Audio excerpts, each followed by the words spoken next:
Well, thank you, Kelly, for the brief introduction. But as you said, I'm Beverly Vance, and I'm section chief for the mathematics, science, and STEM section. And I think I can move this out of the way. Let me see if I can get this out of your way a little bit. At the North Carolina Department of Public Instruction. Okay. And I'm still trying to get this out of your way. Here we go. And so this morning, I'd like to speak to you.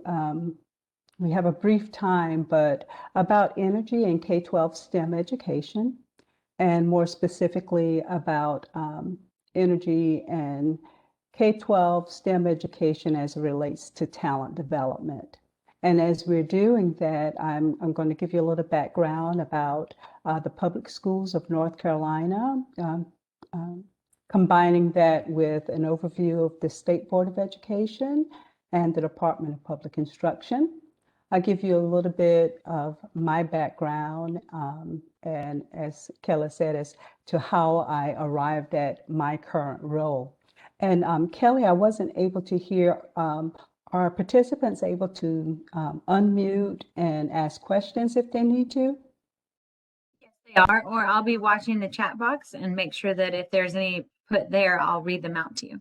I appreciate that because I'm operating in the blind now, but if you would keep an eye on the chat box and keep an eye on the time for me, I would greatly appreciate that. But I'll start off by giving you a little overview about myself as the section chief over mathematics, science, and STEM. I've worked with the Department of Public Instruction for about 15 years. And prior to that, I worked with NC State, developing North Carolina's high school science end of course exams for biology, physics, physical science, and chemistry. And then I had, before that, I was in the classroom for about 11 years teaching math and science. But as it relates to our conversation today, prior to going into education or even at the State Department, my first job out of college was in the nuclear industry. In a past life, I worked for Georgia Power. I started out at their Plant Hatch in Baxley, Georgia. And I worked at Plant Hatch as a health physics technician and worked there for a while. And once Georgia Power opened their plant Vogel near Augusta, Georgia, I transferred there and started out in their first class of their reactor operator training program. And so I went through their reactor operator training program and at Plant Vogel. And then I received an offer from who is my current husband, my only husband, to travel around the world with him in the military. So I left that life to do this, and that's how I got into education. But I share all of that to say that I am passionate about energy education. I'm more passionate about making sure that there is a tight connection between the education system and you as employers in the energy sector, and to make sure that that relationship is going to yield that workforce, that talent that you need, because I know the investment that employees have to put into getting talent that's ready to work. Okay, so this morning I'll give you a little bit of an overview of how the Department of Public Instruction can assist you with getting high quality talent. Okay. So to start us off, in case you missed it, last month, our current U.S. Secretary of Energy appeared on WRAL And what caught my attention was a statement that she said about clean energy. She was sharing her thoughts about clean energy. And she said, when people hear clean energy, I want them to think jobs. And so that caught my attention, not so much about clean energy, but the relationship between energy and that we will think jobs. And there's a link there to that presentation if you want to hear it a little bit later. I won't share that right now. But in my current role, that sparked me to say, well, when the Secretary of Energy says, think jobs, I really want people to think K-12 education. On the left side of the screen here, you'll see that there is a link to the Department of Commerce. Most of the time when people think jobs and think state government, they don't think public schools of education. They think about the Department of Commerce. And as I went to their site, looking at, they actually have an entire section devoted just to energy, which they should, and how North Carolina is well poised to support the workforce that will fuel the energy sector and provide those employees that you need. And then I clicked on workforce and I noticed that there they highlighted some of the things that North Carolina provides, which includes a specialized degree and training programs, NC State University, Central University, UNC Charlotte, and all of the programs that they have related to energy. But we don't have the public schools of North Carolina on there. And so what I hope I'll be able to do this morning is give you a reason to think K-12 education as you think about the jobs. And I also looked in the research and infrastructure area and saw that our host is listed there, E4 Carolinas, as energy partners, promoting education, policy, and economic development. And I do want to thank E4 Carolinas because they did have the foresight to think K-12 education, which is why I'm here this morning, and to make that connection for how we can support you and what you need to have when you are filling those jobs. And so as we think back to the public schools of North Carolina and how they can help fill that jobs pipeline, what I want you to think about as I give you the structure of what the State Board of Education does, what DPI does, how can we assist you? And I will have a time later on at the end of the session for you to ask more specific questions, but we'll proceed with some things that you may find interesting, hopefully that you didn't know, or some things that might spark some questions that we can dig into a little bit later. Okay.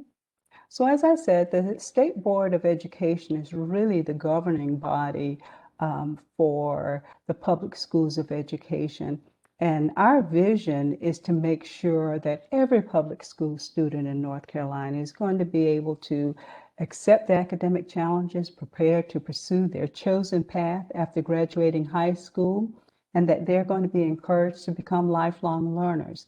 As I shared about my past experiences with Georgia Power, when I went to work with Georgia Power, I spent 8 hours a day working for 6 months just on learning what it takes to work at a boiling water reactor, how to manage hazardous waste, how to transport hazardous waste, before I ever became an active employer for that company.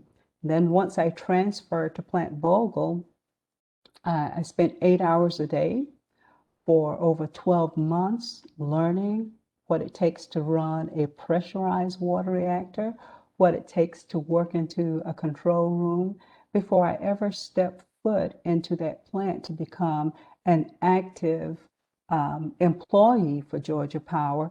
So our vision of creating lifelong learners is because we know that once our students leave us or even get into that university system, that there is a long road before that they can become productive employees for you. And then our mission is to make sure that every graduate that we produce gets a sound basic education, but we want to make sure that that sound basic education is rigorous and comprehensive enough to meet the demands of your workforce. I know that with my past experience, there was a lot of money invested in this on-the-job training that I received from Georgia Power, and I'm sure many of you invest a lot with on-the-job training.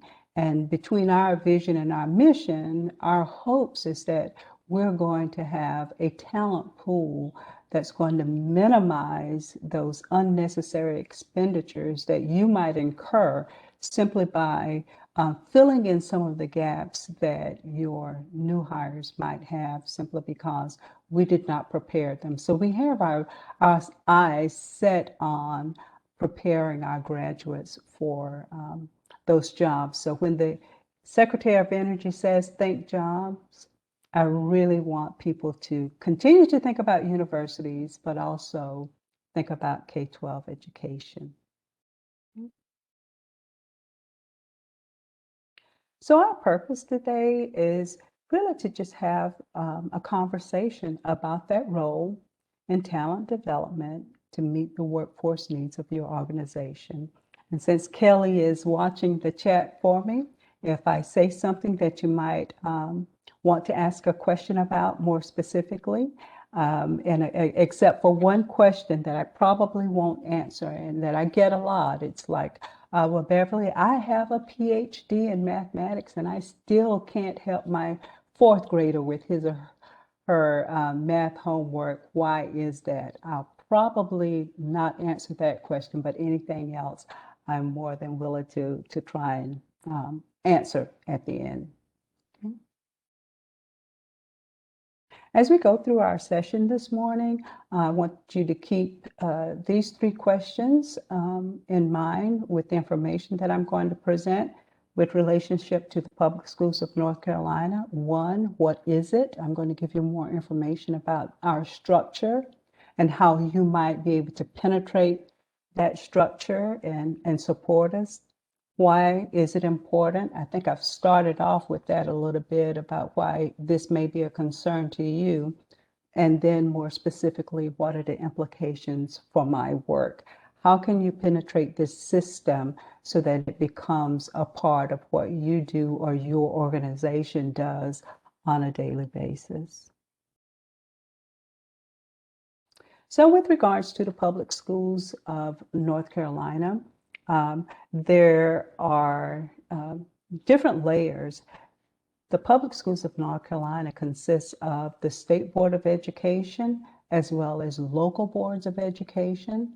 It consists of the Department of Public Instruction as well as local boards of local public school units that you're probably more accustomed to hearing called public school units, school districts, or even charter schools. And there are links provided in this presentation, like there's a link to the state board, and you may hear it referred to as the board or as the state board. And if you've ever wanted to participate in any of our sessions, you will have access to this PowerPoint. You can come back and just click right on here and it will take you to that website. I include local boards of educations, and sometimes it could be a city board of education or a county board or a combination of city and county boards of education. That is a part of the public schools of North Carolina. NCDPI, there's a link here, refers to the Department of Public Instruction. Some states call this the Department of Education, but it comprises all of our public schools as well as our charter schools. Most people don't realize that charter schools are public schools. They are not private schools. There's actually a separate division, and there's a link here for you to get to the Division of Non-Public Education, which is housed in the Department of Administration. And our non-public education division manages our private schools and home schools. And since our pandemic emergency, we've had a lot more home schools to spring up, but they are governed by the Division of Non-Public Education. Those of you who are seeking federal grants, you may be interested in making a bookmark with this, because some of federal grants have a caveat that you must notify private schools of your award. Doesn't mean you have to work with them or participate with them or even share any of your money, but you have to notify them that you have received that award. And then the final part of our public schools of North Carolina is the part that you will probably engage with the most, and that is our local school districts, which you'll hear them called public school units. And charter schools are considered a public school unit or a school district. Okay. So that is the structure of what we consider to be the public schools of North Carolina and the connections that they may have to you later on as you pursue different opportunities to work with them. Again, being more specific about what the public schools of North Carolina do on a day-to-day basis. It's actually written in general statute what our job responsibilities are. And if you want to click on that link later on and read exactly what the General Assembly says that our roles and responsibilities include, that link will take you there. And that's for pre-K through 12 under the direction of the State Board of Education and the Superintendent of Public Instruction. We are charged with implementing the state's public school laws. So anything that governs the operation of public schools, the North Carolina Department of Public Instruction under the direction of the State Board of Education is charged with that. We provide leadership for 116 public school districts, 2,500 schools, 180 plus charters, 3 regional schools, which serve 1.5 plus million students. North Carolina has a large student population, and I point that out to say, if you're talking about a large talent pool, 1.5 million potential applicants is what we're bringing to the table when you come to work with the public schools of North Carolina. They are not all ready to work yet, but we believe in starting that pipeline very early. Our main charge and what I work with on a day-to-day basis is the development of the standard course of study. And there's a link here to the policies and procedures that govern that. And our standard course of study describes the subjects and the course content that's taught in North Carolina public schools. And a little bit later, I'm going to make a connection to what you require on a day-to-day basis and that standard course of study. And our last 2 responsibilities is that we administer the annual state and federal public school funds, which actually total about $11 billion. Part of those federal funds used to come to my area and by way of the math science partnerships, which was a STEM grant. And we received I managed about $5 million with providing professional development for STEM teachers. And I did that for about 10 years, and finally it was written out of the federal budget. And so our connection to employers right now, STEM employers, is greatly needed because the state has lost about $5 million in revenue that was dedicated strictly to um, STEM education and professional development for STEM teachers.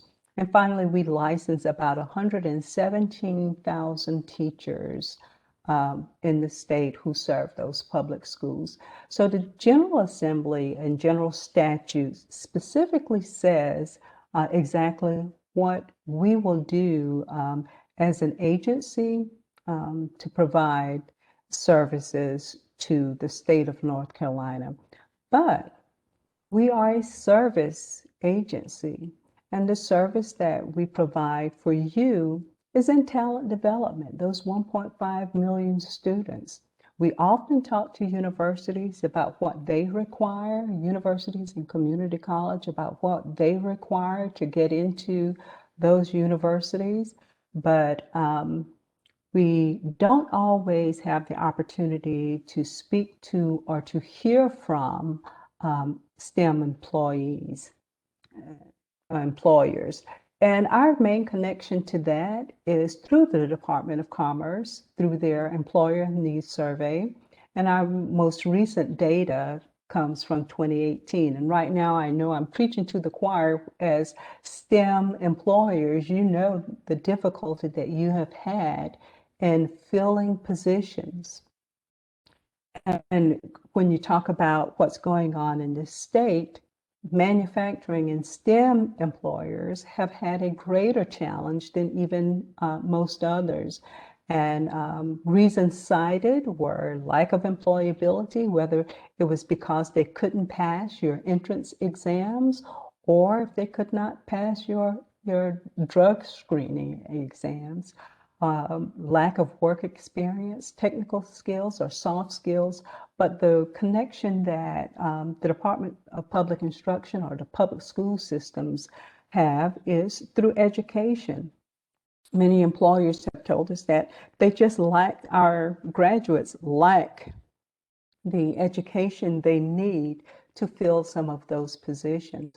So our first role in serving in talent development is that we're that first step in the development of a high quality, diverse talent pool. And we do that by way of that standard course of study and making sure that the attributes that our college graduates have are those same attributes that you need. And it's not always about content, it's those soft skills, it's those technical skills, but we overlay all of that within that agency to make sure that that well-rounded education is going to meet your needs. So we do have marching orders from the General Assembly, but we also listen to what our employers are saying that you need in terms of a high quality, diverse talent pool.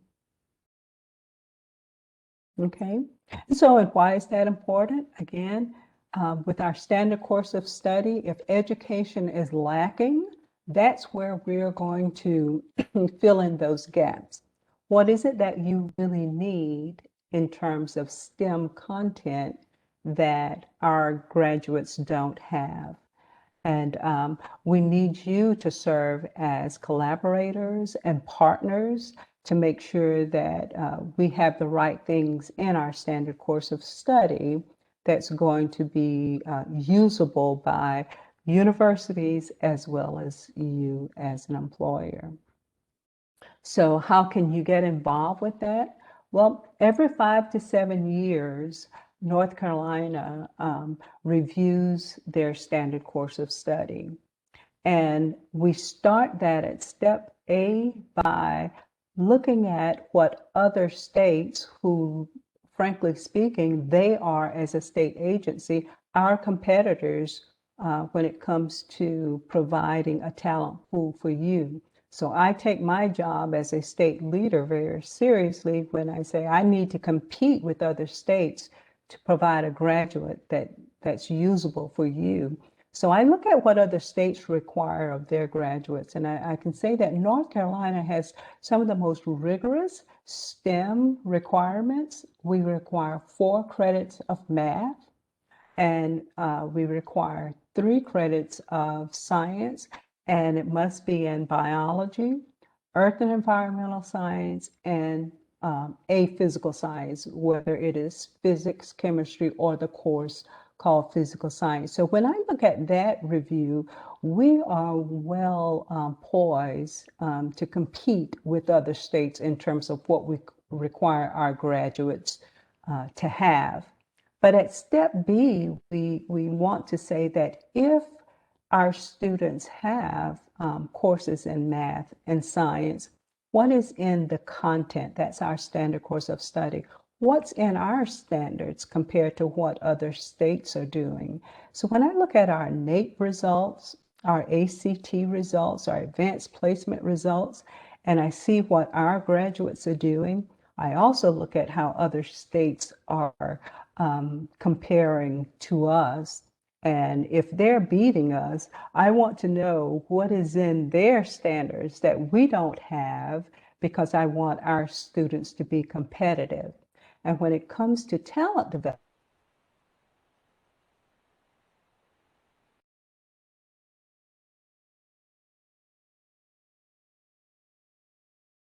program, many of our graduates may not even get into that program because NC State takes in students from other states.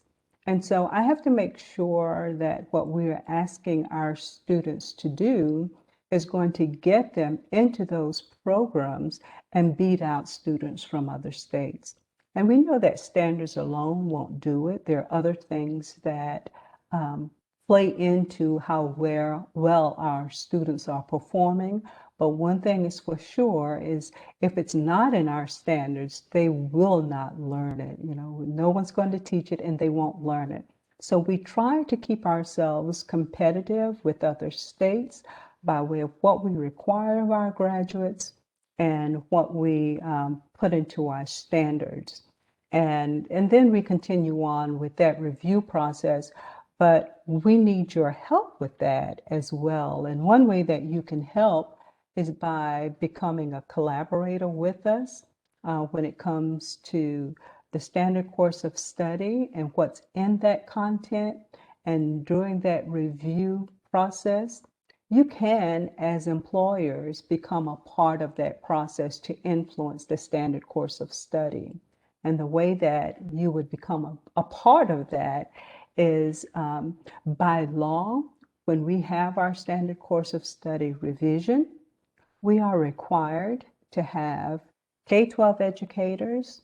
We are required to have university faculty, but we are also required to have members from the business community. We're required to have members from my area, because I am math and science STEM. I am required to have members from the business community that has a STEM workforce. And we're about to revise the science standard course of study really soon. And so I'll reach out to some of you again to see if you would like to review the standards as they're being developed, to make sure that we have in there what your workforce needs. We recently revised the math standard course of study, and we had members from the Chamber of Commerce to give us names of individuals that might want to participate. And then because of this session, it required me to think back to who we reach out to. And even though the chamber is a good starting point, you have to be a member of the chamber. But we want to expand our reach to employers. And so this, for me today, is really important, because now I have a connection to other employers. And whether you want to participate directly or share this information with someone that works for you, either way, you now know that if your talent pool is lacking and they are a graduate of a North Carolina public school, you can have a voice as to what goes into our students in the first place. Okay. Again, as a collaborator or a partner, we need your assistance with helping us to implement our goals. Our State Board of Education has three main goals. The first one is to eliminate any opportunity gaps by 2025. And for us, opportunity gaps include opportunities for all of our students to enter into a STEM career. If you go east of 95, there are many students who probably have never heard of many of your organizations, except for the fact that some of you provide provide electricity, and they know they are associated with you as an energy provider, but not necessarily as a potential employer. And so having an outreach arm, making yourself visible to some of these students will help to find those underrepresented, underserved students that makes a opportunity gap, but we're trying to eliminate those opportunity gaps by 2025. We want to improve school and district performance. This is an opportunity for you as an employer to partner with our local school districts, find out what they need by way of improving teacher quality, which is number 3, increase educator preparedness. And we know that if a student is going to get better, we have to have a better educator teaching that student. And so goals 2 and 3, we need your assistance with that, because many of our schools and educators never see some of the employers that are with me this morning, and from the standpoint of what is it that you require in STEM education to make sure our students are prepared to be high quality employees for you. And so your organization is a vital partner in attaining the goals of the State Board of Education. The best example I have of that relationship is through a opportunity that came to me back in 2013. I think we have some participants on from Electric City. Back in February of 2013, Phil Besessi called me up and said that he wanted to have a better relationship with some of the schools. And the reason I showed you that organization that we have, local school boards, we have local school districts before you ever get down to a school, is because most people find it easy to get to me. But if you're trying to get to the classroom, the first thing I told Phil was, you have to start with the relationship with the local school district and find out what that district needs. And that was very easy for Phil, because his organization, Electric Cities, was all about relationships, and the people that they serve was all about establishing relationships. And so he and I started talking back in February of 2013 about how the education system works, how he could get with teachers. He talked about some of the ideas that he wanted to present.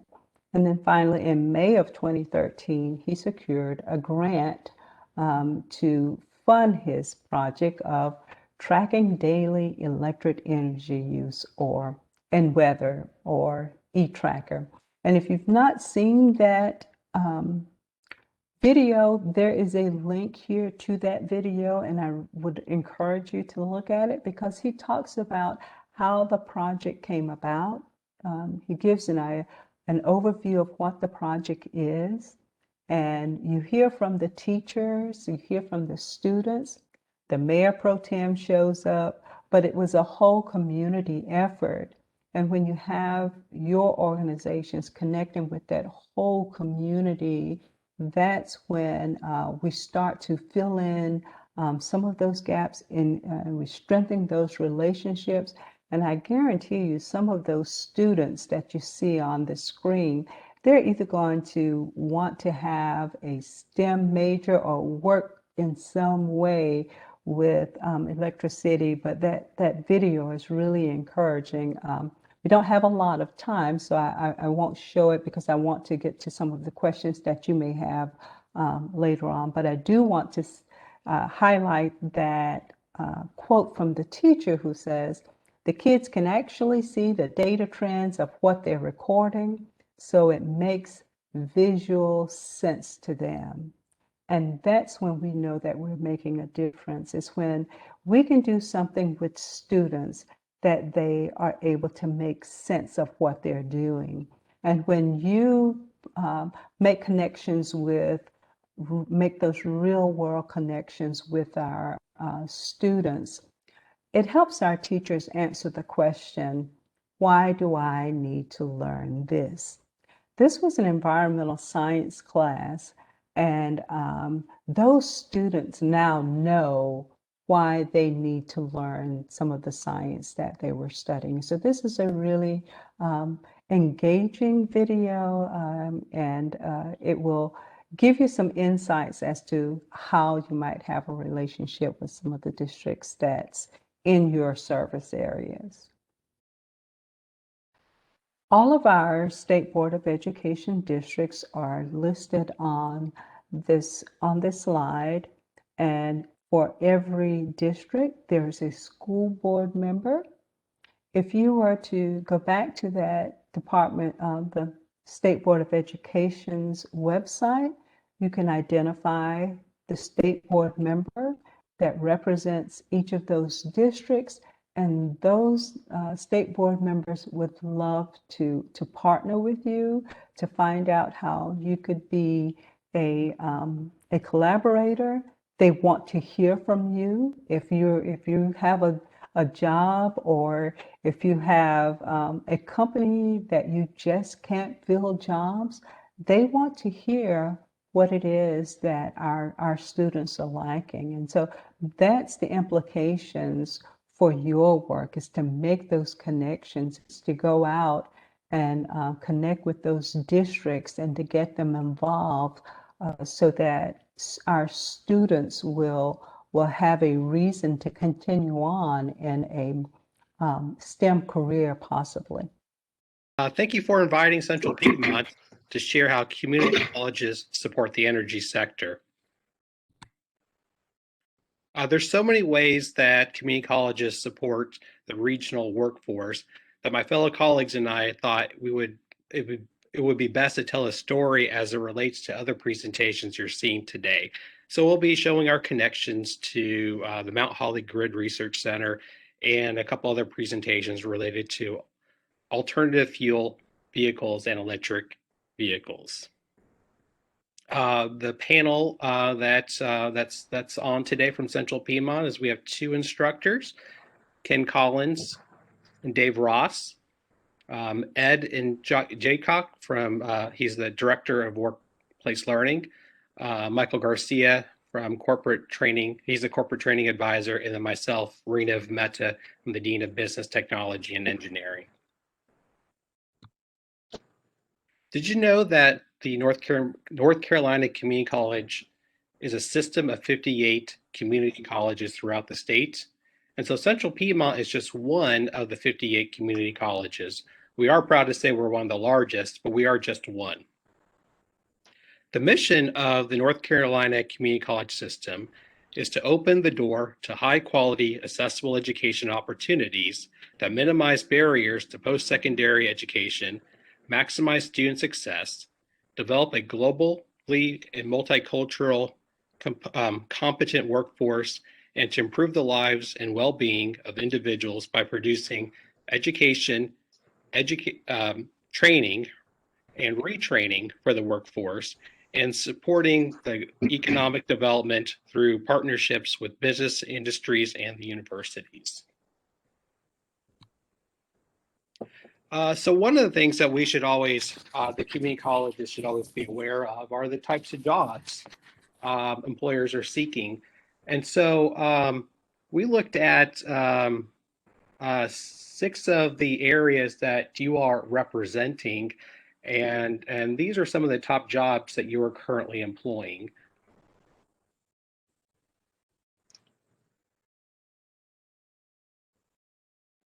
And now I'd like to share some of the things we're specifically doing at Central Piedmont.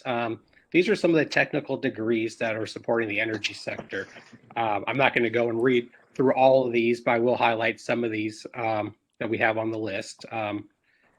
We offer 2 associate degrees, one associate's in science and one associate in engineering, that really allows the student to allows our students to complete a 4-year degree. But I'm sure many of you are aware that not all students need a 4-year degree, and associates and AAS is sometimes more desirable, especially for students that really need to join the workforce much more sooner. And we also offer certificates as well as a quick way to join the workforce. And so we will be kind of talking about some of the engineering programs on this list, including automotive systems. I wanted to share a couple of pictures of some of our facilities at Central Piedmont. This is the Advanced Technology Center on our main campus in Uptown. And I have a couple of slides of our machining lab in the Advanced Technology Center. Okay,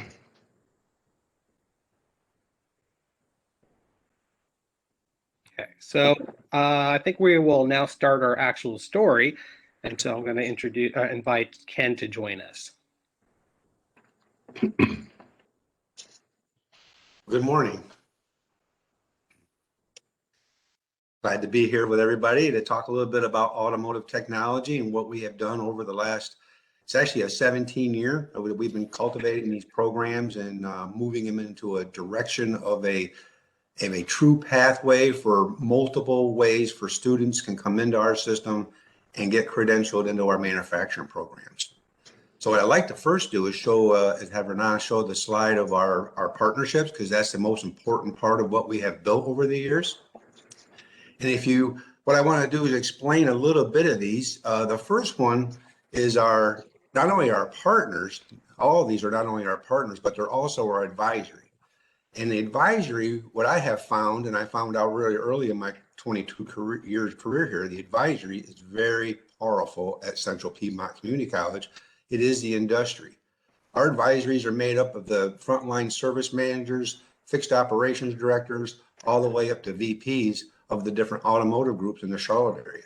And as you know, we have a very large base of automotive groups here. We have Sonic Automotive, Henrik Automotive, AMSI, and also the Keffer Group. That are some of the larger ones. But our GMASEP program feeds these different dealerships throughout the Charlotte and the Western North Carolina area through a recruiting process of the high schools. We're actually a NATEF certified schools, and our high schools are NATEF certified, CMS, and throughout North Carolina. So we have a presence within these high school programs. We recruit those high school students into an apprenticeship through the GM ASEP, the BMW ADP, the Tesla Start Apprentice, and our Honda PAC program. Those resources are very, I guess you could say, huge. We have buildings, we have millions of dollars worth of equipment. Some of the equipment was purchased through the state resources, through our advisory requests. We've also have a building that was built by private industry at the Levine campus, our Joe Henrik Center. These are things that the advisory committee has actually been able to steer our program and help build a student base. And if you notice, if you look, it says GMASEP curriculum, Then it says 5-state CCE.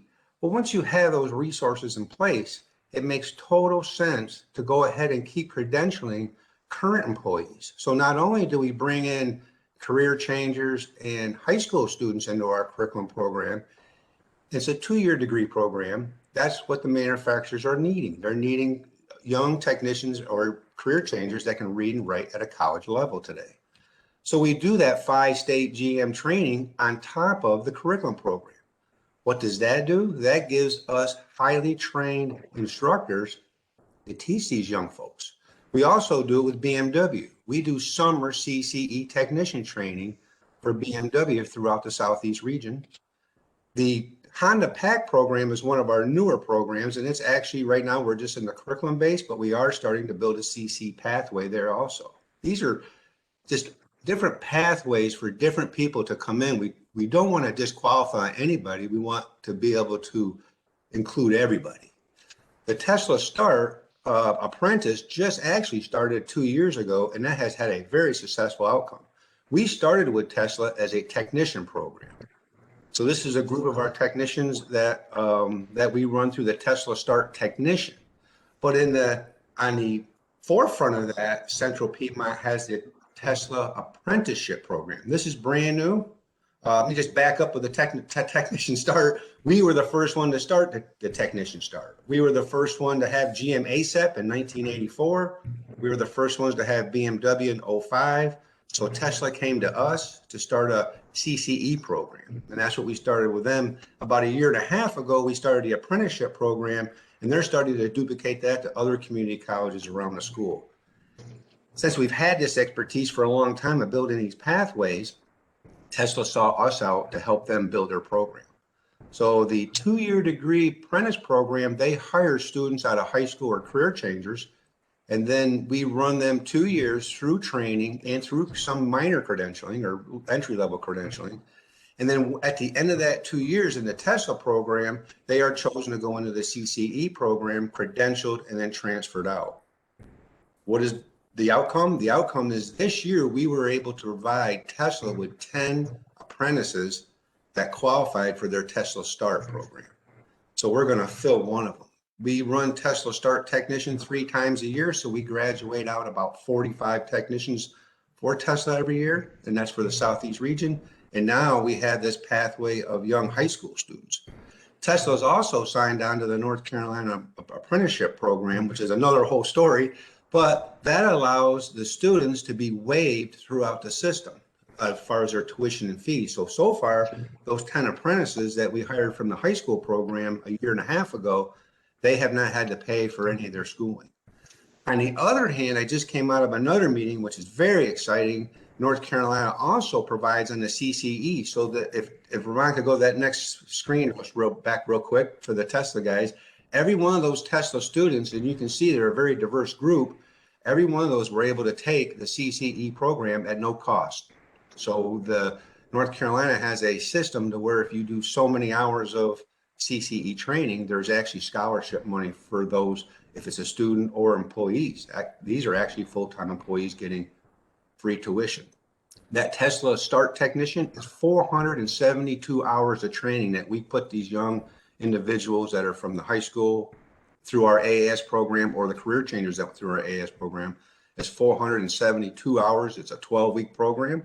And I'd just like to point out, if you look at the back row on the very far left, that's Alex. That's the first instructor. He was a CPC graduate from a few years back, probably 10 years back. He was able to get a job at Tesla on his own. He came to us as the Tesla High Energy Power Instructor.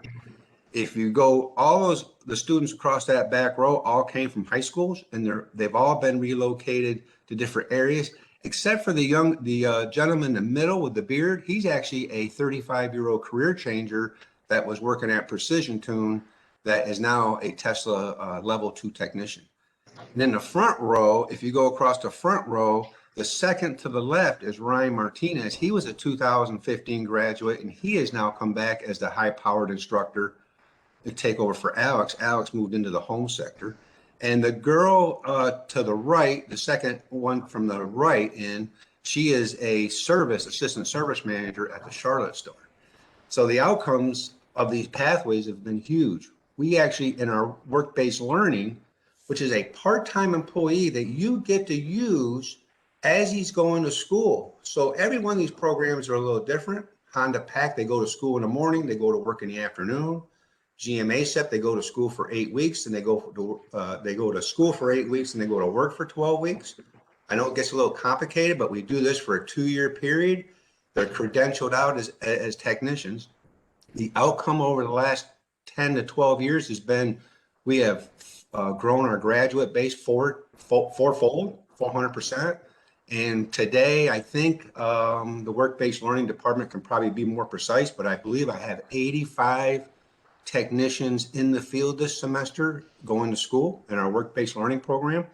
So, hopefully in the next year and a half, we'll be graduating even more technicians out into the field.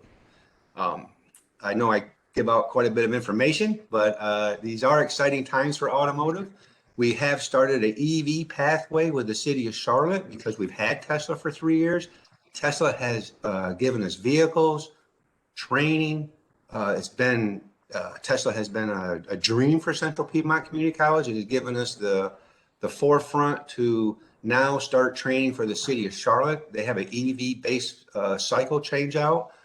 We started, some of their vehicles are Kia, so we contacted Kia, and now I have technicians or instructors training on the Kia website, and now Kia is talking to us about training, credentialing some of their technicians through the CCE program, and also building a pathway into the curriculum program.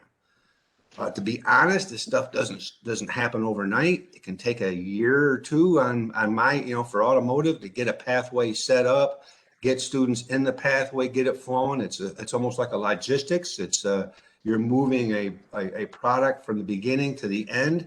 And if you have good, precise training pathways, you can become more successful over time. I guess I will leave that with any questions you may have for me.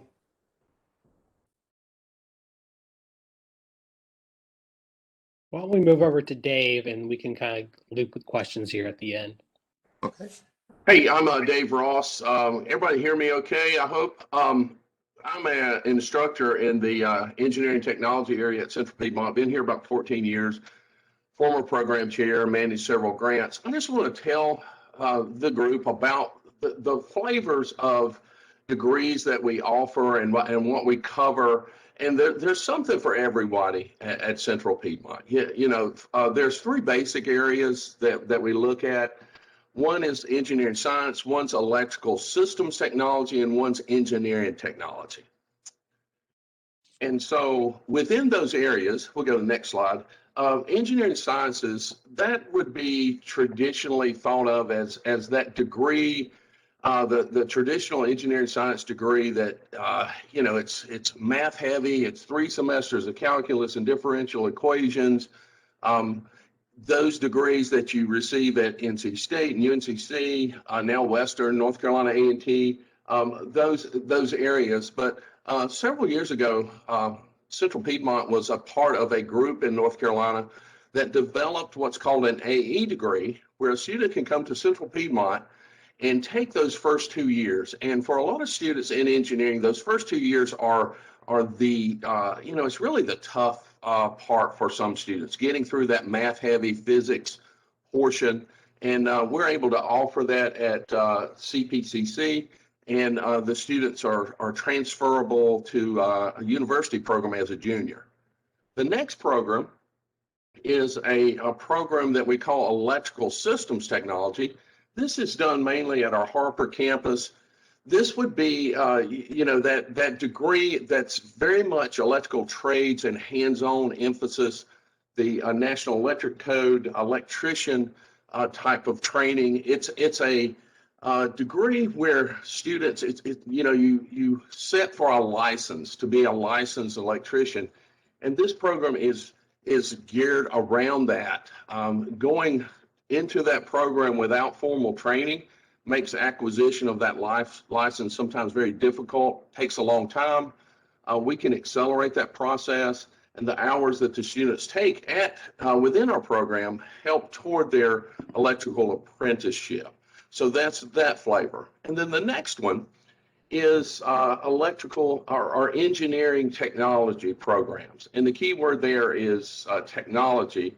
It's sort of in between engineering science and electrical systems. It's less theoretical, although there are some pretty, there are math requirements, pre-calc and 2 semesters of calculus. But one of the great things about this degree and this program is students actually earn what we call a terminal degree, an associate's degree, and then they can take that degree and transfer it to the university if they so desire, or their employer is geared toward the more bachelor's level. Also, students in this program can earn their PE license. Our programs at Central Piedmont, we're proud to say we're only one of 3 58 community colleges in engineering technology that have maintained our ABET accreditation. And we also are, and we'll speak to this more later, we have an Apprenticeship 2000 and an Apprenticeship Charlotte program associated with this. Our next slide here, this just shows within our engineering technology program what some of our degrees are. So I know it gets confusing from outside of our CPCC silo, but each one of these degrees has their own focus. And we found the need for this within our advisory council talking to us about what we need. And so we have these different flavors of this degree. I will point out one, the next to the last one, mechatronics engineering technology. It's a combination of electrical and mechanical. And it serves as the foundation of our apprenticeship program.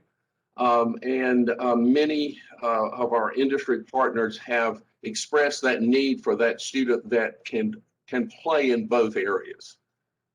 Okay, so moving on to the next slide, we see, that we think our future and what we hear from our industry partners is we need to start learning to speak the language of electricity as we move to the electric vehicle and the infrastructure that's involved in that.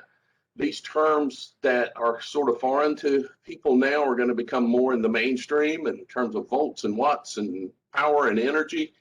And, locally, Duke Energy alone has stated that by 2030, 100% of their light duty trucks were going to be electric, 50% of their fleet. And we also hear from companies like Amazon, UPS, FedEx, that they will be going down this same path. And we need to prepare students to work and on this, not only the vehicles, which Ken alluded to, but also the infrastructure that's going to support this. So, within our energy training and our courses that we offer through the different areas, traditional generation, of course, is still primary, thermal, nuclear, gas, but and efficiency is becoming more important in those areas, and that requires a different type of training. But and I'm one of those that was slow to come to this party as well. But alternative renewable, it's real, it's efficient, it's cost effective, and it's becoming mainstream. And here alone, since we know more about Duke, we speak about Duke, and I know a lot of Duke employees are on here, but Duke is the 3rd highest in solar capacity in the nation now. In terms of wind energy, 8 states generate 25% of their total electricity from wind. Energy storage that goes along with these renewables is a very important component of this.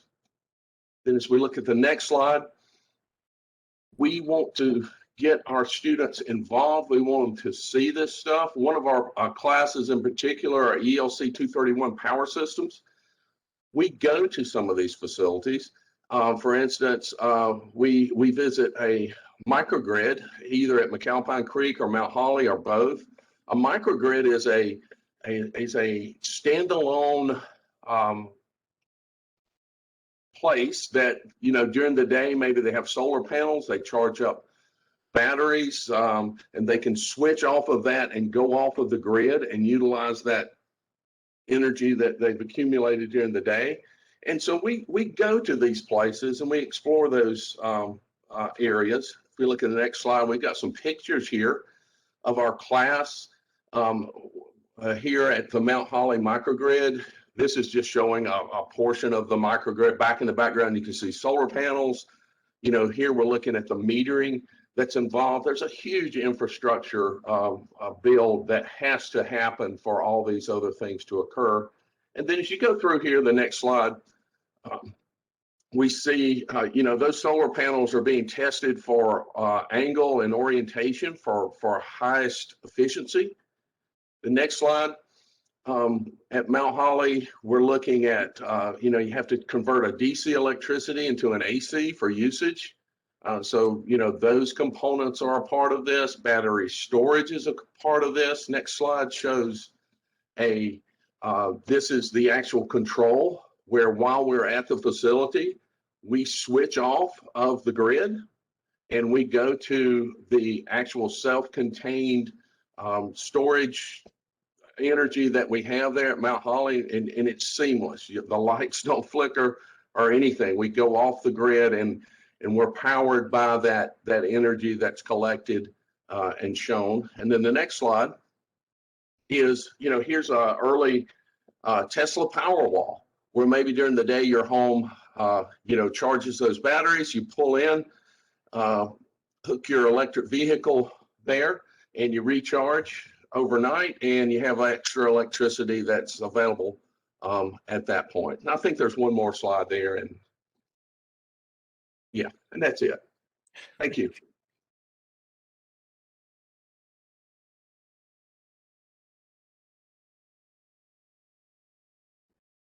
All right, Ed, I think you are up next.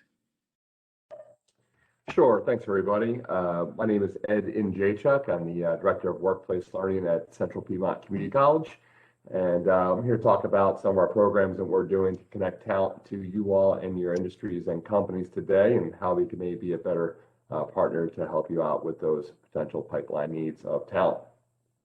So not sure if you knew this, but did you know that Central Piedmont partners with companies like yours to provide students academic credit for real world learning experiences through work-based learning? So to not try and sound like an infomercial at 1 o'clock in the morning on a Saturday, but are there challenges filling open positions? Do you have challenges retaining employees, building a future trained workforce, or recruiting and finding new talent? Well, we have a solution for you, and I want to hit the next slide here, briefly talk to you about two of our programs, one being mainly focused in our work-based learning area. And for you may have heard work-based learning, it's also sometimes considered co-op or internship. And how CPCC looks at the work-based learning program, it's a short term, it's lasting roughly 16 weeks throughout traditional school semester. So your Januaries to your Mays, your August to your Decembers, so 16-week kind of program there. It's direct interaction with your supervisors.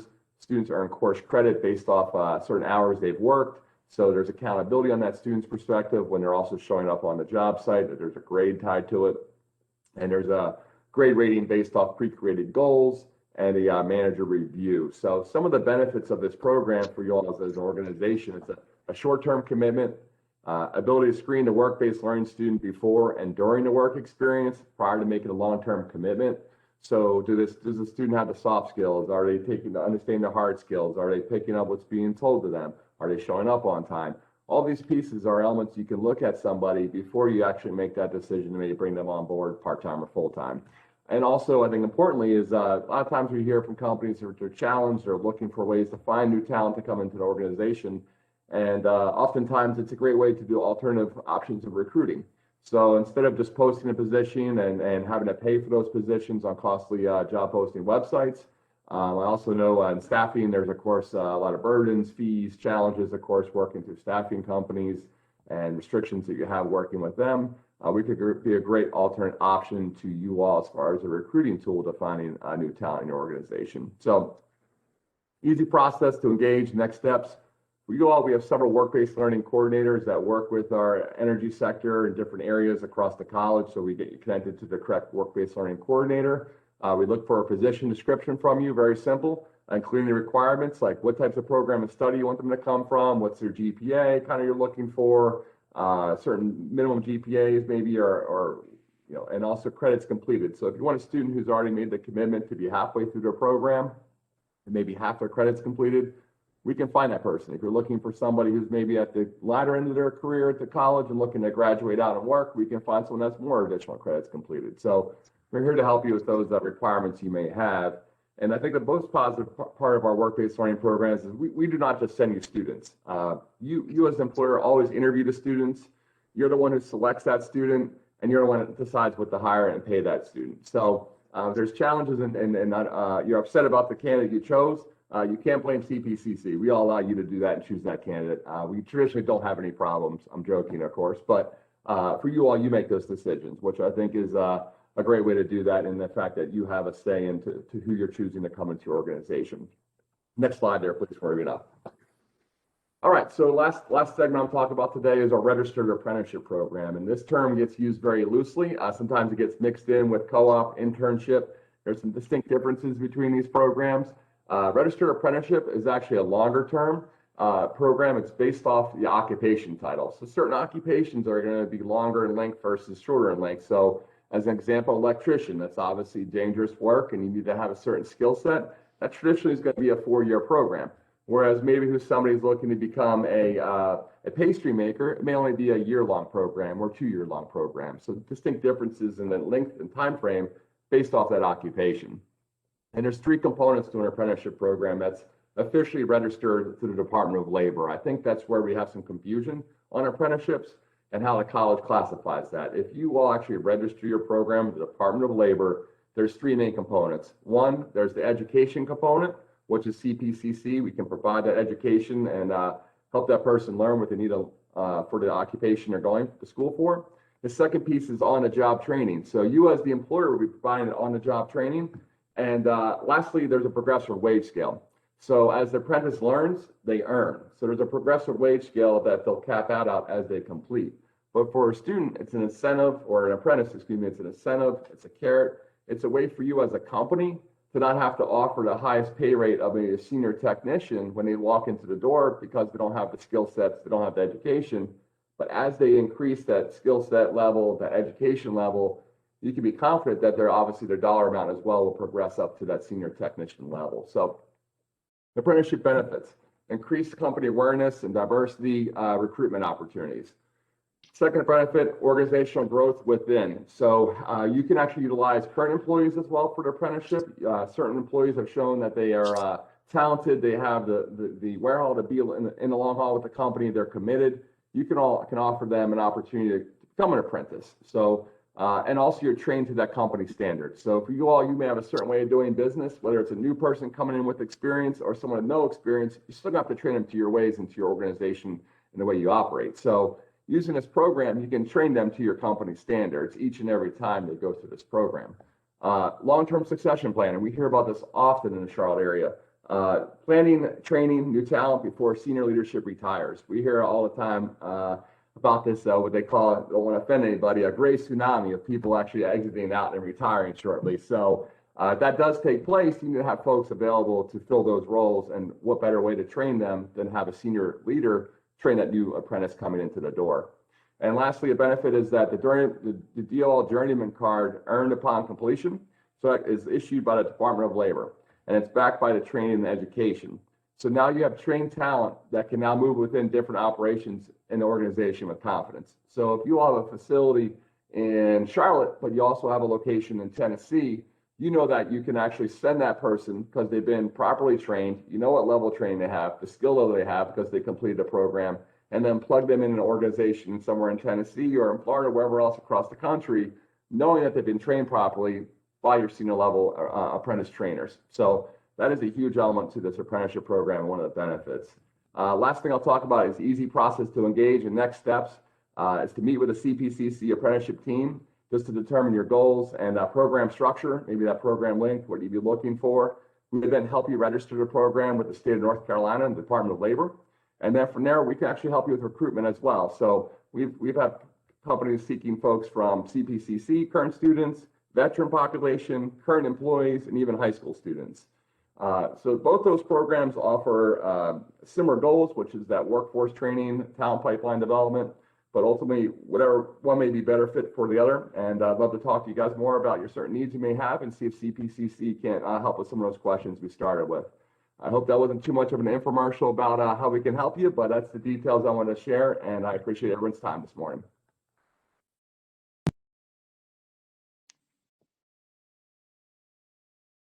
All right, Michael. Good morning, everyone. Before I begin, can you both hear and see me clearly? Thank you. Yes. My name is Michael Garcia, and I am the corporate learning advisor responsible for managing the relationships between CPCC and employers within the manufacturing sector. In other words, I am the bridge between employers and CPCC.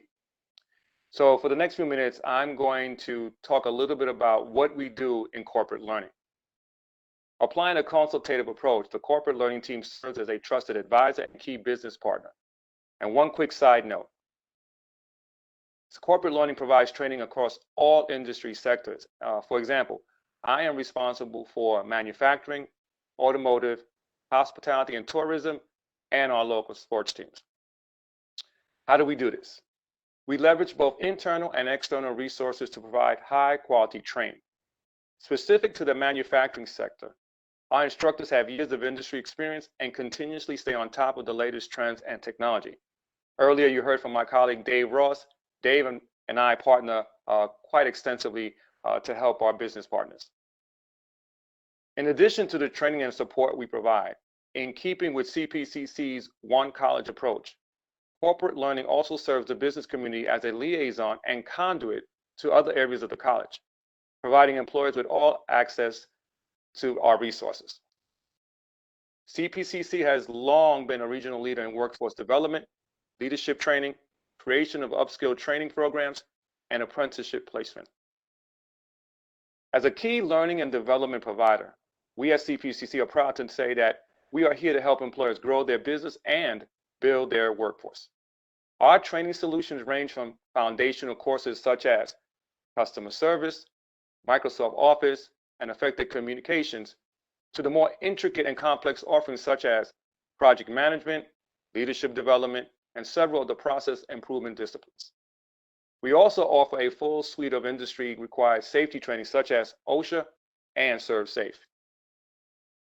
Corporate learning also provides a platform for employers to spotlight their organization and meet directly with our curriculum students to establish a potential pipeline of future talent. That being said, over the last year, we've had to pause because of COVID, but as we emerge from this pandemic, look for those opportunities to showcase your organization at CPCC. We also lend our voice to organizations such as E4 Carolinas and share our experiences and accomplishments at both educational and industry conferences, as well as actively networking at events sponsored by the Charlotte Regional Business Alliance. 2020 was a year like no other, and nonetheless, corporate learning was able to pivot and continue meeting the training needs of our business community by reconfiguring many of our training courses to fit the virtual delivery model. In a nutshell, corporate learning and CPCC continue to conquer the possibilities. And now if we can go to the next slide. Earlier in this presentation, we mentioned the Advanced Technology Center that's located at Central Campus, otherwise known as the ATC. What I'd like to do now is take a few moments to talk about customized business solutions for our advanced manufacturing. Every company has its own set of challenges. Me, as a corporate learning advisor, I work in collaboration with our engineering technology instructors and work with organizations to assess their specific learning needs and recommend a customized solution using comprehensive training approach offered by the Integrated Systems Technology Labs. And as you can see from this slide here, from inside our ATC, once the employer and our instructors come to an agreement on the appropriate training module and level, students, aka employees, are set up at lab stations and learn at their own pace with guidance from our instructors. This is an effective and efficient way for us to meet the needs of our business partners. Next slide as well, please. Training is flexible and can be scheduled at time and a date that is convenient for our employers. So in a nutshell, the employees come in, and they'll be assigned a station. They'll be able to log in, go through the training module, and Instructors walk around the room to help if needed. And this helps out with the availability of how we can provide training. And examples of customized training solutions developed according to client specifications include mechanical systems for advanced manufacturing, metrology, CNC programming and operations, blueprint reading for technicians, and electric motor controls. In addition, it is not at all uncommon for us to tailor any of our standard course offerings to fit the needs of our corporate clients. In fact, CPCC does this exceptionally well. And next slide, please. Before I wrap up my segment, I'd like to talk a bit about leadership and management. Accountability at all levels of the organization is what the organization seeks. From individual contributors to middle management, our leadership and management courses prepare informal and first-time leaders for their roles and provide refresher skills for current leaders. Leadership is a proven difference. Effective leaders better position your organization to outperform others in key areas, including financial performance, customer satisfaction, conflict resolution, talent retention, and employee engagement. The courses that we offer are designed to share best practices in a learning environment in which participants learn proven methodologies for leading an organization and engaging in performance discussions, just to name a few of the topics. The CPCC Corporate Learning Center can build your organization's leadership strength, prepare leaders to manage change, inspire trust within the organization, and to more effectively make decisions and solve problems. And I'm personally really proud of the way that we provide leadership training across the entire spectrum of industries that we serve. It is one of our bread and butters, and along with the technology and the advanced manufacturing, I believe that the leadership and professional development is one of our top-notch areas. So, as you can see, the CPCC Corporate Learning Center is a multifaceted arm of the college. We, along with my colleagues, are ready to learn, help grow the energy economy, and do our part to train and develop a world-class energy workforce and leadership pipeline. And if needed, you need to contact me. I can be reached at michael.garcia@cpcc.edu. Renev? Thank you, Michael. So, as we shared, we tailor our curriculum content based on the feedback that is provided during our advisory board meetings.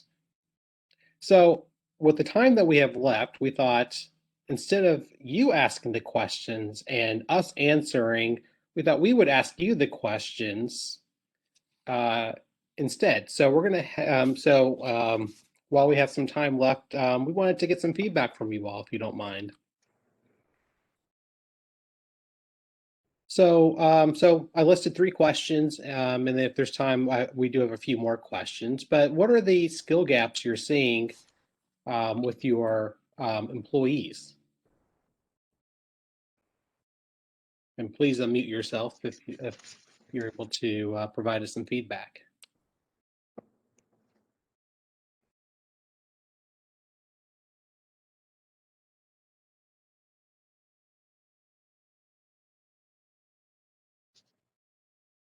Any brave souls to share the skill gaps you're seeing with new employees? Yes, I will. This is Marcus Freeman. So one thing that we're noticing is that since we're in the electric utility industry, there are a lot of people who don't have or have the background. I mean, they may have their background in accounting or say, for example, IT, but they've never worked in the electric utility space. So that's just getting the basic understanding of what the electric utility does. When you flip the light switch comes on, that seems to be a area that we struggle with. Hey, Marcus, this is Dave. To speak to that, and it's such a different language, isn't it? And to be able to speak the language and have that fundamental understanding of what's going on, we think that's so important. And to give that foundation of that understanding, you can always build from that. I think sometimes we get too narrow in our focus, and we're training on a new software, or we're doing this or that, and for like in this area that you're talking about, you need to know the difference between voltage and current and power and energy and all these different things, and how they react and how you interact with them. And I think we try to really work at giving that foundation in our programs. Thanks, Dave. I appreciate it. And I don't want to, call her out directly, but Dawn Hill is on with our youth, the mayor's youth employment program. Dawn, I was curious if you could provide any kind of feedback about what you see with some of your program participants and some of the schools that participate with you. That's fine, Kelly, because I was about to ask a question. So I primarily work with high school students ages 16 to 18, and what I'm hearing from employers, we operate an internship program and an apprenticeship program as well, and we're hearing that from high school they're not being introduced to these opportunities, these industry standards, they're just not aware, and the awareness needs to start in high school so that you build upon that and build upon the interest, and then they want to go to CPCC to pursue a career. And so we're seeing that that's a missing link, being able to inform them while they're in high school and assist them while they're making the transition to CPCC. We definitely want to be part of that solution, and we do have folks that are dedicated to talk about our career and technical education programs at Central Piedmont and visiting the high schools. And so I guess maybe the issue is there's too many high schools, and so we definitely need to make sure we are meeting those needs. And Dawn, we would love to connect with you more and make sure the areas that you are seeing that our high schoolers are not being aware of, that we can make that happen. Wonderful. I am already meeting on a regular basis with Heather Hill, with Dr. Hill, and I can't remember Nzinga's last name, but that was exactly the person that I was thinking of. So you are talking to the right people, definitely. Wonderful. Yeah, we're talking. We're developing a strategy to collaborate to try to make this happen. As a matter of fact, we're trying to transition 2,000 students to the different campuses at CPCC to build that interest, to bring those students there and help them to be aware. So yeah, it's happening. That's fantastic. Before COVID, I had visited one of the manufacturing facilities in kind of the South Charlotte area, and it just blows my mind that some of the feedback we were receiving is the manufacturing facility visits high schools, is trying to sell an apprenticeship program where straight out of high school, you're going to have health insurance, you're going to be making a reasonable salary, and you're going to be going to school. And they're still struggling to get the recruitment. And so I hope the more often we talk to students about these great opportunities, maybe we'll nudge more students into these types of careers. And maybe they need to, okay, I'm sorry. Go ahead, Dawn. I was going to say maybe they need to also partner with an internship program and one that's, if I could toot my own horn just for a minute, but the Mayor's Youth Employment Program is a 35-year-old program that has been providing these work-based learning opportunities for you. And so we are a trusted partner in the schools, and you have that trust. You build a relationship with the students in the lower grades in the 10th grade. And then you bring them along year after year. And by their 12th grade year, they're primed and pumped and ready.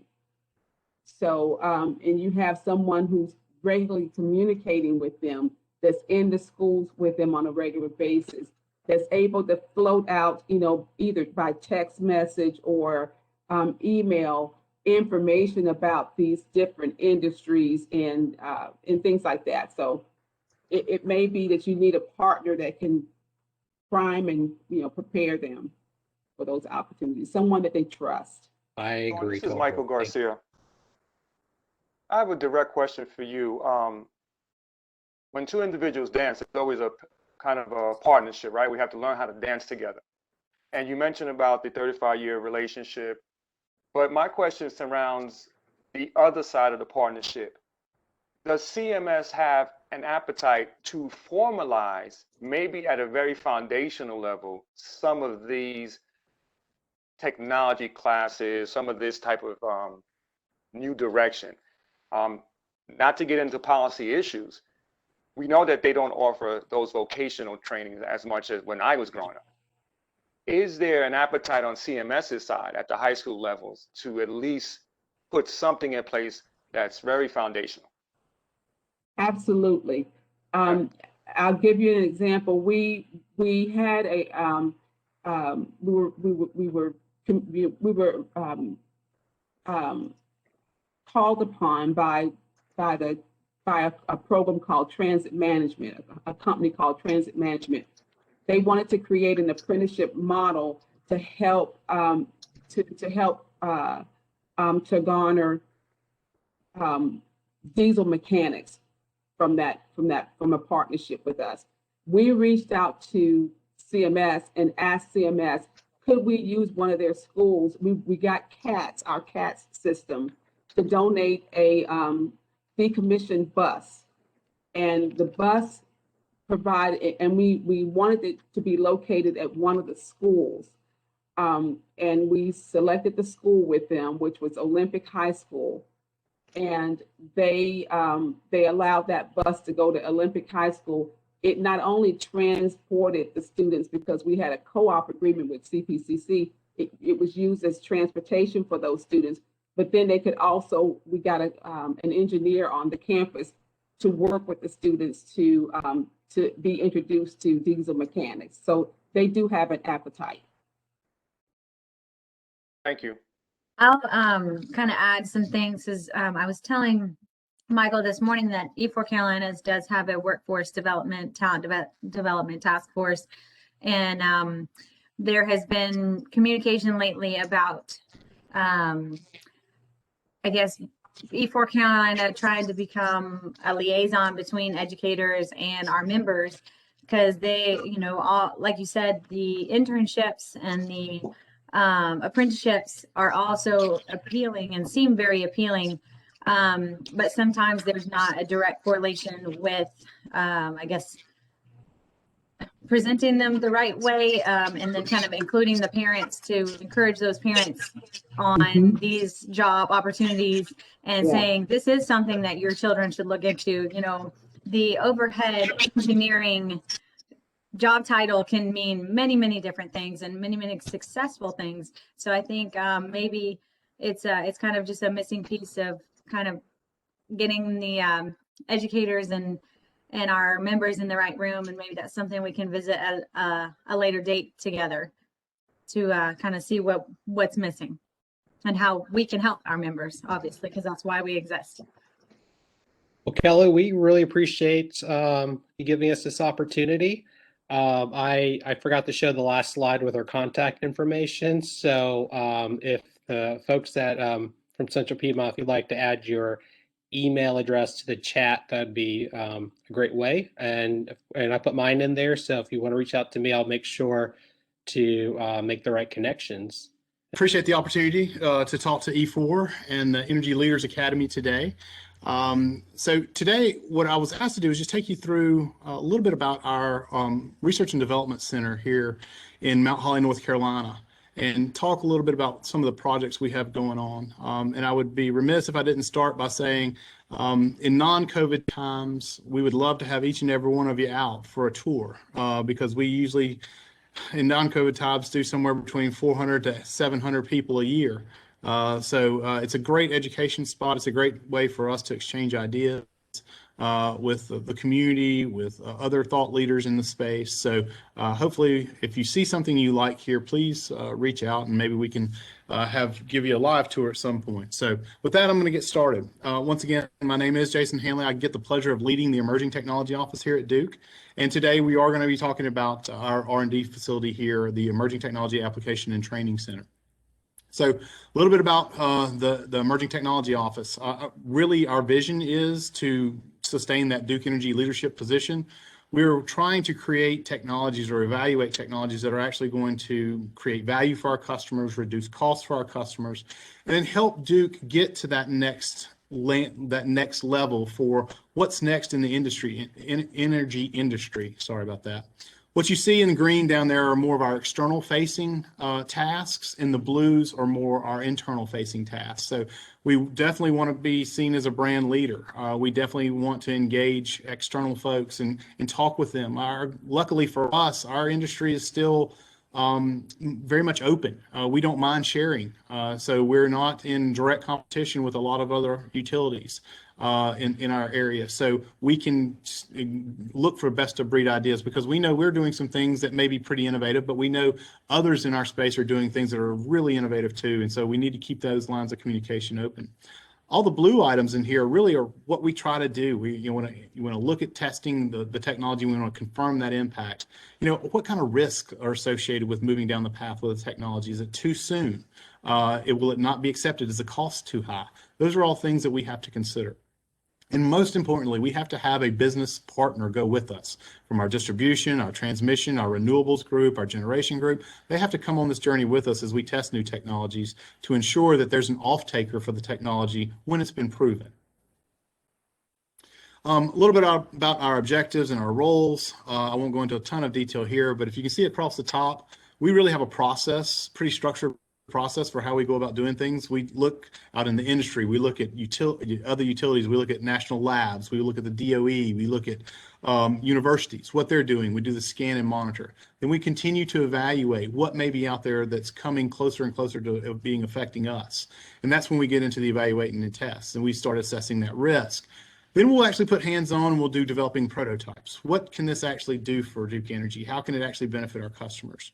Then we move that over, once we've proven the technology, into our business in the pre-scale deployment. So I won't go down and read every one of these things here, but we definitely have very firm objectives. We definitely have very firm roles, with really trying to move technology from a trial state, an R&D state, into a proven business state that our customers can benefit from.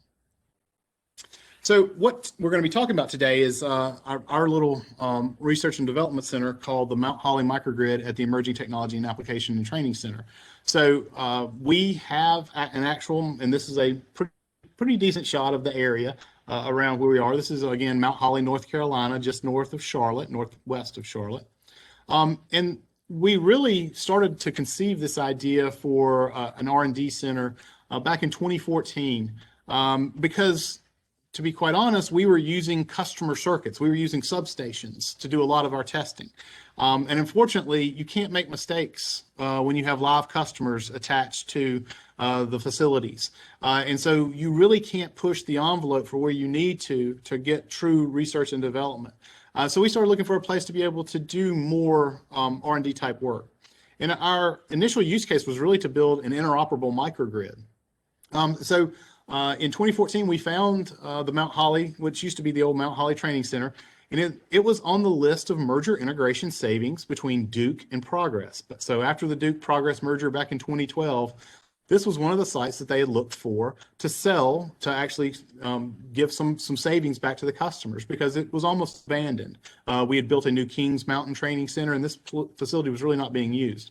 I was able to convince our real estate folks to give me a little bit of time to put some money into this place and see if it worked. And luckily it has. We're going on 7 years now in the facility. I've spent, and Duke has spent somewhere between $5 to $7 million on the facility to upgrade it and to make it into what it is today. So we really are very happy with what we have.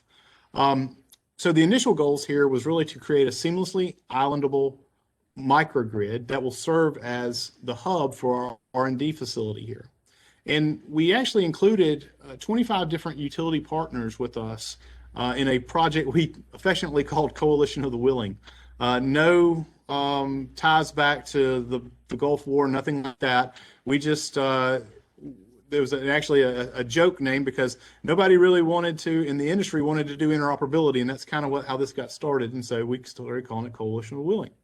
But we had some great partners. Here's a list of a lot of the partners that actually participated with us in the initial build out of this facility.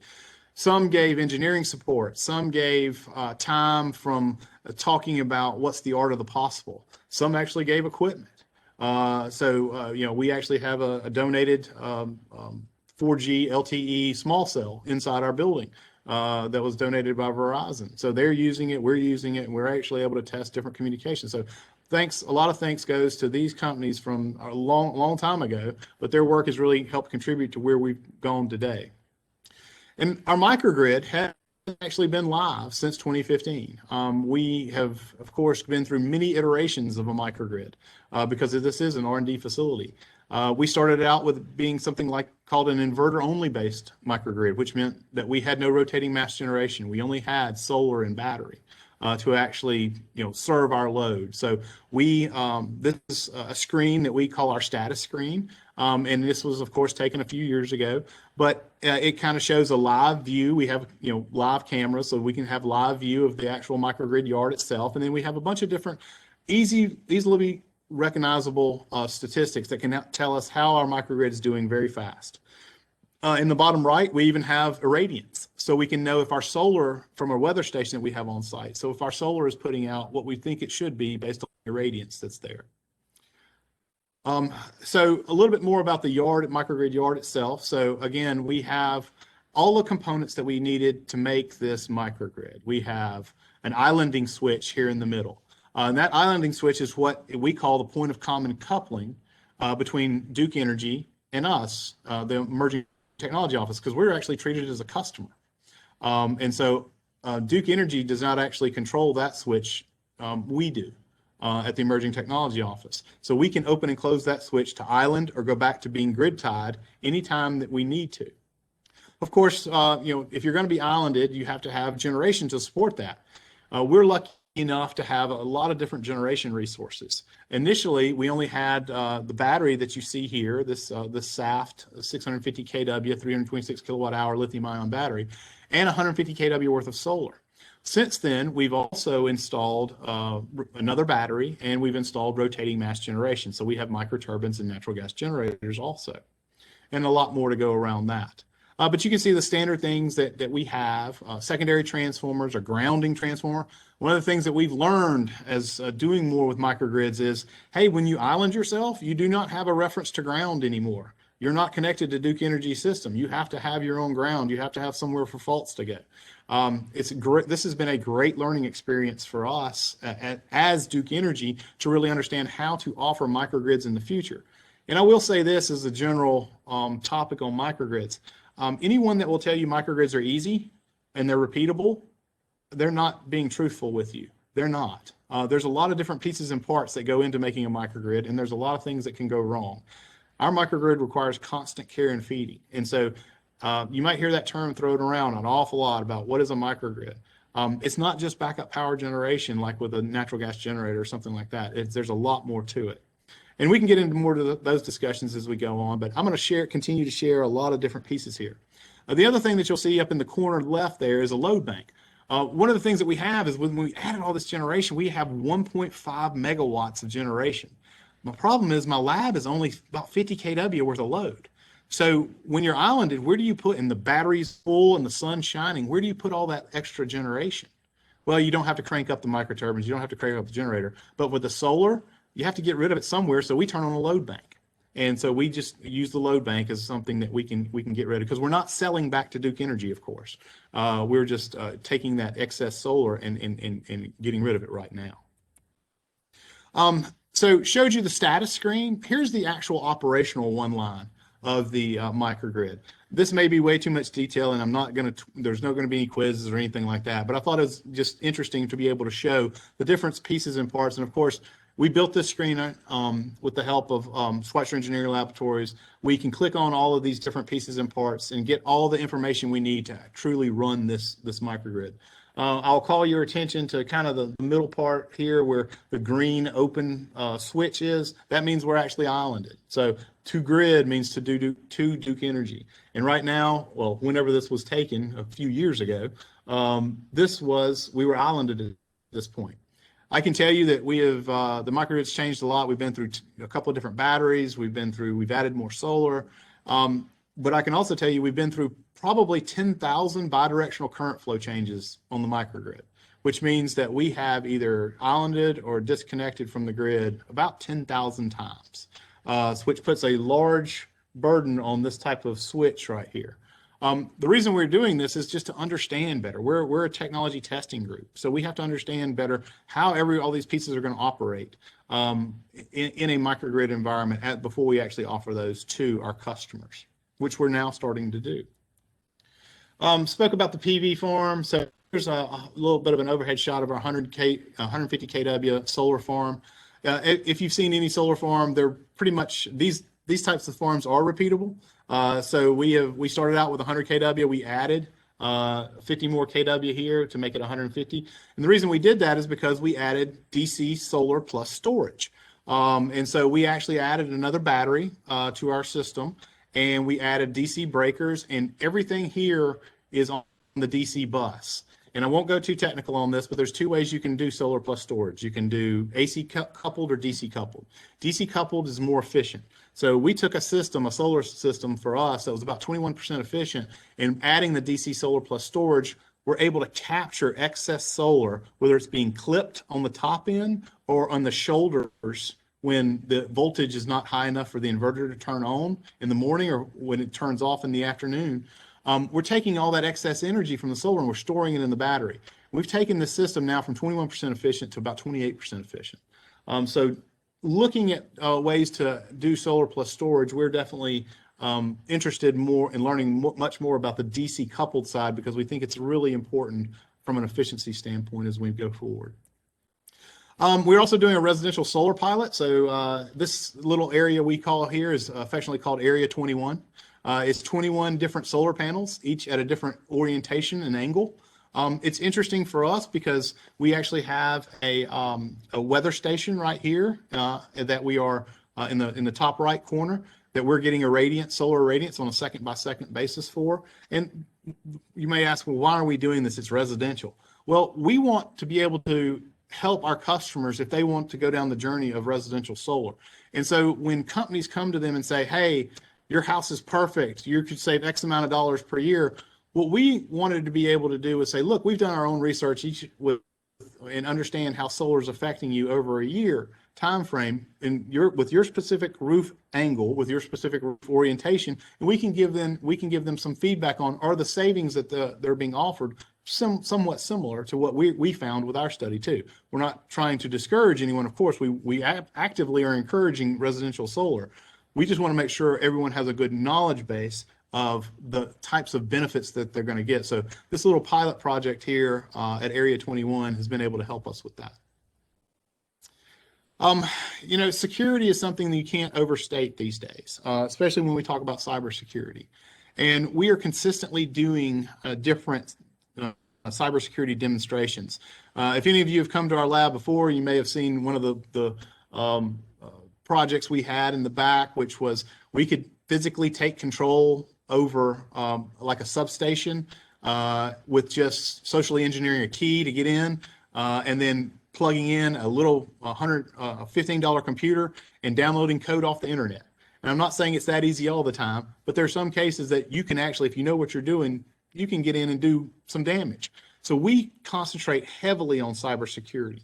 And one of the things that we've been working on now is what we call our zero trust cybersecurity. And most of the time, what utilities and a lot of people do is we hide behind firewalls. So we set up a firewall and we say, okay, everything behind that firewall we're going to trust. That may or may not be a good way to do things in the future. For Duke Energy, one of the things that we're also trying to do is push more intelligence to the grid edge. With doing that means, am I going to be able to push a firewall all the way to the grid edge? More than likely not. So what we're doing is we're doing what's called zero trust security. That means that, you know, everything, the network can be hostile, but we're still able to be secure. The hardware and the software actually has to prove to us that they have to prove their identity before we actually start talking to them. So you may have heard something called whitelisting or something like that before. So unless we know who you are, we will not talk to you.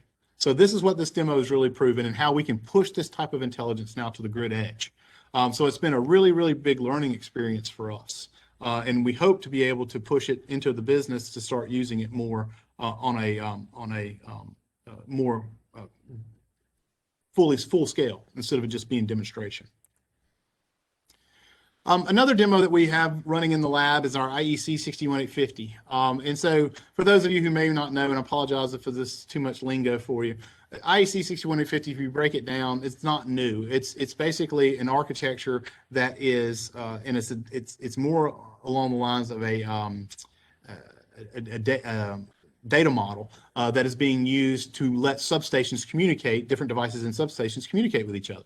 We're doing the same thing here with the microgrid. We're pulling different relays in. The biggest change for us, and 61850 is not new. It's been around. It started in 1995 in Europe with the International Electrotechnical Committee, and it's been being built on over the years. It is relatively still not new, but it's still a novel in the U.S. There are some utilities that are using it for their substations. Duke has not started going down that path yet in all cases. So we're doing this to actually help Duke learn more about the actual 61850 protocol and how we can talk the different languages, MMS, Modbus, Goose, whatever it may be. So the big change with this demo is instead of having everything hardwired with copper, we now are using Ethernet communications to be able to do the commands and be able to read the readings and everything. So 61850 has actually been a really good step function forward for us to really get what I'm going to say more functionality as well as more safety, because there's not as many places to make mistakes when you're wiring the different copper wires into the different relays. One of the things that we're going after hard and heavy right now is DC. Believe it or not, a lot of the appliances, a lot of the electronics and everything you have in your house are actually ran off DC, and we have to have converters in line. If you look at your computer monitor, if you look at your computer itself, there's always this thing we call either a wall wart or a little box that's doing all the converting from AC to DC. So we're thinking DC is actually going to start having more prevalence in homes and especially commercials places in the future. So we've created at our lab a completely DC only bay. So all the lighting in the DC bay, the TVs, the appliances, we have, you know, silly things like scroll shades, roll up and down shades. We even have a motorcycle, an electric motorcycle that we charge with DC for demonstration only. Of course, we don't ride it. But DC is the way of it's potentially the way of the future. So Duke is looking right now at how to understand it better, understand where this is going, because we are losing a lot of efficiency as we're converting from AC to DC and sometimes back. So we're thinking that this is something that's going to be catching on over the future. Now, a little aside, you may see that little board in the side on the side there. It actually is just a bunch of letters, but you can't really tell here, but it's lit up and it says the future is DC.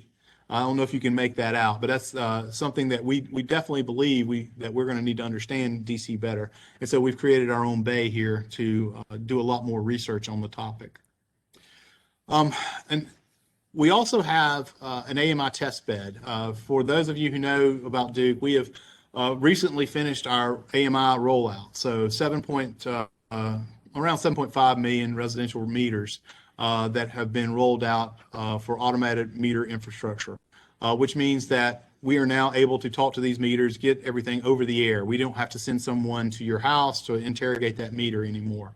But having so many meters means that you're going to have to do software upgrades, firmware upgrades. And so we have 800 meters in this test bed at Mount Holly at our R&D lab that we can do all the testing for the new programs, the new software, the new firmware before we actually over there update 7.5 million meters, because of course we don't want to make a mistake. We need to ensure that all this works before it goes out. So natural gas generators in a microgrid are not new. We have had a tremendous amount of time, and everyone understands generators. One of the things that we are looking at, and one of the test items that we're working on with the generator inside a microgrid, is allowing it to be grid following instead of grid forming, if that makes sense. So in a lot of cases, when you have backup power generation, you have emergency power through a diesel gen set or a natural gas gen set, when that generator turns on, it's what's called grid forming. It's going to give you, it's going to set the voltage, it's going to set the frequency for the system that's behind it. Because our microgrid and a lot of others in the future will be more than likely controlled by a battery and a microgrid controller instead of the natural gas, or instead of a generator, we now need to have these generators be able to be what's called grid following. The control systems have not been made in these generators to be able to do grid following right now. You can't put a droop curve in these control systems. So we've worked with Kohler, the company and also Schweitzer Engineering Laboratories and others to ensure that the generator can actually be grid following. So it's a term that I think a lot of folks are now starting to think about and look at because you can have inverter-only based inverter-only based microgrids, but at some point, what we found out was you need to be able to have some sort of really long term. There's going to be days that the sun doesn't shine. There's going to be days that you can't charge your battery. So if you truly want to be off grid, if you truly need a microgrid, you're going to need some type of rotating mass, whether it be something like what we've got here with the natural gas generator or our micro turbines. So these are two 65 kW Capstone microturbines that we use. Microturbines are very efficient from the standpoint of the way they provide the power to the grid, or to the microgrid in our case. They turn at a very, very high RPM, about 95,000 RPM. And they burn their gas very hot, so it's less emissions. So we have about 1,000 degrees coming out the smokestacks at the top. So have had really good luck with these microturbines and integrating them into our microgrid. And they've been in for about 2.5 years now, 3 years, and have been really performing almost flawlessly for us. Now, I want to call a little bit of attention here, since I have a little bit of time, and I think I'm going to have enough time for questions and everything else. But I want to call a little bit of attention here to that big, I don't know what I'd call it, lime green, off green box there to the right. One of the things that we're doing, that is definitely not a standard Duke Energy color, and that color usually is called go away green. It's a little darker green because we want it to be, you don't want it to be seen, so they call it go away green. This color, one of the things that we're testing here is we had this painted because a lot of our standard enclosures now are starting to have sensitive electronic equipment in there, whether that be UPSs, whether it be just control schemes, microelectronics, and those require a little bit different environmental constraints than what we've had, say, in our switch gears and our transformers in the past, which you could set those out and just let them run for years and years and years. We're finding that the sensitive electronic equipment that we're starting to use is a lot more susceptible to temperature changes. And so one of the things that we're piloting is using either phase change materials inside the cabinets to actually regulate a temperature range, or on the outside, painting the cabinets with a special reflective paint to where it actually pushes back about 70% more of the heat. It doesn't absorb it, it pushes it back out. That is one of the things that we're working on, because our only other option for a lot of the sensitive electronic equipment is to put a very high cost, very O&M heavy air conditioning system on the side of a lot of these containers. And we don't want to do that simply because of the operation and maintenance that those will take at longer term. So phase change materials like we're testing and paints that we're testing, hopefully are going to give us a lot more passive way of accomplishing the same type of goal. Of course, solar and EV charging has been around for a long time. We are very much into evaluating a lot of different types of EVSEs, the chargers themselves, as well as the different platforms from the EVs to understand exactly how they're going to react. Excuse me. One of the things that we're just about to be into, we haven't done it yet, but we're going to be doing vehicle-to-grid charging. Because vehicle-to-grid charging is something that is now starting to raise up with some of the new rules that are being developed. So there's always been rules with 15118 from the charger to the charge controller in the vehicle, but there's never been the reverse. How much power can the charge controller in the vehicle give back to the grid?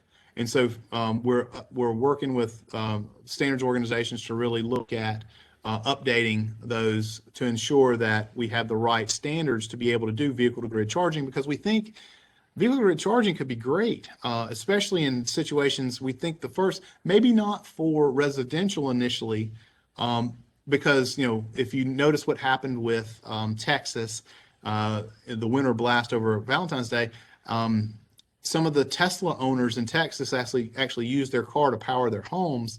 Unfortunately, that voided their warranties. From Tesla.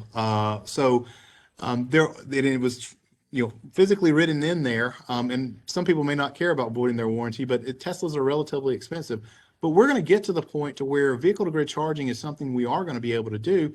And we're starting with school buses, because we think that's probably the best use, because school buses have a relatively known charge time and discharge time.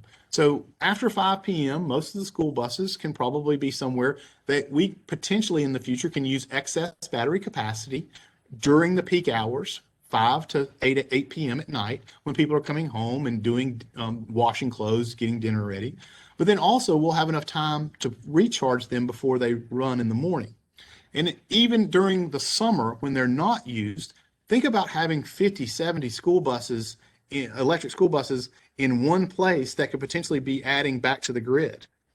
So there's a lot to work through, of course, but vehicle-to-grid charging, especially with school buses, is something that we're very interested in starting to work with. We actually have a pilot program started in Indiana right now with a school bus there. Another very fast-growing segment for us. Yes. A quick question on vehicle-to-grid. You know how we build the grid, not so much on the average, capacity that we need, but, we build it to the highest amount of capacity we need during the year. With vehicle-to-grid, because we're working on these projects, I work for Duke Energy, electric vehicle transportation manager, working all these kind of V2G projects. Does V2G help if it can only, let's say, provide benefit to the grid, let's say 80% of the time, and it's not there for that 20%, and therefore how does that kind of factor into it? Sure. Yeah, no, that absolutely is a great question.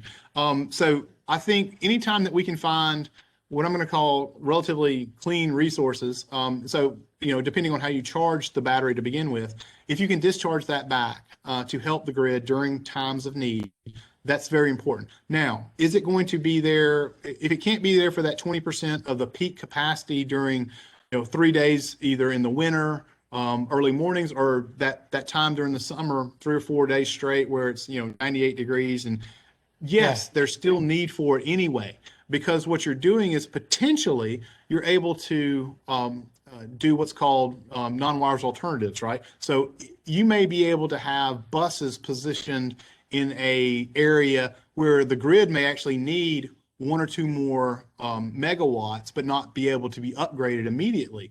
So we can use energy storage or VDG to be able to do that. It may not physically affect the overall Duke Energy system peak, but it can definitely be used as a more surgical, helping out on individual feeders or individual substations that are overloaded.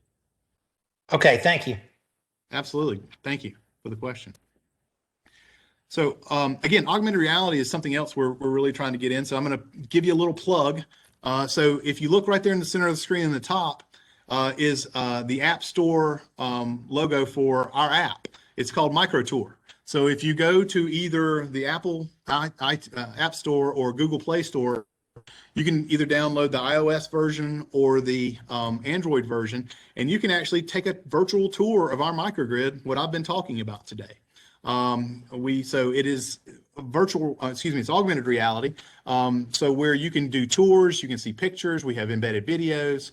But then if you ever do come out to the actual center here, it actually has an augmented reality function if you're on site, and you can click on the button and then you can hold your phone up and you can get much more information. You can get live data off a lot of these pieces of equipment directly onto your phone. Of course, live data is not available on the off-site version, but when you come to the site and use your AR, very, very powerful tool. We think AR is going to be really growing. So if you look at the top right picture, it's a way for us to either do trainings, so we can do electronic books to where we can break apart different pieces of equipment, or step-by-step verify that folks have done either switching orders, and you have all the safety, because augmented reality is really here for us in two ways. One, it helps us with operational efficiency, and two, it helps us with safety. And so we think that augmented reality, and if you look in the bottom, the gentleman wearing the hard hat, that's really kind of where we're going to be going. It's this smart glasses type of view. He happens to be wearing a company called RealWear. And this pilot project that we looked at here was doing damage assessment after hurricanes or after big storms, because bodies are limited. The people that know what they're looking at sometimes are limited in the space. So if you could put folks out there that have been trained in energy safety, but they may not know exactly what they're looking at, if you can potentially congregate your experts in one room and have all this live streaming data coming back to you. And so you can either have it like that, or either this person could be an expert in the field and they can just start talking the work order that they're going to need. As you can see in that picture to the right of the gentleman in the hard hat, he's looking at, and he said, okay, well, there's no pole here anymore, so I need a 45-foot class 1 pole. It had a 25 kVA conventional transformer on there with an 8-foot cross arm. At some point, you're going to be able to start talking that and get that into a work order into our Maximo system. So that's the future, and that's where we're headed. So this is augmented reality is going to be able to help us from a safety perspective, a restoration perspective, from a skills and learning perspective, and also from the skills gaps. So when we start talking about skills gaps and losing people with tribal knowledge about things, this is a way that we can actually build that tribal knowledge in and always keep it.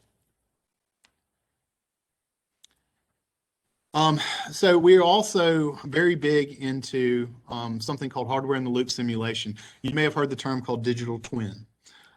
So we do everything that we do in our microgrid, we simulate first.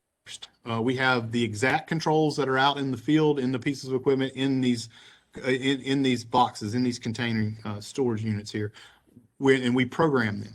And the reason we're doing this is because when we put things out in the field, they need to work. And so besides knowing the fact that the hardware will work, it's the programming, it's the protection and control algorithms and all the microgrid schemes. We need to understand how all that's going to fit together. We can do that safely in a digital twin environment here with our hardware in the loop simulators. And so everything that we've done at our microgrid, before it actually goes out in the field and we make a change, we demo it here. And this is something that you're going to start to see, I believe, personal opinion here, Duke start doing a lot more in the future, because the technology is advancing rapidly and the costs are coming down to where when we build a new feeder, when we input a new solar farm or a new battery system or a new microgrid, we will do a lot of this work digitally first, create that environment, and know that when we get out there to install the actual hardware and the software that goes with it with all the protection and control schemes, that everything will work as it should. We also are doing a lot of residential energy storage evaluations. We've evaluated multiple different pieces of energy storage for residential, and we will continue to. The meaning for that is we need to understand we may at some point offer a program to provide energy storage to our customers if they would like that. So we're wanting to understand what's the types of storage out there for residential. What are the pros and the cons of each of them? And believe me, each one has pros and cons, from price to operations to flexibility of working with the manufacturer. So there are a lot of different things to consider. And so again, if our customers come to us and say, hey, I've got solar, I'm thinking about putting storage on, we want to be knowledgeable enough to be able to either help them with that purchase. So again, if you come to our lab, you'll see that we have multiple different types of residential storage that is actively working and providing benefit to the lab and the microgrid. Our big project for 2022 is we are installing about 1.5 miles of overhead and underground, what we call distribution feeder. And the reason for that is because we want to be able to take our learnings from our microgrid and push them out to the field. And what normally happens is we may start thinking about making a substation of microgrid, putting battery energy storage, putting solar, putting maybe some type of generation at a substation in the future. And then there is all that wire behind it, all that distribution lines, all those customers behind it. And so we're building this line here to attach to the back of our microgrid to give us the impedance from the line miles that we need to actually be able to go in and look and evaluate how different pieces of equipment, distribution equipment, are going to react. So we're putting in new batteries at the tail end of this feeder, this 1.5 miles of line. And as you can see, you're going, there's no way you get 1.5 miles. Well, we're going back and forth on poles multiple times. We're going underground, which is not shown here, multiple times. But we're getting about 1.5 miles of impedance here. At the end of that, it's going to be a 1.5 megawatt load bank. It's going to be a couple of different battery systems. Because again, we're trying to mimic what's going to be happening out in the distribution lines in the future. So very big project for us this year. I will also say that last year we took the time with COVID, when a lot of things shut down, is we updated our lab internally. So if you came here 1.5 years ago, 2 years ago, you're not going to recognize the place because we have completely gutted the inside. We have all new bays. We have taken over every part of the lab now space. We have great video walls. We have a great demo area. We have multiple lab bays. We have our equipment wall, which we're very proud of. That is a wall full of equipment that we've helped bring to commercialization. So some piece or part that we've helped, because what we do, we don't do a tremendous amount of research from the standpoint of net new. We do a lot of development. We work with our manufacturers to do development of their products. So they bring us their alphas, they bring us their betas, and we help them work on it. And then we've now been able to throw a few of these up on the wall. And then in the middle, you also see that we do some innovation. So we have about 18 patents through our team, and we've won a few awards. But we'd love to have you back to be able to come see the Emerging Technology Application and Training Center once that everything has gotten semi back to normal, whatever our new normal is going to be. So with that, I appreciate the time today to be able to talk to this distinguished group about what we've got going on here in Mount Holly at our microgrid and our R&D lab. But I'll take a few questions Kelly, if there's time, I'd be happy to take a few questions. Have a few minutes. Is there anybody who would like to unmute and ask a question?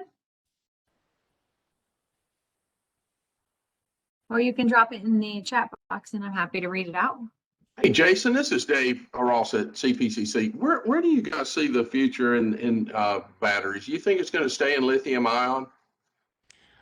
Great question, Dave. For the next few years, yes. Of course, lithium is really the and when I let me clarify, just because somebody will gig me on this if I don't clarify.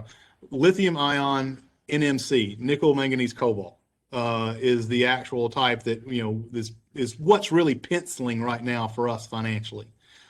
We can make that pencil. Prices are dropping. Prices are dropping quickly, and so we think lithium NMC is going to be very much in our mix for the next few years, probably for the rest of the decade. Of course, there's also other types of lithium, LFP, right? So lithium iron phosphate. We've done projects with lithium iron phosphate in the past. They are getting better from the standpoint of energy density is getting better. Lithium iron phosphate is it has better operational characteristics, except for energy density, than lithium ion NMC. But then again, now we're starting to open ourselves up to a tremendous amount of different technologies, flow battery technologies, metal air batteries, solid state batteries, non-chemical energy storage, thermal, liquid air, gravitational, all of these are starting to come in. And I would be remiss if I didn't say that we have really good line of sight for our 2030 goals for 50% carbon reduction, for reduction of methane, 100%. Where we've got to get is from 2030 to 2050. We're going to need every one of these different types of storage techniques, in my opinion, to be able to get us where we need to get, to really net zero. But having said that, some of these we have to be careful, storage techniques we have to be careful about because they bring their own challenges, whether that be flammability, whether that be full life cycle cost with waste and recycling. So we have to look at this holistically. We have to look at it from a levelized cost of service. Thank you. Appreciate it. Yeah, good question.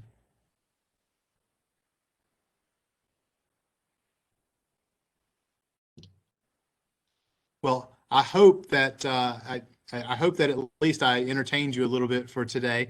I really do appreciate E4 allowing me the time to speak. And if anyone has any follow-up questions, please feel free to get them to Kelly, and Kelly can get you in touch with me.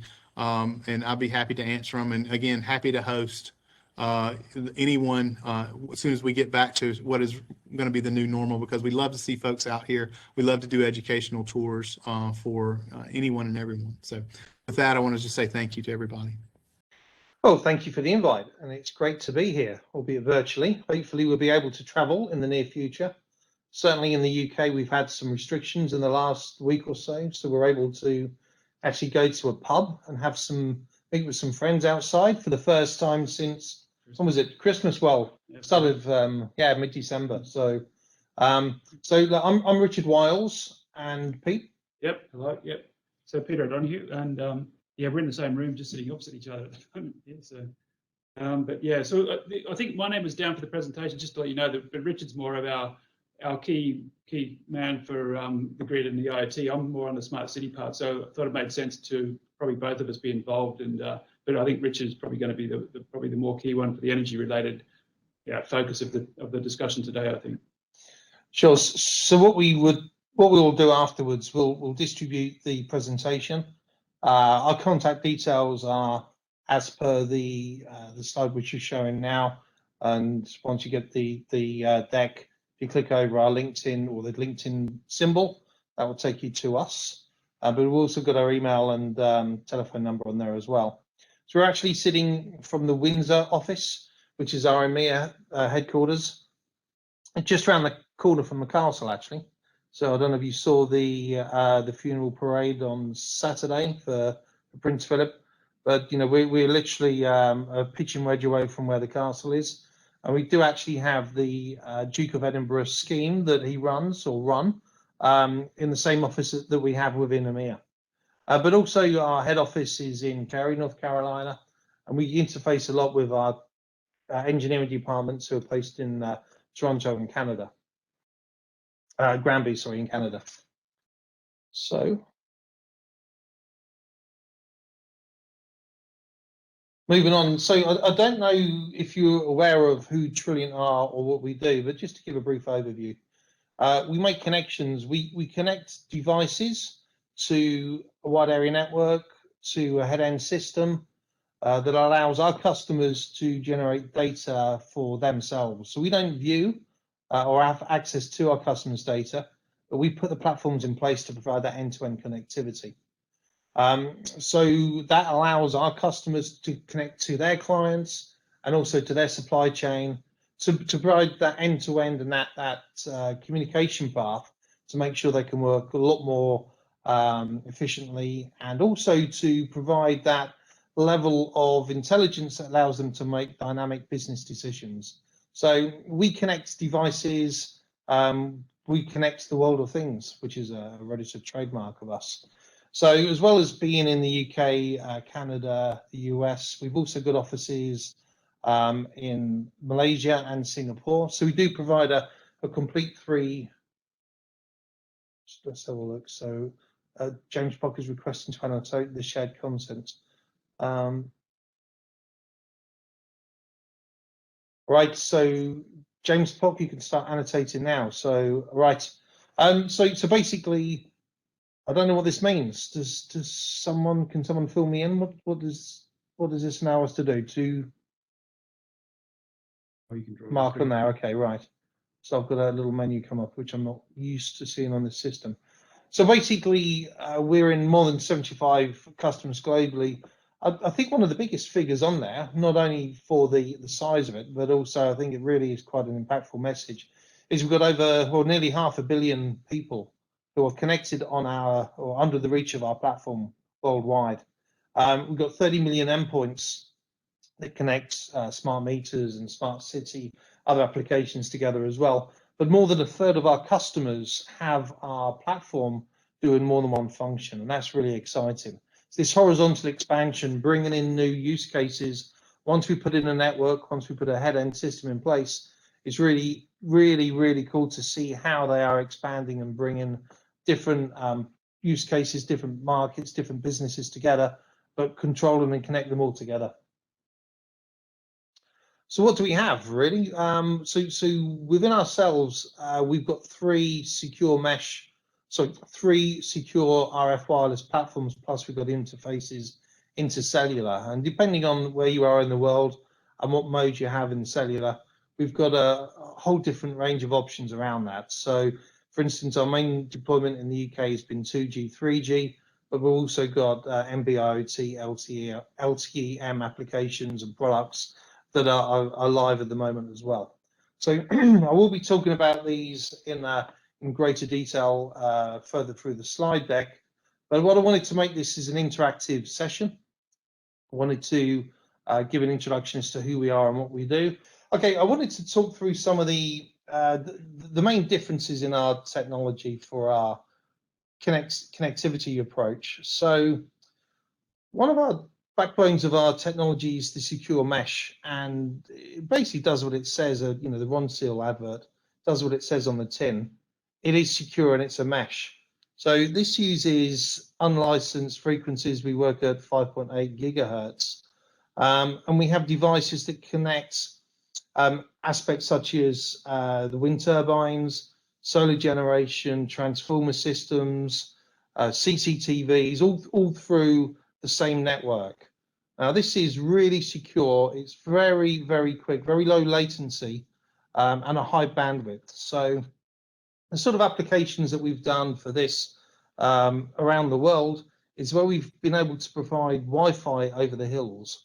So where there's no cellular or other networks available, or which are robust and secure enough and able to have the quality of supply, we put in a system using our point-to-point networks that allow us to connect the devices together.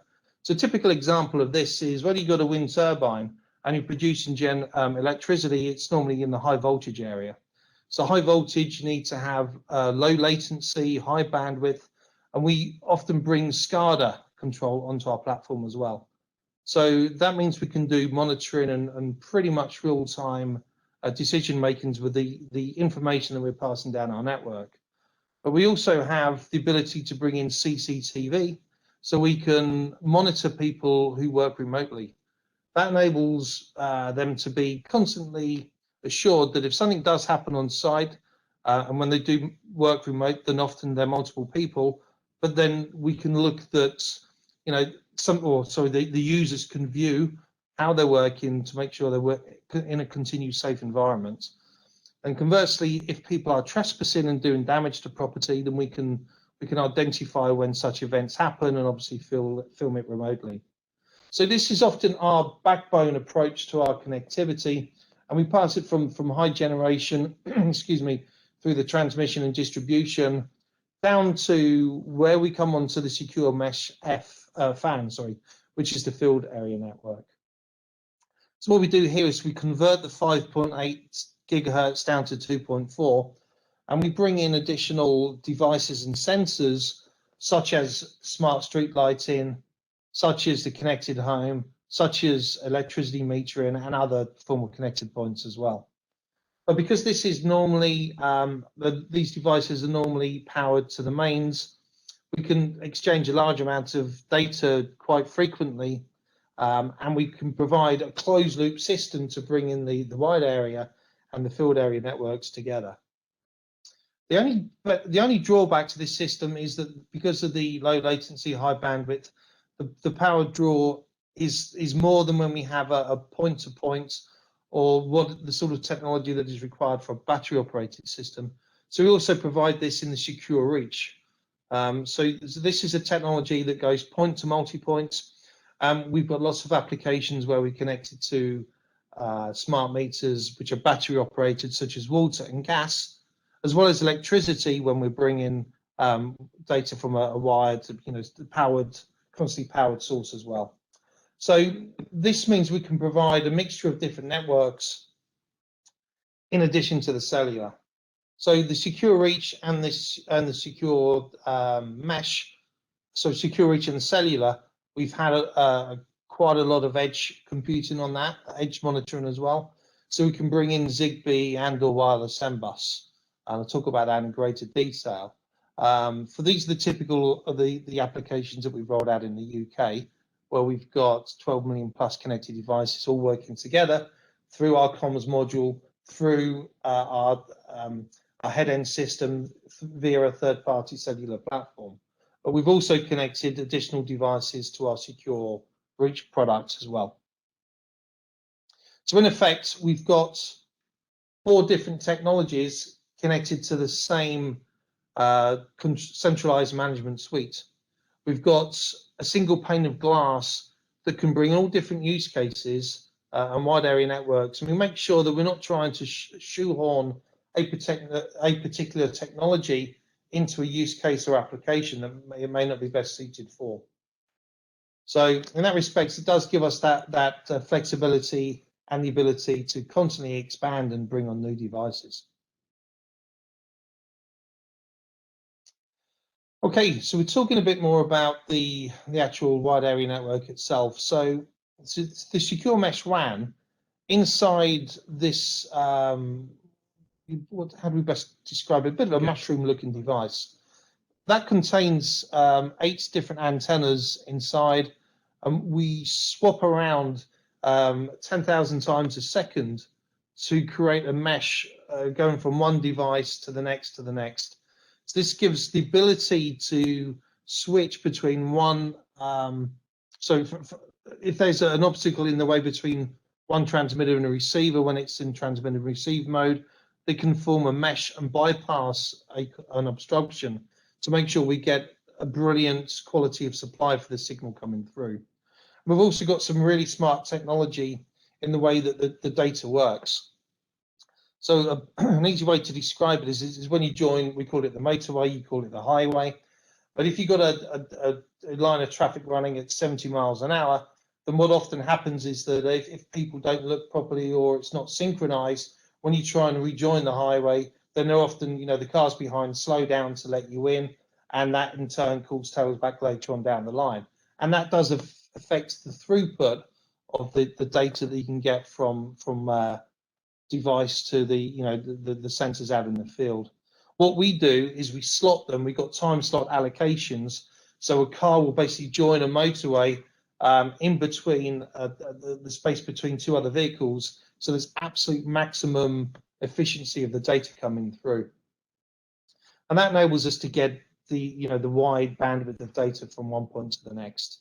So we generally go between 12 kilometers from one point to the next. And that allows us to bring in, we can do that as a standalone network using the extenders or the connectors, or we bring in additional devices where we drop it down to 2.4 gigahertz, and that allows us to connect to smart meters.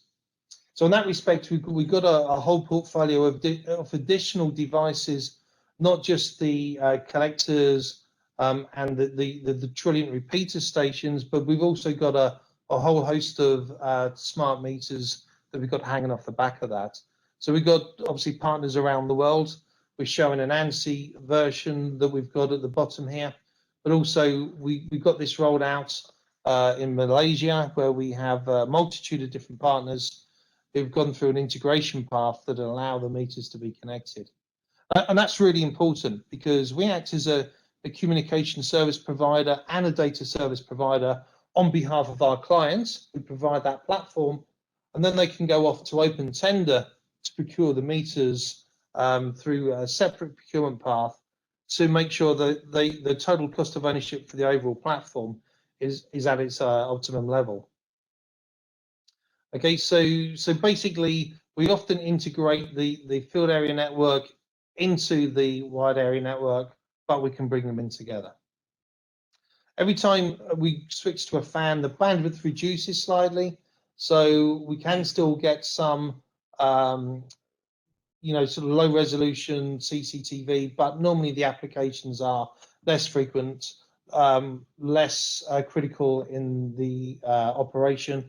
If we do need to do low latency, high bandwidth, we will bring in some of the wide area networks in place as well.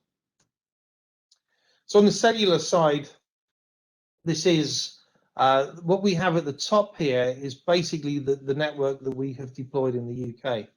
So for the UK smart meter rollout, this is a national program that is changing 53 million gas and electricity meters to make them smart. Currently, we're about 20 million devices or smart meters installed out of the 53. Trilliant have about 7 million of those devices, which are being integrated as part of a central government-run platform. So in the past, we've supplied the head-end system as separate packages, separate instances, and we've brought these together, we've merged them together to be part of the overall government platform. But the Trilliant Comms Hub there is a 2G, 3G device, and that connects to the electricity meter by a 230 volt power cable, but the communication between the comms module and the electricity meter and the gas meter and the mandated in-home display unit is by Zigbee at 2.4 gigahertz. So the communication hub speaks to the head-end system. Once that's commissioned, it then speaks to the electricity meter. We then speak to the gas meter, and then we speak to the in-home display unit. But once they're all set up, once we've got the secure links running through end to end, the electricity meter speaks to the in-home display unit every 10 seconds. So we use kettles to boil our water to make tea in the UK. So we fill it up under the tap, we plug it in, and within 10 seconds of turning the kettle on, you will see a display on the display change on the in-home display. So we often have some different use cases around that as well. So in addition to looking at your energy consumption for both gas and electricity, you can send personalized messaging down to a consumer. So for instance, if they have an email with a new bill, you can send them the message on their display to say, please look at your inbox. This is how much you're going to be charged for the next or for the last period. We've also got the ability to bring in prepayment interfaces as well. So some of our clients have the ability to communicate to the client and notify them when they're running short of credit. Now, in the UK, the prepayment system is different to others insofar as that we have thick at the head end and also thick at the meter. What does that mean? Well, it enables the users to look at the meters themselves and the in-home display to understand how much credit is left. So if the wide area network goes down for whatever reason, they can still view how much credit they have before, in worst case scenarios, the contactor or the gas valve is fired to, and then disconnecting the supply. But what we do is working with our clients, we've set up a whole infrastructure around friendly disconnect periods and days and holidays. So for instance, in the winter time, between 3 p.m. and 7 a.m. in the periods of darkness, then even if somebody does use their emergency credit, they're in debt, we can make sure that the power is not removed. Because last thing we want is for somebody to have power removed when they're walking down the stairs and create incidents around that. So we've got the ability to, through the head-end system, for our for our clients to work with their consumers to control when the energy supply is provided to their property. So we also have a new version of meters which has been deployed, which has got NB-IoT, LTE-M, and 2G as a WAN as well. And that provides us with the ability, because the data is via the cellular network is more robust, we've gone on to HLS7 security on that as well. And that also allows us to connect to via the Zigbee and or wireless M-Bus networks. We're able to communicate to other connected devices within the property. So we have EV charging points and other load control. So for instance, we can use that to control heating elements for hot water or for central heating or other aspects to allow the consumer to only do that when it's the best tariff for them to do so. So we can do some form of demand side management and demand side reduction through this network at the same time. So this is being rolled out now in the UK, but obviously we've got other clients around the world as well where we're doing versions of this. And some of them have would want to go direct to the meter, so we can put NB-IoT, LTE, LTE-M, WAN modules into the gas meter, or we could have them working over the home area interface and connect via the electricity meter and comms hub itself. Does that all make sense? I'm hoping silence is a good sign. So the SecureReach LP-WAN. So this is our point-to-point solution, which is similar to LoRaWAN and Sigfox. And I don't know if any of you have come up across these types of technologies that are out there. But this is where we've got a slightly different version to that, insofar that, again, this is a private network, not a public network. But we've put some additional IP around how the signal works. We broadcast 500 milliwatts on a couple of channels, which gives us a really good link budget. We've got 172 decibels link budget for the wide area coverage. And this provides a really strong method of communicating to devices where the signal may be, or the electricity meters may be some distance from an access point or base station. So depending on where you are, so on a mountain top, we've measured over 15 kilometers. We've done 12 kilometers from a tower, 10 kilometers in rural applications. When it's been mounted on a substation, we've got 7 kilometers. And depending on how dense the urban infrastructure is, then, and whether or not it's underground, then obviously we can tailor the networks around that. But we do have a whole host of battery operated devices that are connected to our LP-WAN device, as well as smart meters. So we've got battery and mains operated devices. And another really interesting application we've got running in the UK is we're running temperature monitors from a nuclear power station. So the feeds that are coming from the nuclear power station onto the grid, we're measuring the temperature of the cables and we're measuring the temperature of the soil around the cables, so we can work out how much capacity, how much load that we could put through those cables and enable the network operator to run their grid, their smart grid, more efficiently. So a use case that I wanted to speak to to you about is one that we're doing on the Isle of Man. So does anyone know where the Isle of Man is? Has anyone heard of it or been there before? I've heard of it, but I haven't been there. The most famous event on the Isle of Man is the PT races, the time trials. So these have been running for, I think for over 100 years. So this is where they race motorbikes around the public streets. And they don't create, additional race courses or barriers. Often they're just bales of hay. So there's a 37-mile circuit around the Isle of Man. And the winner last year, I think, had an average speed of 134 miles an hour. So it's a really crazy event, which has a massive input of people. So the Isle of Man is between the UK and Ireland.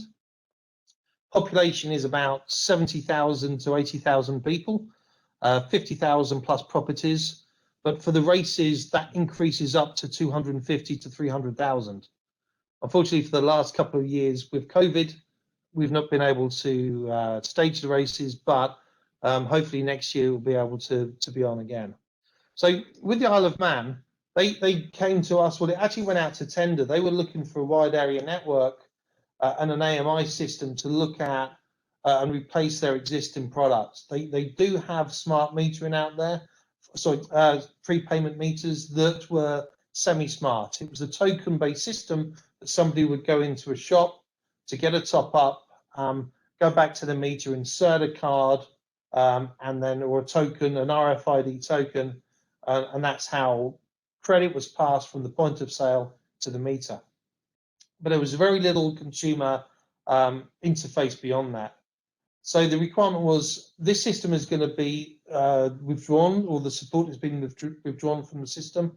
So they wanted to put a network in place that will allow for a new platform that will have this horizontal expansion. But the primary focus was to do smart prepaid metering. So we went out there, we looked at the profile, we looked at the topography, we used something like the land use, land coverage profiles after looking at Google Earth. We looked around to find out where was, some additional information, where were the cities and the towns, where was the build-up. And we actually put this temporary, or build up a population, we put this temporary secure reach device on the start finish line, on the grandstand of the TT races, which is a famous straight on the island. So this device was put on there, and we did some initial discovery around Douglas, which is the capital of the Isle of Man, just to see what sort of penetration we would get.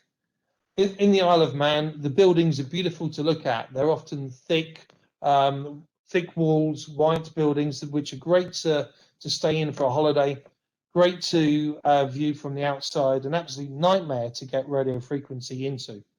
We don't know where the meters are. They are located outside in a box, as I believe is in the case of, in the US. So these could be under the stairs or in a basement. So getting penetration into the buildings was an absolute key requirement. So we also did some surveys on a drone, and that enabled us to provide, well, using a drone. And we also did another set of analysis with Manx Utility, the utilities themselves. We did 8 base stations in 2.5 days, and we did about 1,250 measurements around the island to find out how the secure reach signal will penetrate and create a network that will provide 99.5% population coverage on the island. So what we did is we worked closely with them to provide this level of cluster points so we can understand how many base stations are required, where they need to be to give the coverage that they had to do to meet their regulated coverage requirements. So on the island, we've got 25 access points. We could have covered this with 20, but for the additional use cases, for the redundancy, the resilience, we have put an additional 5 units. So this is live now. This is a really exciting project. and really keen to get out there again once restrictions are lifted. But connected from the actual network itself, we do provide complete asset management, operations for the assets themselves, analytics, interfaces to third party. As I mentioned before, via Zigbee and wireless MBus, we do provide edge computing, and we do ensure we've got very high availability of our networks. So on the asset management side, this is to do with the electricity, gas meter, in-home display unit, SIM cards, what access point they're connected to on the network, to make sure that all of the devices have some form of control. We can work with our partners and our customers to ensure that the firmware is sent off in an appropriate manner, and we understand when it's been transmitted, when it's been received, has it gone live, has it not, has it been a failed attempt, and for what reason. So that's all through the asset side, including meter point reference numbers and meter point asset numbers for gas and electricity meters, so we can bring that back to a customer. Once we got, so when we see customer, it's a customer address. We don't store personal information on our head-end systems. We provide that through links into APIs for separate billing and other and CRM type applications as well. But what we do provide is data analytics. We do a whole host of network performance, customer performance, how are people buying electricity, where are they buying it, what sort of value. So you can start building up your network of what do we need to do to support the customer better moving on in the future. You may have seen the press release recently that Trilliant have just bought a company called Primestone. So we're deploying our own data analytics, but we also work with third party such as SAS. So behind the asset management data analytics, we have the operations engine, the brains of our platform that make sure that we do what our customers want to do. So that is sorting out aspects such as time of use tariffs, dynamic or timed, or when you have a step or block tariff. We all control it through the operations engine, and that links into the APIs into third-party systems, so we can get the industry flows. So in the UK, it is a fragmented market. So we have a network that is run by geographically based organisations, but the energy suppliers who I buy my energy from could be anywhere in the UK, and they can have clusters basically from the north of Scotland down to the southern part of England, Land's End to John O'Groats. So we need to make sure that all of these energy suppliers have the ability to speak to their customers wherever they are in the UK and to bring that data back. But we can only do that if we have high availability of our network. So we make sure that we provide support for our clients. We've got the ability to do 24/7 chasing the sun support, and that is with in-house Trilliant operatives. So we're not sending this outside to a third-party company. These are Trilliant trained personnel working within Trilliant safe, secure environments, albeit during COVID, some of them working from home, but making sure that when we do repair, maintenance and support on our networks and our head-end systems, we do so in a very secure manner. And that includes GDPR, the General Data Protection Regulations, to ensure that no personal data is passed to anyone who should not be receiving it. So we've got strict procedures and processes in place that, as part of the UK Smart Meter programme through this government-controlled monopoly company, the Smart DCC, we must adhere to the government regulations. And that includes expansion into edge computing as well. So making sure that we bring in other devices, such as EV charge points in the property or in the street, just to make sure that when we bring in other connected aspects, then that is done safely and securely. So the head end itself, sorry, any questions regarding the software platforms and how we bring our processes together? Please feel free to put your hand up or to ask a question as I'm speaking.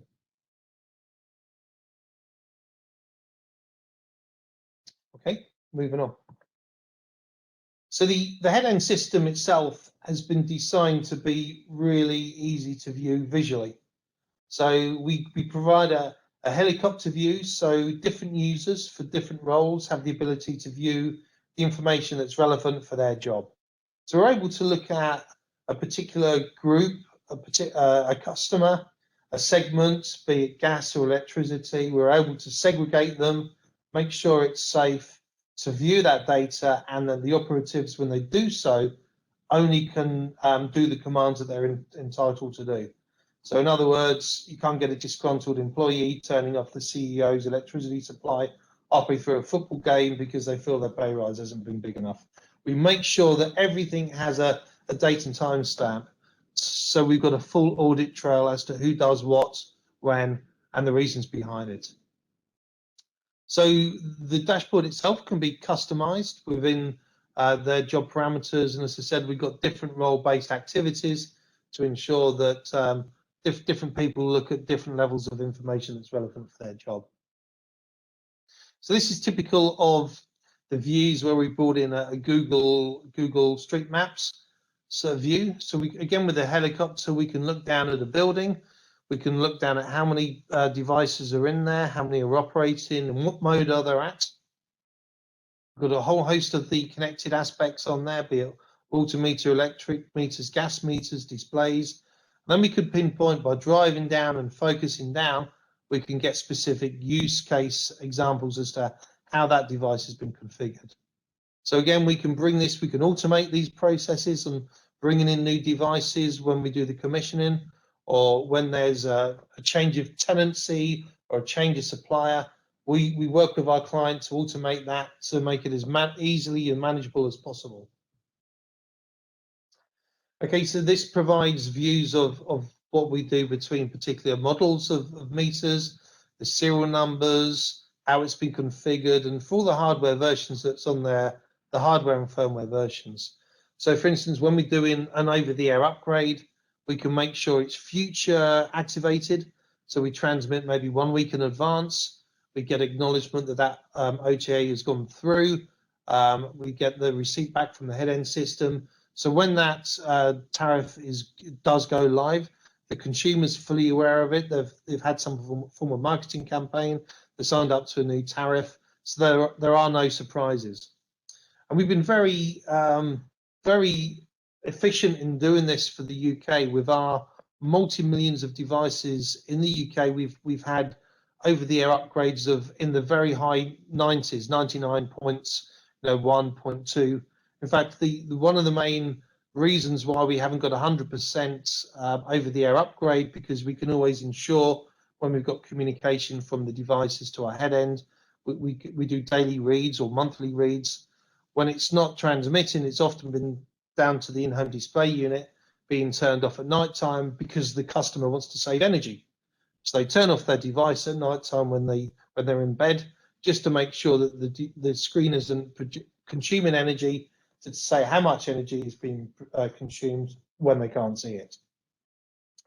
But we also have the full device management. So this brings the full history of what's connected, when it's connected, who's loaded the software up onto it, what version it's at.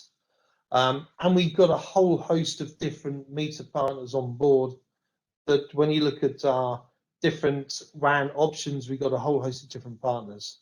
So some of them have got secure reach, secure mesh, and also cellular, where some have the secure reach and secure mesh.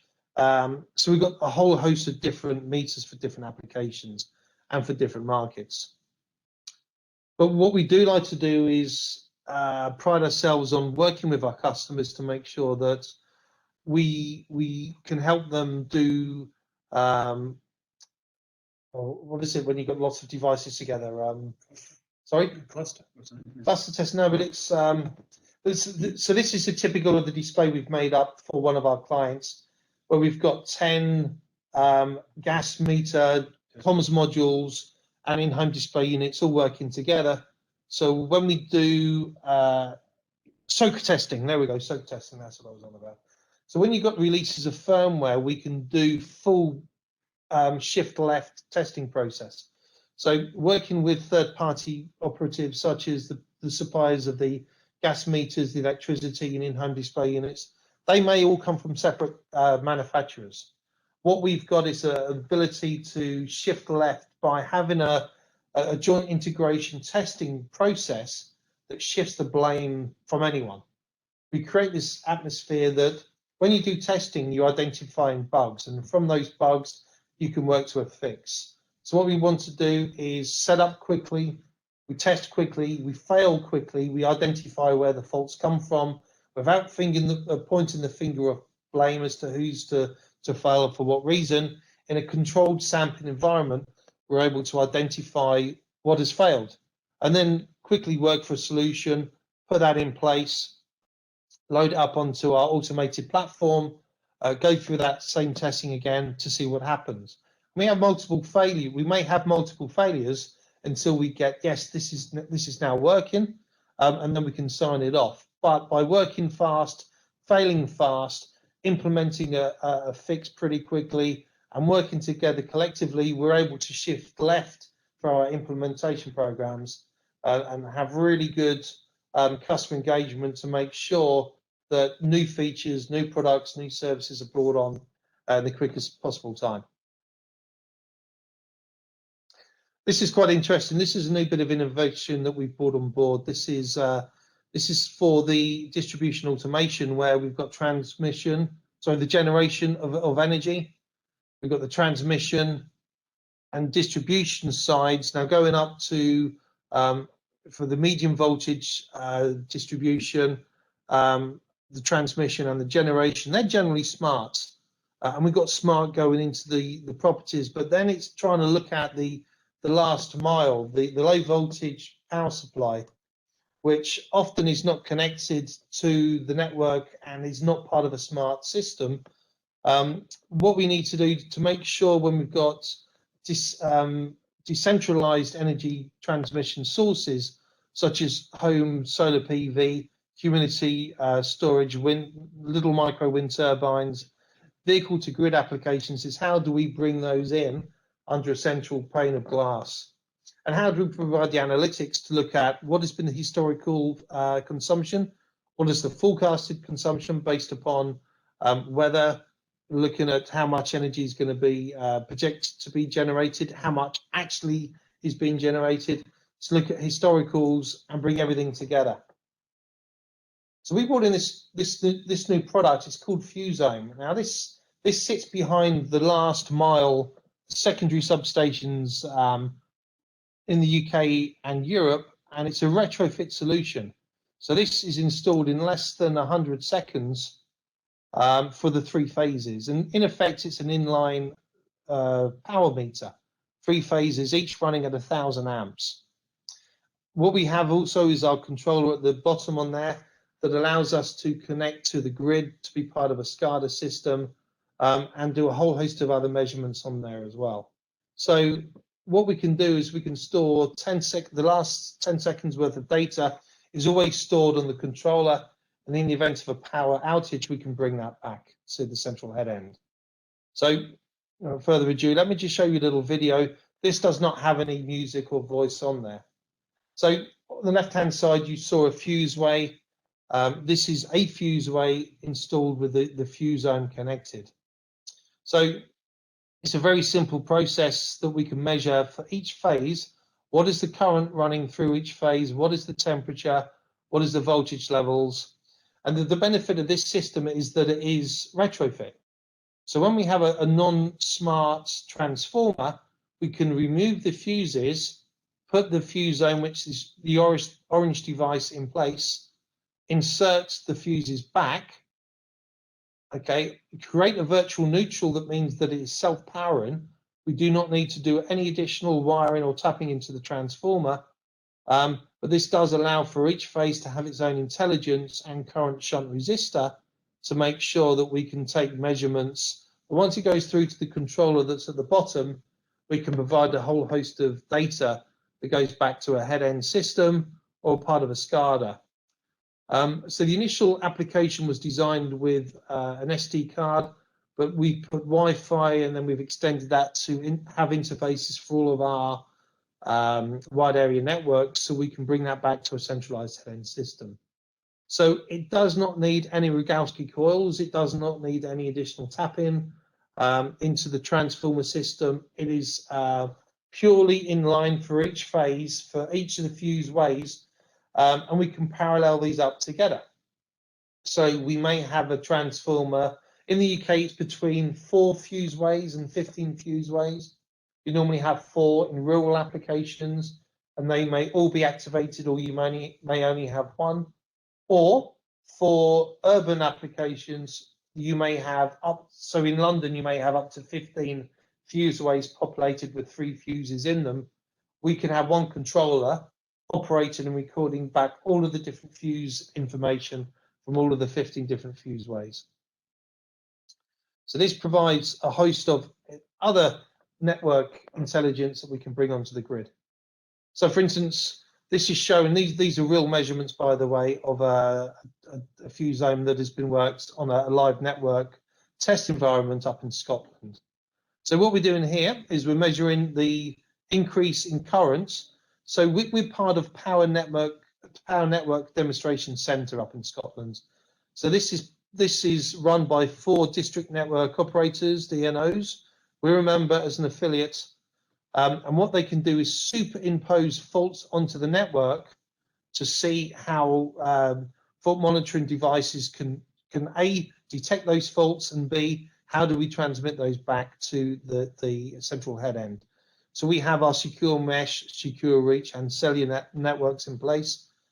But what we're showing here is we're going from 0 to 3,000 plus seconds. We're putting different currents in there. So the higher the current build-up, you've got a temperature increase, and that's being monitored and transmitted back to the head-end system. So this is showing for 1 day's worth. So you can see where the spikes go up and down and how the temperature changes.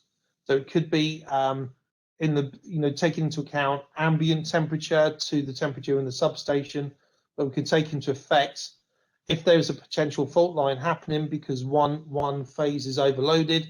We can determine and start to predict when failures are going to happen because one phase, excuse me, of the transformer is getting stressed. So as you can see, when you're looking at it at a shorter period, longer period, the data may be harder to read. But when you've got it over a 24-hour period, you could look at each phase. How is it balanced? What's being connected to the output of that transformer? What can we do to make sure that these operate pretty much in balance to get the maximum use for that pre-existing asset? And that's really useful for when we're bringing on things like electric vehicles or other grid-connected devices such as air-sourced heat pump, which is going to constantly take energy from the grid to help heat your home. And that's a real government objective in the UK as well. And these can be all controlled by the same head-end system, excuse me, that we're using to control smart metering. So some really useful applications around IoT that we're bringing back on this as well is echo fault location. So again, working with Power Network Demonstration Centre, they've created an algorithm that could basically send a signal down to the network and come back again. But if everything is working correctly, you get the green signal. If there is a fault through a high level of impedance, something's happened in the future, we've got a view as to where that's coming from. And if we bring in temperature sensors for link boxes, these are a distribution, probably know more about link boxes than I do, but these are in the UK, they're often under the pavement walkway, and they go from a feed from a secondary substation through to a collection of buildings. And if we get a temperature build up, which we can monitor and send that back through the head end, coupled with this echo fault location, we can get some really good indications of when there is a predicted fault, what is the location, the sat nav address, when do we think it's going to happen, and we can do preventative repair rather than repair for an incident that could be quite significant. That can all be done through the fuse zone. We need the power factor, we need the phase angle, we need the current, we need the voltage. We bring that through in a real-time system, we can make that measurements. The other thing we can do is revenue protection. So if you haven't got smart meters, you're relying on historical data to understand what has been consumed at a property. So what's being consumed from a dwelling, from a fuse array, and we can monitor that from the fuse home itself. But by collecting all of the smart meters that may be connected from a phase from a fuse home, we can do real-time analysis as to what is being consumed to make sure that all the sums add up. We can look at the aggregated consumption. So if somebody tries to tap into a meter to do something incorrectly, then there's going to be an imbalance. So we could identify almost in real time when a tamper event has happened, and we can send teams off to a particular address to help identify where this is happening and work around it.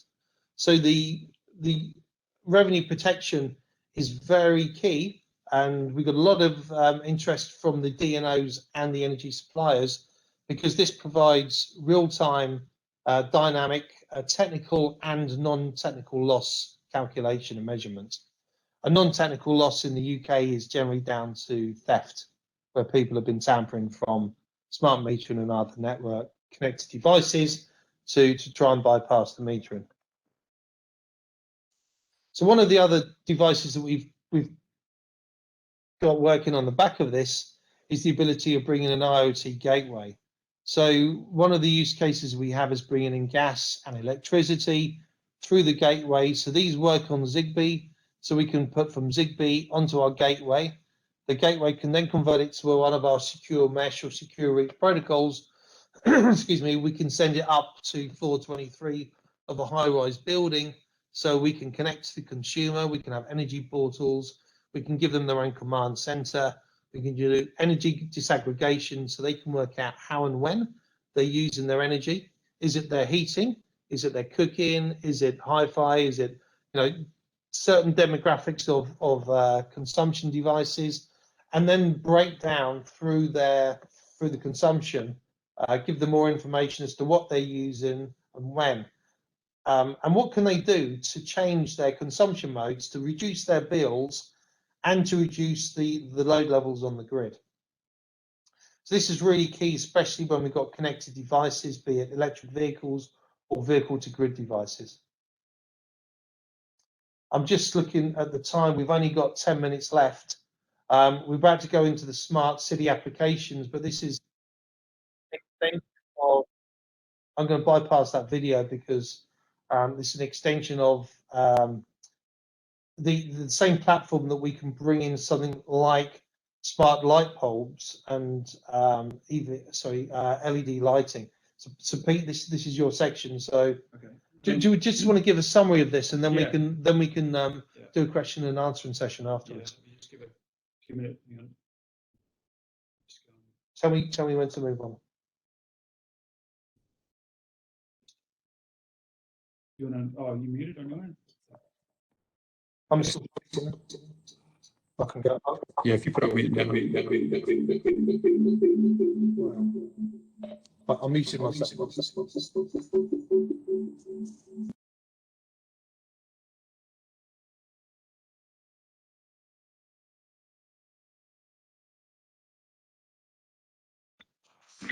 Yeah. Okay, so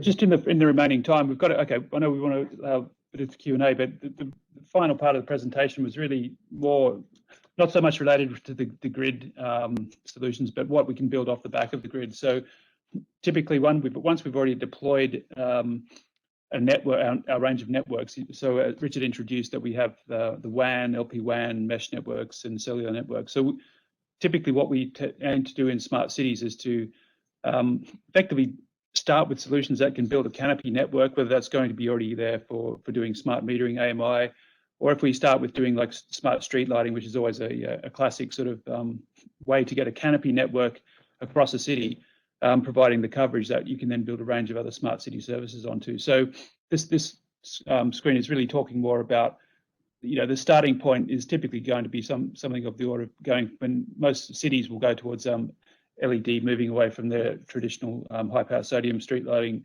to go to LED, and then LED gives them a significant immediate saving, but bringing a smart sensor into controlling that gives them even more savings, because you suddenly also have the ability to manage the maintenance side of that as well. So typically, if you just go to LEDs without making them smart, you don't have the insights into when failures are occurring and when you should be sending replacements, or understanding where there's been failures. So you're still spending a lot of money still trying to manually manage the network. Once you have a smart network, you can actually immediately have an insight as to where the failures are and then address those immediately. So once you've got that type of smart radio network across that, you can then build on a whole range of other solutions around, for example, here we've got parking, air quality, traffic management, and sort of other sort of solutions that would be, waste management. And the other ones that typically these would be all sensor-based networks where you can run off an LPWAN, but typically some may be all more suitable to running off a mesh network. And one of the advantages that Trilliant brings is that we have an ability to bring in the right network for the right type of service. So if we need bandwidth, we can bring in the mesh networks, and they also bring in low latency, and so you get that combination of being able to do more real-time capabilities, and so that can act as a service in itself, as well as backhauling other services. The LPWANs are typically there more for longer latency, very small payload, for just giving small bits of data, and quite often battery on battery-based services as well. So typically we're looking at sort of ones that might be 3 to 5 year battery life for a parking sensor, for example, or other sensors that might be doing air quality sensing that might be sitting in the field for several years as well. I won't go through all the details on each of the services. If we just maybe step through quickly to show you the types of services that we had in the following sections, Richard, maybe that's probably going to be enough. Do a page down, right? Okay, so yeah, let's skip over the lighting details. We'll jump straight into each of them. So we've got an example of smart street lighting. That's a clear rationale for doing that, just in terms of the savings and the energy cost and the savings on the maintenance side. We have quite a comprehensive solution in managing that. And the next one is more into, we'll skip over the street lighting, that's just more about details. CCTV, this is based on our WAN network. The question comes, why would you do wireless CCTV? And it's typically going to be in use cases where you can't get fiber and cellular is too expensive, so you go for private network wireless. Typically, it's going to be in either temporary installations or installations where it may be several years before you can get approval to get underground wiring put in that's going to support, the broadband requirements of fiber-based CCTV. So there's definitely a strong use case there. And then the next one is around environmental monitoring. Again, these days, most cities are looking at AQI indexes for air quality. So they need to do that. And the key driver there is really how do you protect your citizens at the same time as cross-referencing this against other services such as traffic or weather events combined with environmental monitoring. I suppose one key point here is that we can provide temperature, humidity, carbon monoxide, carbon dioxide, sulfur dioxide, nitrogen dioxide, but some of those sensors are also applicable to the indoor environment. So not just outdoor environmental monitoring, but we're working very significantly in the building management. Trilliant's recently sort of moved into doing suite metering as well. So we've got now providing our wireless services to support metering for like multi-tenancy solutions, and then being able to use that radio network to do environmental monitoring for each of the units or suites in that case as well. So parking meters is another one where we have, again, it's a straightforward business case where utilization and cost benefits to the city and to the consumer are quite clear. We have solutions in that area. And then traffic management is another classic case where we put in radar solutions off our radio networks and can do that over our mesh network to do very much an edge-based type of solution where we can do a lot of information gathering and not just needing to use video services, but radar-based, low-cost radar-based solutions to do traffic volume detection and speeds, and so very useful type of strategy as well. And so that's really it. So I guess I know we've run out of time, but we probably should stop here just to give any quick feedback from anyone. Yeah, if there's any questions or answers, we'd like to give you the answers to the questions if rather than us giving you the questions, so you can give us the answers. Is there anything that is that you need some additional expansion upon? Anything that you found particularly interesting? Any other questions we can help you with?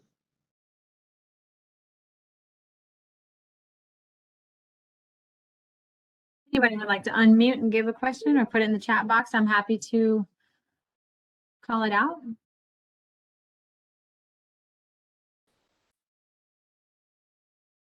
Well, it looks like you all did your job and you were very informative. I suppose what we can do is if Kelly, if there's any follow-up questions, you know, our contact details are there. I know we don't want to go into the next time slot, so we can always take questions offline if needed. So we'll remove the videos, and we could provide, I think we may have some slots for the videos on our Trilliant website, but they do take up a huge amount of space on our presentation. So what we'll do through Julie and Jen Oakley, Julie Terry, we'll send the presentations to you, and then you can distribute to the wider team. I just wanted to, give you an overview. That's what we do. Appreciate we've crammed a lot into only an hour period, but what we do in the UK isn't unique to the UK. We can expand these use cases out for anywhere in the US and your community. So please, get in touch with us. Our contact details are there. Thank you for the time. We thank you for the opportunity for us to present, and enjoy the rest of your day. Well, thank you, Kelly, for offering me some time today, and hello, everyone.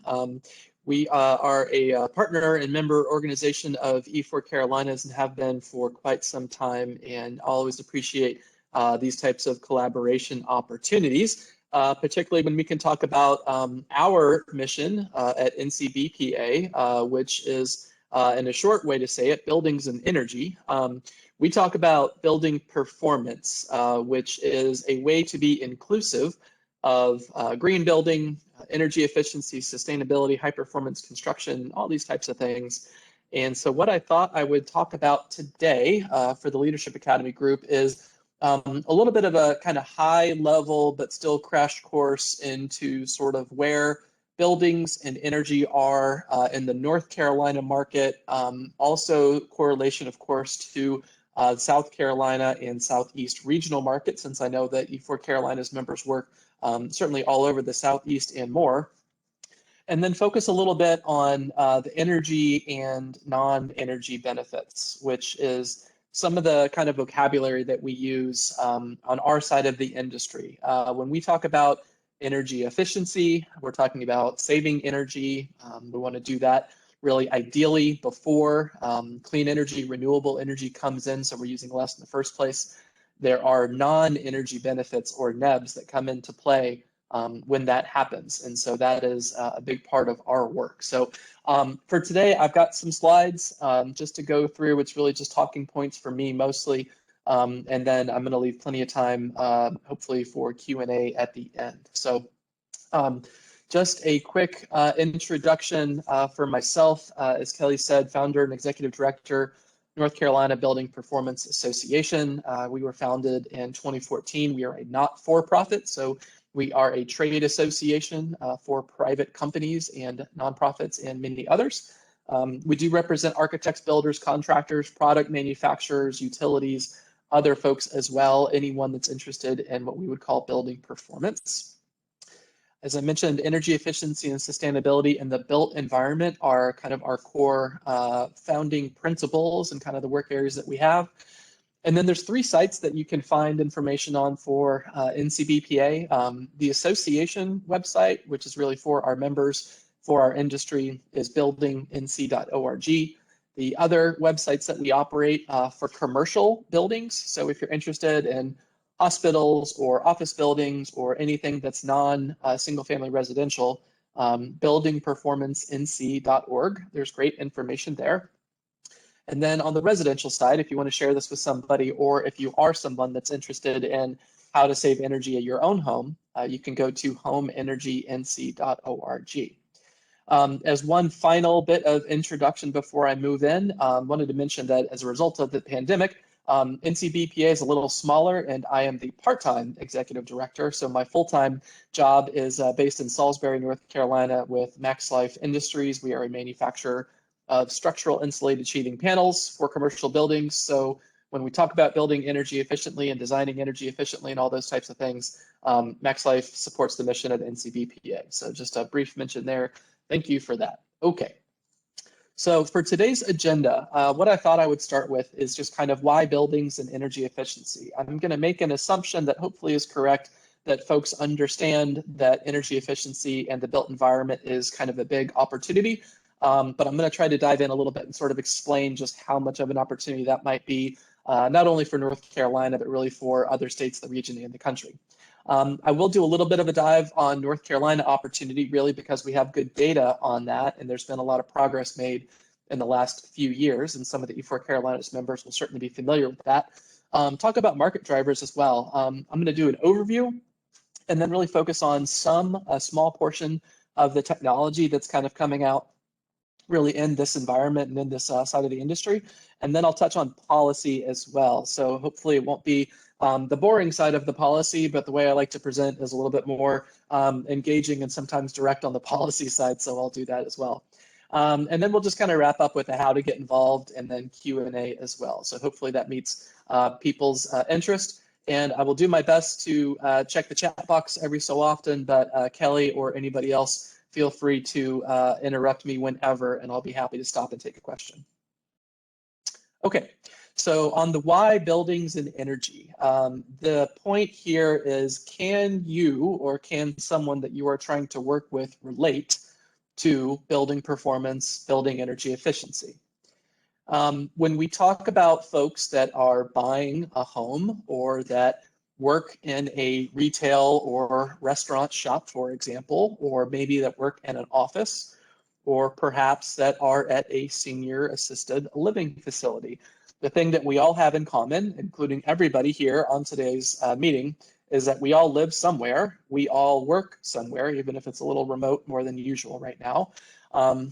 Those are in homes, those are in buildings. And so when we talk about how to correlate building efficiency, sustainability, high performance, all these things, with consumers, whether it's on the, residential side or if it's on sort of the commercial side, as we say, everybody understands that, I'm in this space and maybe it's using more energy than it should. Maybe I'd like to save some energy. Maybe I'm interested in indoor air quality improving. Maybe there's someone in my family or household that has asthma, or maybe I'm looking to be in a safer space from, carbon monoxide or fire or something like that. So all of these things is really involved in what we call, again, building performance at the top level.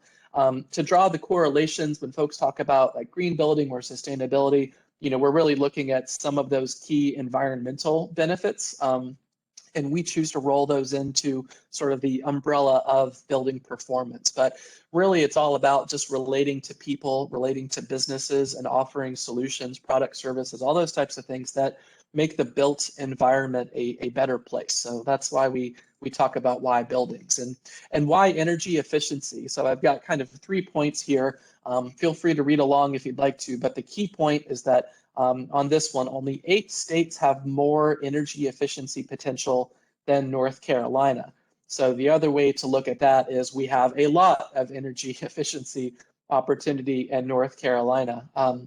The potential for energy savings in North Carolina has usually hovered around about 17, 18, 19% for the last probably 5 or 6 years, actually, even a little longer than that in some cases. And so that's not NCBPA data as an advocacy organization and as a member-based advocacy organization, but that's from the DOE. But there are other reports and studies that essentially say North Carolina is using 19% too much energy. We could save all of that energy if we implemented energy efficiency and conservation measures.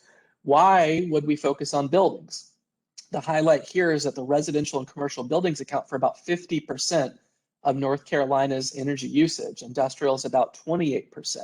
Some of the key stats that we talk about to help correlate is that 99% of homes and buildings in North Carolina, and really everywhere else in the country for that matter, they already exist. And because they already exist and they're some state of older, i.e. not brand new, there's going to be some inefficiencies with those. When you consider HVAC systems, heating and cooling spaces, as being 40% of an average home or building's energy usage, the total energy usage for North Carolina is around 20 to 25% for just heating and cooling buildings. So that's a big number, and that's why buildings and energy efficiency is such a huge opportunity, not just for North Carolina, but really for all other states.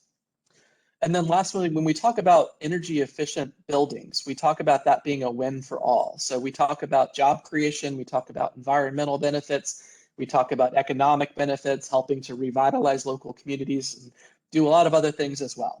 We also talk about integrating energy efficiency into clean energy and renewable energy. So we at the association, myself personally, are very supportive of solar, wind, EVs, batteries, all those types of things that drive clean energy investment.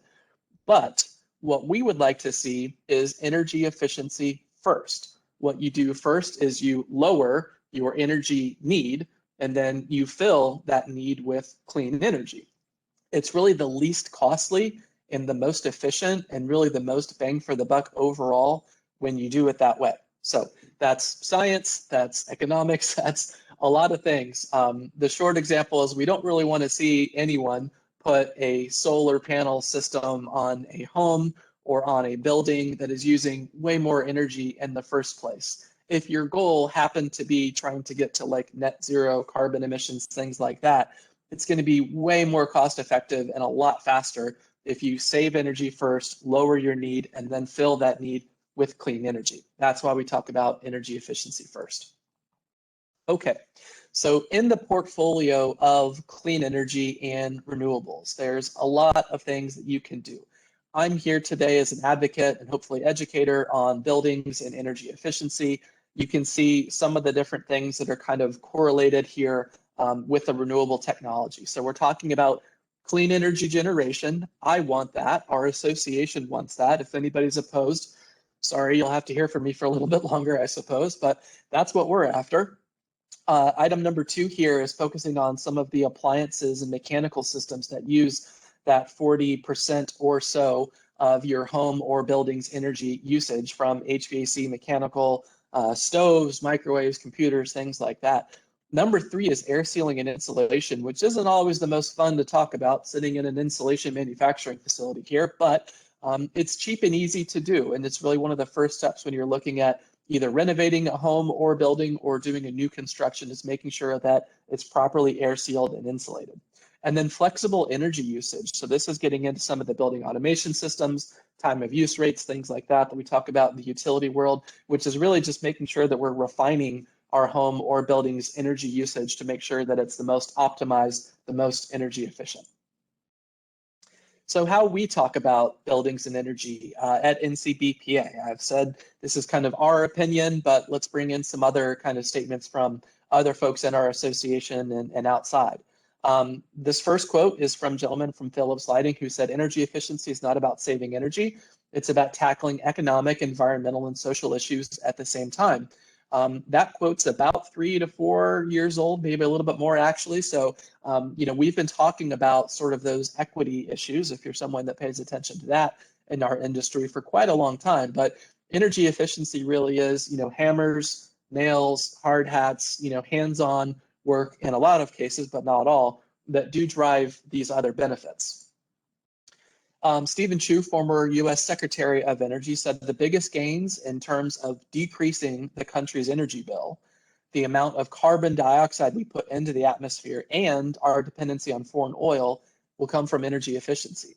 So this is another quote just kind of saying, look, we already know what to do. We know that energy efficiency would be the biggest and best driver, the biggest bang for the buck. The problem that we run into in our side of the industry is a lot of folks, one, don't know this, and things like maybe Tesla cars are a little bit more attractive than air sealing. And so we don't get the attention that we're looking for on the energy efficiency side. But from a return on investment side, it really is the best bang for the buck. And then this quote is from one of our members who was working on a passive house in Raleigh. We actually have this on video on the NCBPA website. If you're interested, there's a tour of this home. Dylan Buonfrisco says, we're never going to get to our carbon targets or energy targets just by ramping up solar production. So just producing renewable energy, that's not going to meet the carbon energy targets. Instead, we need to be efficient and reduce first. $1 towards efficiency goes a lot farther then $1 towards production. That's what we do. So he offered that quote in the video. You can see it just completely on the fly. It wasn't scripted. It wasn't narrated. It wasn't edited. It wasn't anything. This is an actual builder with the hard hat and his hammer in his hand talking about how what they do contributes to the big picture sustainability and clean energy that we're after. So in case you're interested, this is not from NCBPA, but one of the partner organizations that we work with, the New Buildings Institute. Tomorrow, as part of Earth Day, and quite a lot of celebration going on this week for that, there is a webinar on getting to zero in the building sector, so getting to net zero energy. So you can find that at newbuildings.org/events. Just wanted to offer a short plug, as that is timely for some additional education on that side of the market. But really, the elevator pitch that we offer in our industry, and that hopefully folks will walk away from my presentation with, is just use less energy in the first place, right? That is an effective strategy with policymakers, no matter which policy or political side you're on. Conservation, using less resources, whether it's financial, environment, whatever that's going to be, those are things that policymakers, consumers, a lot of folks can support. So we're just going to try to use less. We really do want to use less in a lot of things in life, right?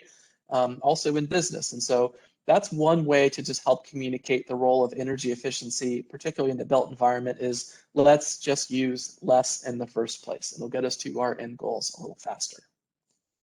Okay, I'm going to take just a quick pause and a sip of Diet Coke here, and then see if there's any questions in the chat box as well. Okay, don't think I see any, but feel free to put those in there if you're interested. So I'll move on to the business case for energy efficiency. So this is going to focus on a little bit of some of the North Carolina data, but also kind of parlay that into South Carolina and some other states as well, with our friendly tagline of how investing in less creates more for North Carolina. So as I said before, we've been talking about this for a long time, not just at NCBPA, but in the built environment, in the sustainability industry. And so we do have reports on the NCBPA website, buildingnc.org/resources/research, and you can find a lot of information there. I'm going to click through a couple of bullet points just to highlight the topic areas here. We don't have enough time to really dive into each one of these today, but did want to just talk a little bit about some of the areas that we have resources on for learning about this and then taking action on it as well. In the utility and regulatory environment, lots of things that can be done. There's generally been a goal with Duke Energy, in particular North Carolina, of trying to get to like a 1% net energy efficiency savings by 2023 or so. That was kind of a goal from a couple of years ago. But 1% of Duke Energy's total portfolio of all of the energy that they produce, from coal, nuclear, wind, solar, anything that you want to call it, if 1% of that was from energy efficiency, that would be okay. That may be good, depending on how you see it. That's a number that, just very generally speaking, a lot of folks in the energy efficiency utility space talk about. Building and energy codes is another topic that I will circle back on later. And so that's really setting the minimum requirements for energy usage and energy efficiency for homes and buildings, whether it's new construction or existing. And that's not just in North Carolina. That's, of course, any state, well, most states, and then nationally as well. Reducing the market and regulatory barriers to entry. That's where we talk about some of those market, different environmental kind of mechanisms that are going to drive participation and create consumer demand. So lots of different things in that category for buildings and efficiency. Energy, water, and performance benchmarking, which really gets into kind of the data visibility and transparency side of the industry, which is that if a home or a building is saving energy, or maybe it's producing energy, we'd like to be able to make sure that we know that's taking place, share some appropriate level of publicly available information, and use that as benchmarks to encourage other folks to do the same thing. So we can do that with energy, water, and other areas as well. Multifamily and low income financial barriers is a big topic. That's a whole side of kind of the built environment, building performance industry on its own. Really just looking at what are those financial incentives and disincentives that would drive greater participation is what we're after in the multifamily, affordable housing, low income space. There's a lot there to offer. Strategic state support and resources is really just kind of a roadmap to say, like, do we have the resources at a state level, whether it's North Carolina or any other, to say we have a plan, we have a roadmap. And in North Carolina, we have lots of roadmaps. In South Carolina, there's recently a roadmap as well. So those resources are available in both states. And then workforce development's a big component, which is, do we have the workforce and education to support what we're after for promoting more energy efficiency? So that is a big item, and really is about the number 2 kind of priority item for NCBPA members. The first one being, let's make some progress on policy. The second being, let's make sure that our workforce is set up the right way. So if you looked at North Carolina energy efficiency by the numbers, I know there's a lot of numbers on this slide. This is from our older report from about 2017, but just wanted to show some of these numbers. You can see down here in the bottom left, there's some national rankings where we actually show that we do have good progress in the built environment for energy efficiency as far as rankings go. If you look at in the top left here now on the revenue side, energy efficiency being about a $15 or so billion industry in North Carolina, which is greater than oil and gas and also far greater than renewables and storage. This is where I get to tout the horn of energy efficiency a little bit, talking about HVAC systems, lighting, and products, and things like that. The energy efficiency industry in North Carolina is far larger, with number of companies, number of workers, amount of revenue, all those types of things, much larger than any other clean energy or traditional energy sector, believe it or not. So there's some information for you about the role of energy efficiency in North Carolina.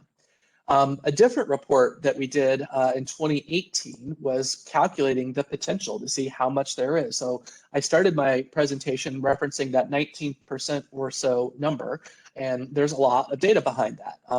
We calculated back in 2018 a $13.9 billion mark for energy savings potential, which would create 53,000 new jobs and increase our state GDP by about 0.6%. So there was a lot of math that went into that. And if you can do really good math, 331 trillion BTU over a 10-year savings. That's how fat we are in North Carolina with our energy usage as of about 2018. Numbers are pretty similar nowadays from what we've seen. So what would that look like? Well, we've shared these before. We've shared these for years. So if anybody's seen these before, sorry, but it's really good data. But the 16.8% reduction potential that we found in our report, to correlate that to the 19% at the DOE level, that would be about $1.8 billion in 10-year savings in the residential retrofit market. So that's fixing people's homes. Commercial and industrial retrofits, $1.7 billion over 10 years. 420 million in the public building retrofit sector. That number has actually come up quite a bit in the last couple of years through performance contracting program. And then $10 billion for building code updates, which would really be new construction. And then what would that yield? So if we looked at the energy efficiency sector, we would basically double the number of jobs that we would have in North Carolina. There'd be about 100,000 total. We'd have about $17.5 billion of revenue coming through the energy efficiency market, 1,750 companies doing the work, and then about $14 billion in 10-year savings. And then you can see on the right-hand side, if you're someone that cares about environmental statistics and benefits, there's a lot. How much, carbon would that offset? Well, we would take 15.5 million cars driven for 1 year off the road. 8.1 billion gallons of gasoline consumed. That's the equivalent. It would take 18,286 wind turbines running for 1 year to match the energy savings that we would achieve over 10 years. So 1,800 or so per year. We really don't have that much going on in North Carolina, and we would save 85 million acres of U.S. forest. So those are some numbers on just how we can quantify the opportunity for energy efficiency specific to North Carolina. There's another report from ACEEE that focuses on energy efficiency, rebuilding our economy, and lots of recommendations. I'm not going to go through these, but you can find this on the ACEEE website, aceeee.org/research-report/U2007. We'll make sure everybody gets a copy of this, but you can do a quick Google. That one just came out in September of last year as well. So roadmaps exist for North Carolina, and as of, I think, very recently, roadmap exists for South Carolina as well. We talk about what are the areas that would drive improvement in energy efficiency. You can see here at the bottom, regulatory studies, data tracking, existing programs, education awareness, building codes.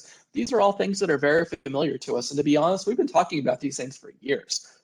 In my 7 years at NCBPA, these items have not really changed. It is the same items that we continue to recommend, and really the benefits really continue to get better, not worse, because of the added role of more investment in renewables and clean energy, and how efficiency first can really contribute and make those goals be realized faster. That roadmap specifically is from the Duke Nicholas Institute. Some folks in the Academy may have participated in that process, as I did and some of our members did through NCBPA. There are a lot of recommendations in this report, and that's one of the themes for today. Is we've got a lot of recommendations for energy efficiency in North Carolina and South Carolina. What we need is action. So that's one of my core messages for today.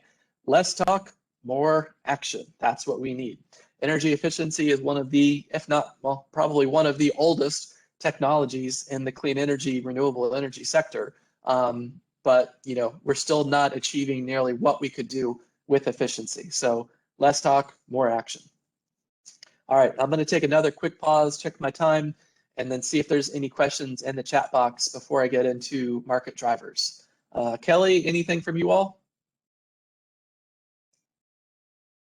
I don't think I see anything on my end right now. Okay, thanks for checking. So we'll go ahead and get into market drivers then, with the focus on technology and policy. So first off, just a little bit of kind of an overview for the folks here about what drives market development in building performance, building energy efficiency. Consumer demand is really what we're all after. I think all of us would like to see, no matter what space we're in, just more consumer demand for products and services and technology and all those types of things. Environmental impacts, environmental legislation, environmental issues, we hate to see those, but they are opportunities for driving market development. Research, as research provides better ROI, better technology, all these things, that's all going to, of course, drive more market development. And then time.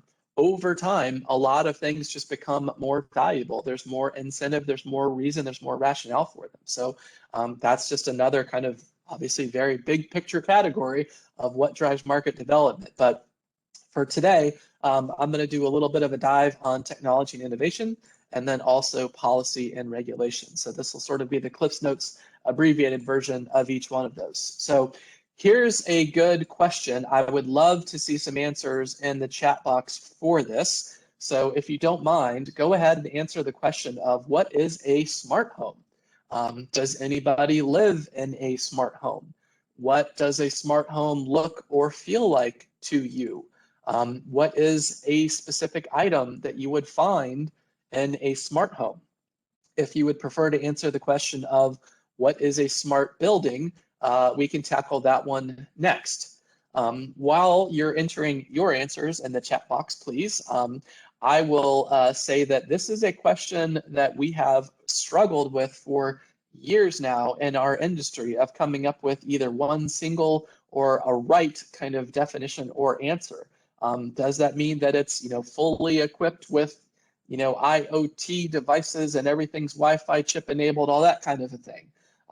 Does it mean that it just kind of only serves the purposes that you're looking for? Or is it all technology? Is it some old school stuff? I mean, there's just so much. But what I know the consistent message is that you can't just go to Lowe's or Home Depot or anywhere else and just buy a box and that is your smart home. There are individual devices that provide different services and utilities, of course, that tie into sort of that overall network. There's one message from Sydney about a Nest thermostat. Thank you, Sydney. That's a very good one to point out. One of the first and kind of this most recent wave of smart home devices. But everything doesn't connect. You don't have full connection, even if you do new construction with what's labeled as a smart home.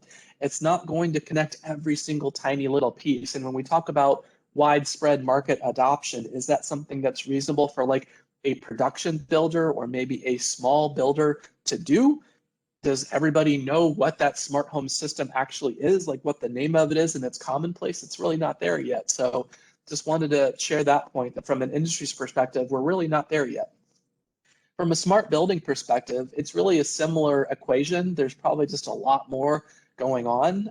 If you think about a home and then expanding that to a building and considering all of the different types of monitoring and larger scale energy devices and systems and monitoring and everything that comes in, communications, there's a lot there. So really just wanted to kind of share this point that we're still in our industry moving towards, what is that smart, connected, enabled, something optimized building or home.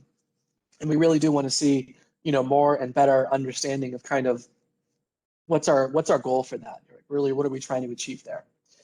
When we talk about buildings and renewable energy, as I shared before, on the energy efficiency side, we want to see conservation first and then clean energy generation to produce what we need. So you can kind of see the ecosystem here, and I'm sure all the folks from E4 Carolinas Academy here today are familiar with all this information. So I'm going to kind of skip on the details here, but really just to share kind of what is that role of homes and buildings in this environment. If you've got devices that are being powered at your home or powered at the office, what is their energy source?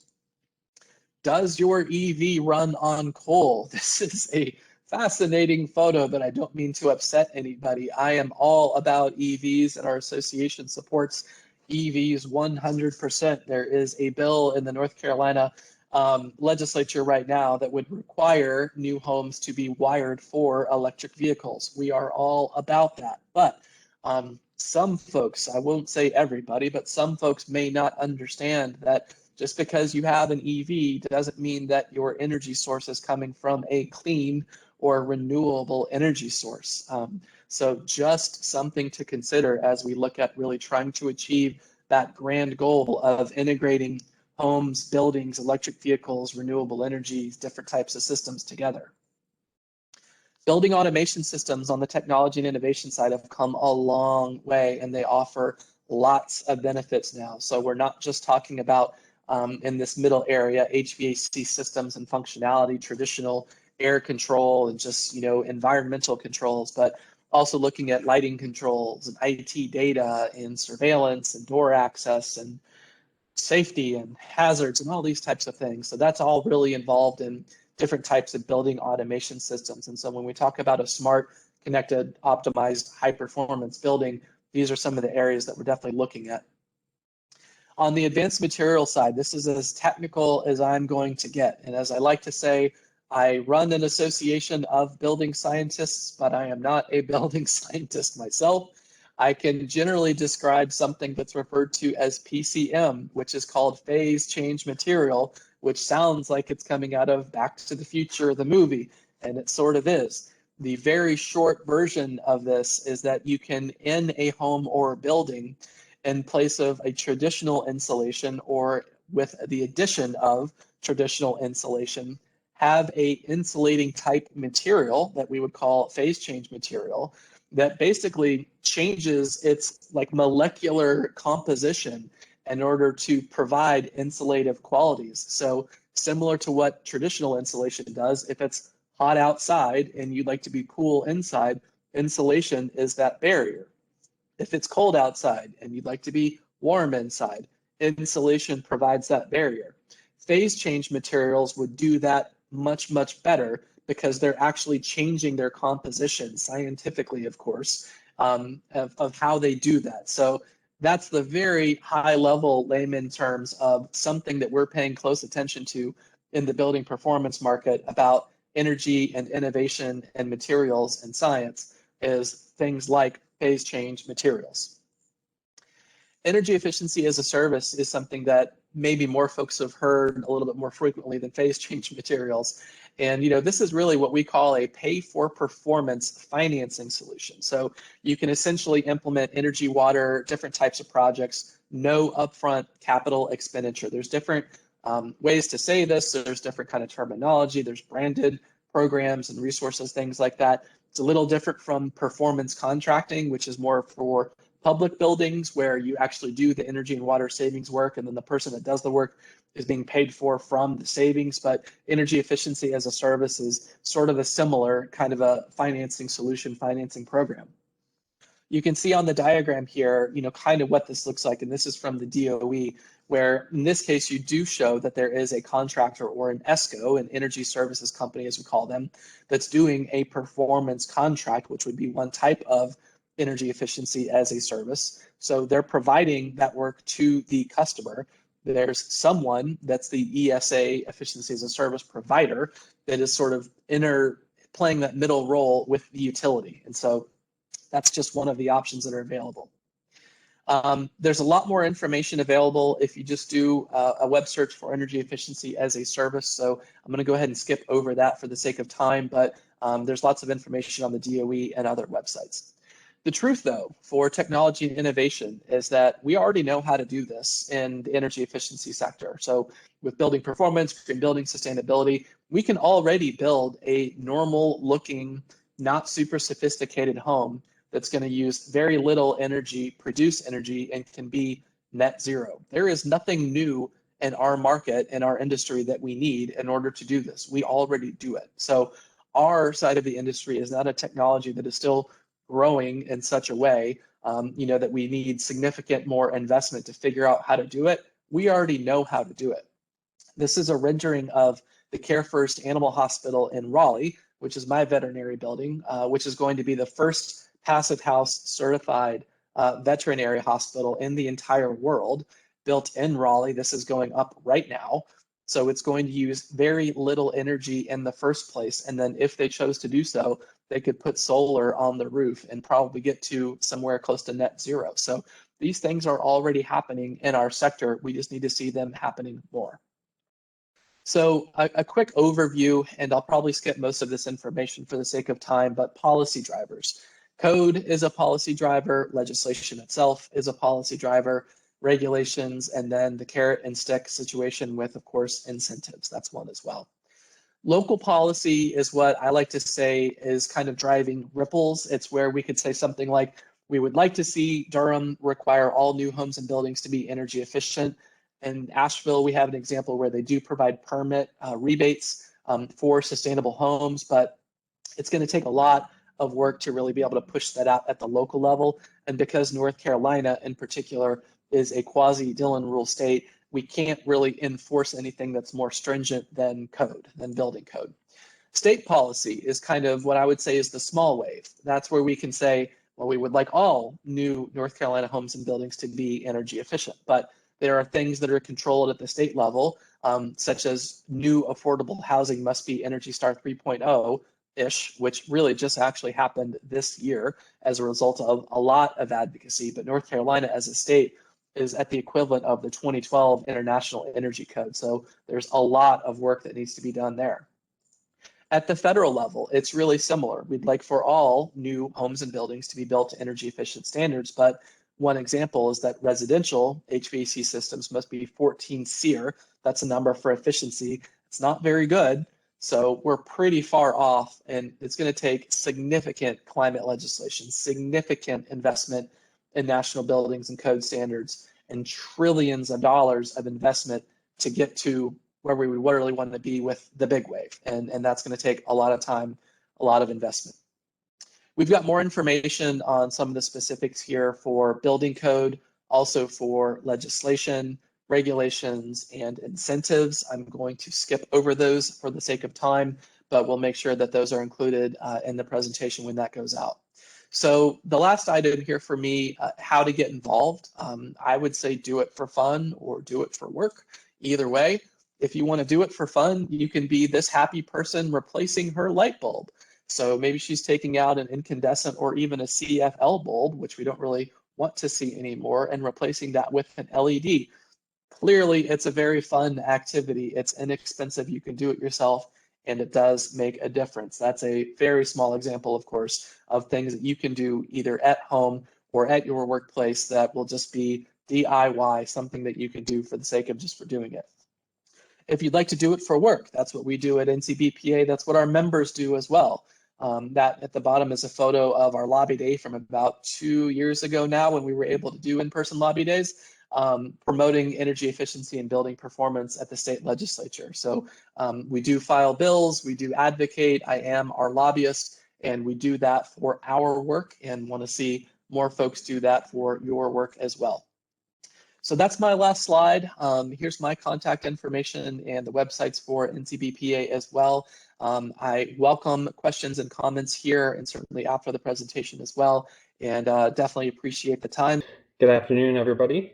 I am going to be presenting today. I'm going to be doing an overview on CNG and vehicles. So some of the topics I'm going to cover, just a basic overview. I'm going to try and keep it high level, assuming that some people have almost no knowledge of CNG or a little bit, or anyway, all the way up to a possible expert that may be on the call regarding CNG and RNG. Excuse me. So we're going to touch on the transportation market, natural gas fueling stations, and then the vehicle deployments and their benefits. So this first slide speaks for itself. The United States is first in natural gas production in the world with 90 to 100 years estimated supply. So what does that mean to anybody? Why does it matter? CNG is not reliant on the trade market from overseas. So since it's all produced here, there is great price stability. And in one of my slides in the presentation, I'll be able to show CNG historical pricing versus diesel pricing throughout a time span. Excuse me. So natural gas overview. What is natural gas? Natural gas consists of mostly methane. It is developed from decaying matter. So the original compressed natural gas we've been using for years and years, it's found underground that's been compressed and accumulated over millions of years. And we go into the ground, we extract that, and we produce that and form it as a fuel. So with renewable, which renewable I will touch on a little bit here, and I've got a couple of slides on it, but there's so much in-depth opportunity to discuss renewable that I'm only going to touch on it, and maybe at a later time we can have somebody who's better qualified than me to talk about anaerobic digesters and all those other things. But so that is found above ground, and there's multiple areas that we can harness that, and that is methane that would otherwise be going into the air. So from a GHG or greenhouse gas, we're capturing that methane that would normally go into the air, and we're providing that as a fuel option, which both of these are low, ultra emission, affordable. So in the transportation market, there are really three different types of fueling options. So you have a dedicated natural gas vehicle, which is 100% natural gas all the time, no change on it. And typically those are found in your heavy duty application, whether it be day cab, refuse haulers, buses, that type. Your biofuel has the primary fuel of CNG with a backup fuel that can be used to extend range. So for Piedmont Natural Gas, we have over 640 natural gas vehicles in our fleet. I would say all of our light duty vehicles are biofuel. The reason for that is we run on CNG anytime we can, but if there's a storm, that type of situation, and we're not able to get to a CNG fueling station, then we will switch over to, in our case, gasoline to be able to extend that range. So that also does away with some of the range anxiety for some folks getting into the technology. So that helps for a lot of them as well. Dual fuel, we don't see a lot of, but that runs on natural gas only, but uses diesel fuel for the ignition point. And down below on the slide, it kind of goes into, I won't go over it in detail, the National Conference on Weights and Measures. We needed a way to compare the energy content and density. So they came up with a comparison to gasoline diesel, which we use as a GGE, a gasoline gallon equivalent. So when we're comparing miles per gallon, that type of thing, we use a GGE equivalent, gasoline gallon equivalent. So this slide, some of this data is a couple of years old from when it was gathered and put together, but you can see, and I won't read each line, there are a lot of natural gas vehicles on the road. That number of 175,000 in the US has gone up substantially since then, 23 million worldwide. So we are definitely not the leader on natural gas, or other countries that are way ahead of us, but we continue to grow in that heavy duty market. Approximately 1,800 NGV fueling stations have to open to the public, and I have some visual maps later in the presentation to show where those are laid out, and then show ours as well. So, and you can see the disbursement of 50 million gallons of gasoline in 2014 alone. So our goal is not to go up against the electric vehicles of the world, the propane. I feel like there's a fit for everybody in any given application. Our goal is to go after that heavy duty market, and replace that diesel fuel.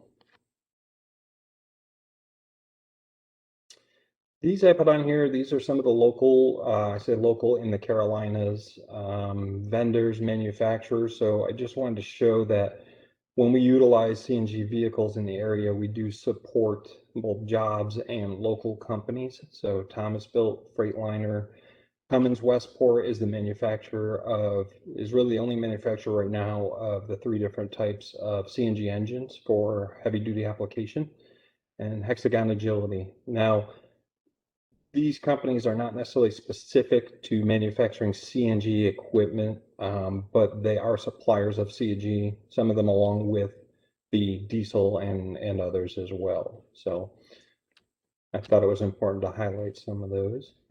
And there we go.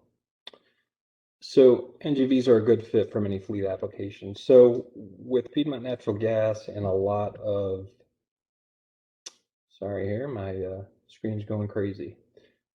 We target the heavy duty, so the high polluters, the high fuel users. CNG can be used in almost any application, but we really target the heavy duty when we talk about displacing that diesel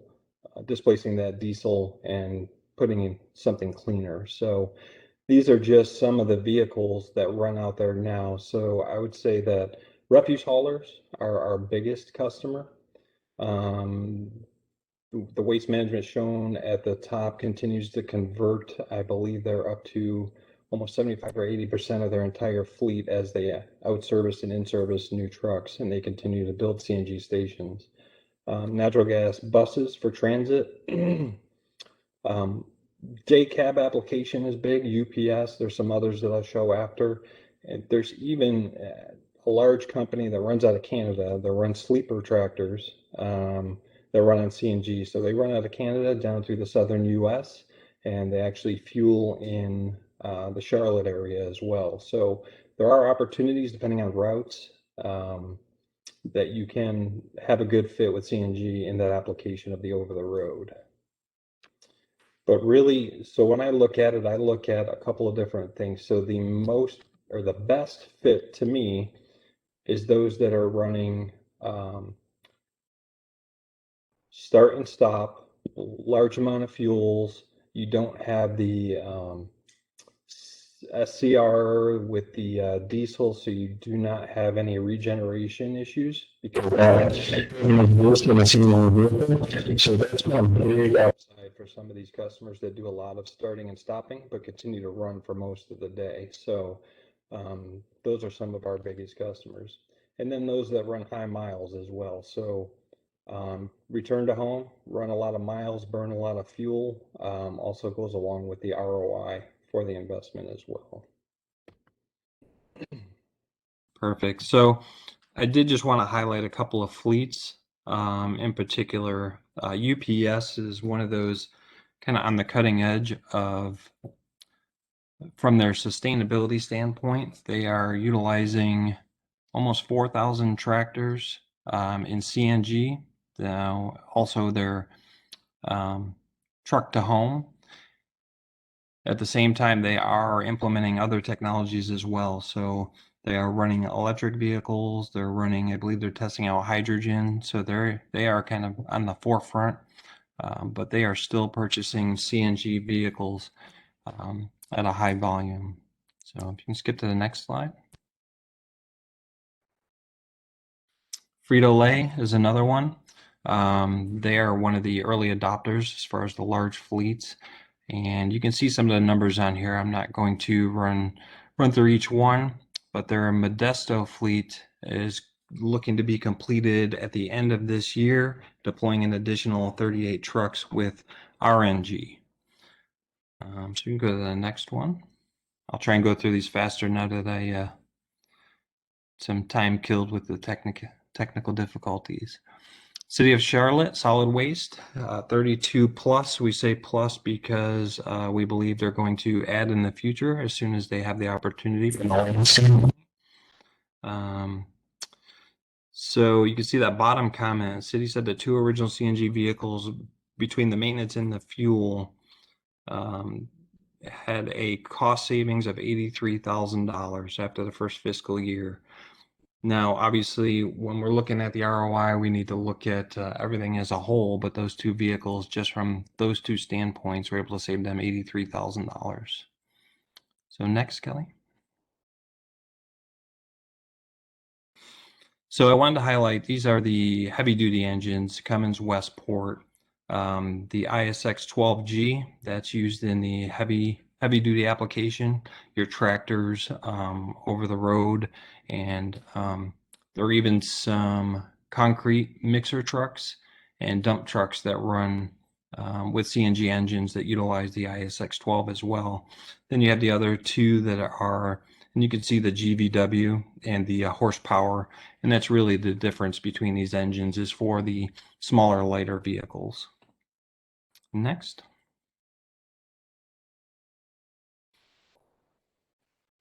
So this, I just wanted to show the fuel tanks. This one in particular is on a bus. So most of the buses utilize the top of the bus with their CNG tanks. Depending on the application, they can be behind the cab as they were on the UPS and Frito-Lay. They can be under mount on the rails. Just really depends on the application. Next. And one more. So I did want to go into the stations since the growth of CNG stations continues to increase. So this will give you an idea. The blue is the existing CNG and the red is planned. So you can see there's a developing footprint here in a lot of areas. So when we state that the customer is able to run sleeper tractors from Canada down into the Southeast, this is the reason why here. Next. So this is our footprint, Piedmont Natural Gas. So we have stations, 11 total public stations in North Carolina, South Carolina, and 1 in Nashville. And actually we are in development and building our next location, which is public, which will be in Wilmington, North Carolina. So that one is anticipated to open 3rd or 4th quarter of this year, 2021. Next.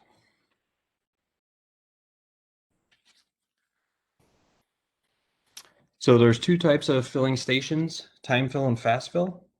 And time fill is utilized for those fleets that are able to come home, park the vehicles overnight, and be able to have that, say, 4 to 8 hour fueling time. And the fast fill works just like your gas pumps that you fill your vehicle with. Pull up to the station, hook up, and anywhere from 5 to 15 minutes, depending on the size of your tank. So depending on the application, you might have time fill or fast fill, and some have both depending on the vehicles that they run. So it's application driven, but at the same time, the time fill, there is some small cost savings typically, just because less equipment, smaller compressor storage, that type of thing. But those are the 2 types out there available. Next. And I just wanted to show a couple of pictures of some these are fast fill public fueling stations for CNG. So I'm not sure if everybody's seen one or not, but for the most part, they are set up just like your gas station minus the convenience store. Next. So this just goes through some of the emissions, and we can scroll down to the next one. It'll go through a little more detail. So this is for your GHG. So you can see just CNG alone reduces the greenhouse gases, 17% reduction. And then if we go to the next one, so here we're looking at the vehicle emissions, 90% cleaner for the NOx, so the nitrogen oxide. So depending on what you're looking at is depending on how much cleaner you are. And the very next slide, Kelly, will be your renewable. So on renewable, as I said, I'll touch on it, but I'm not going to go into great depth. The GHG, it can be reduction of your greenhouse gases anywhere from 40 to 125%. So depending on the type of fuel that you're using for renewable, you can actually get to a negative carbon footprint. Next. So here's what I talked about earlier. Excuse me, this is some historical. The black is compressed natural gas, the red is diesel prices. And as we know, with the import and crude oil, those costs can go up and down. And you can see through 2017, there's been a slight increase in small changes, but for the most part, it has stayed consistent and has continued actually through now. So we'll go next. So I'm going to throw in why. So on top of the environmental, there had been some questions from people that weren't familiar on the safety of compressed natural gas due to the compression packed into those tanks being on the vehicles. But really, they have come out to be as safe, if not safer than your standard vehicles. The CNG, if it does escape out, is lighter than air, so it dissipates upwards, not down. So that's important, especially in shops when they're having service done. It doesn't go down onto the ground, which could cause other problems and ignite, causing a fire. And your lower cost per energy unit. So that's per your GGE that we talked about earlier. So per GGE, compare that to a gallon of diesel. And that's where we really look at the ROI as well. So every situation is different. So you look at the investment and the total ROI to see if it makes sense for you or your fleet. Next. So I ran through those probably quicker than I needed to because we had the technical difficulties, but I thought I was going to be offline a little longer. So I will open it up to any questions, comments, other than comments on the technical issues. Hi, Mike. So you have a partnership with the City of Charlotte Solid Waste Services. Do you see a partnership with Charlotte Douglas International Airport on the horizon? So we would love to open up that opportunity. From our understanding, and we could talk about that either offline, is they may have been looking down the road at going in a possible different direction. We're not 100% sure. We're not 100% sure, but be happy to take that offline one way or the other and see if it's a possibility. Absolutely. Okay, thank you. Sure.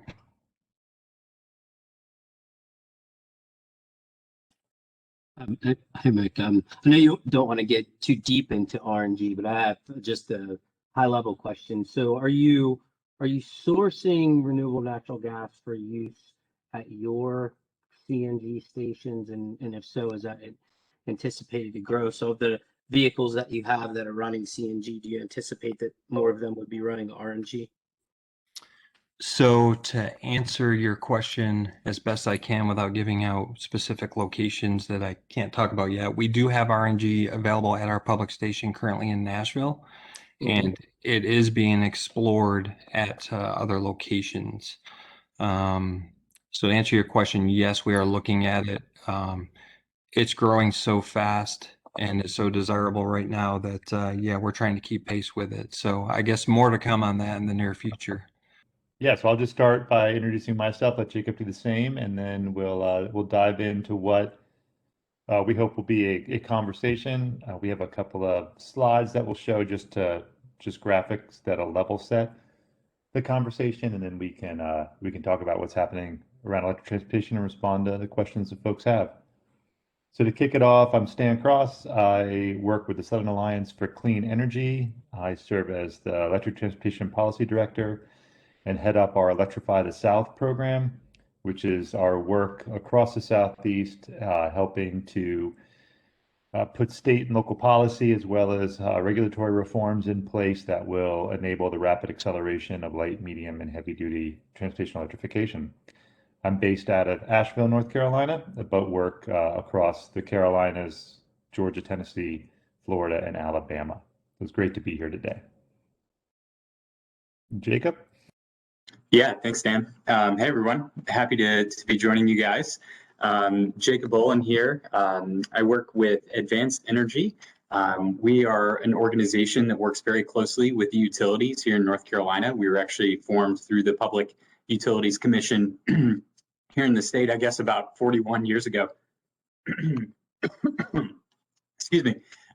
So I head up our Plug-in-C program, which is basically an outreach and awareness program for electric vehicles, as well as work on a number of other electric transportation initiatives with the utilities and other organizations and stakeholders across the state and region.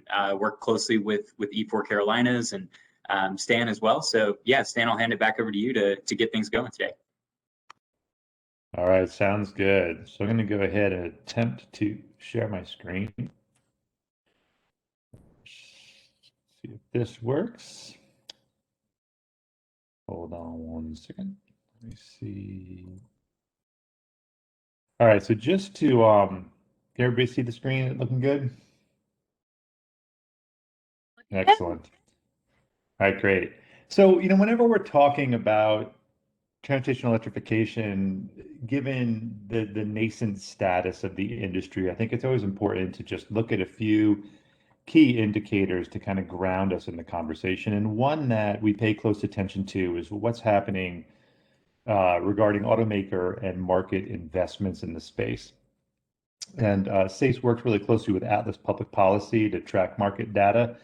And this is just an example of sort of some of the numbers regarding investment that are being made. And it's important to recognize that we're ultimately talking about a global industry, and there's a lot of flow of investment across different markets in different countries. And one of the objectives when we talk about electric transportation here in the Carolinas is really thinking about how we can draw as much of this investment flow into the Southeast and particularly into the Carolinas as we can, because in both North and South Carolina, there's a significant amount of manufacturing going on, both of electric vehicles themselves, but also supply chain companies working on both the vehicle and charging infrastructure side of things.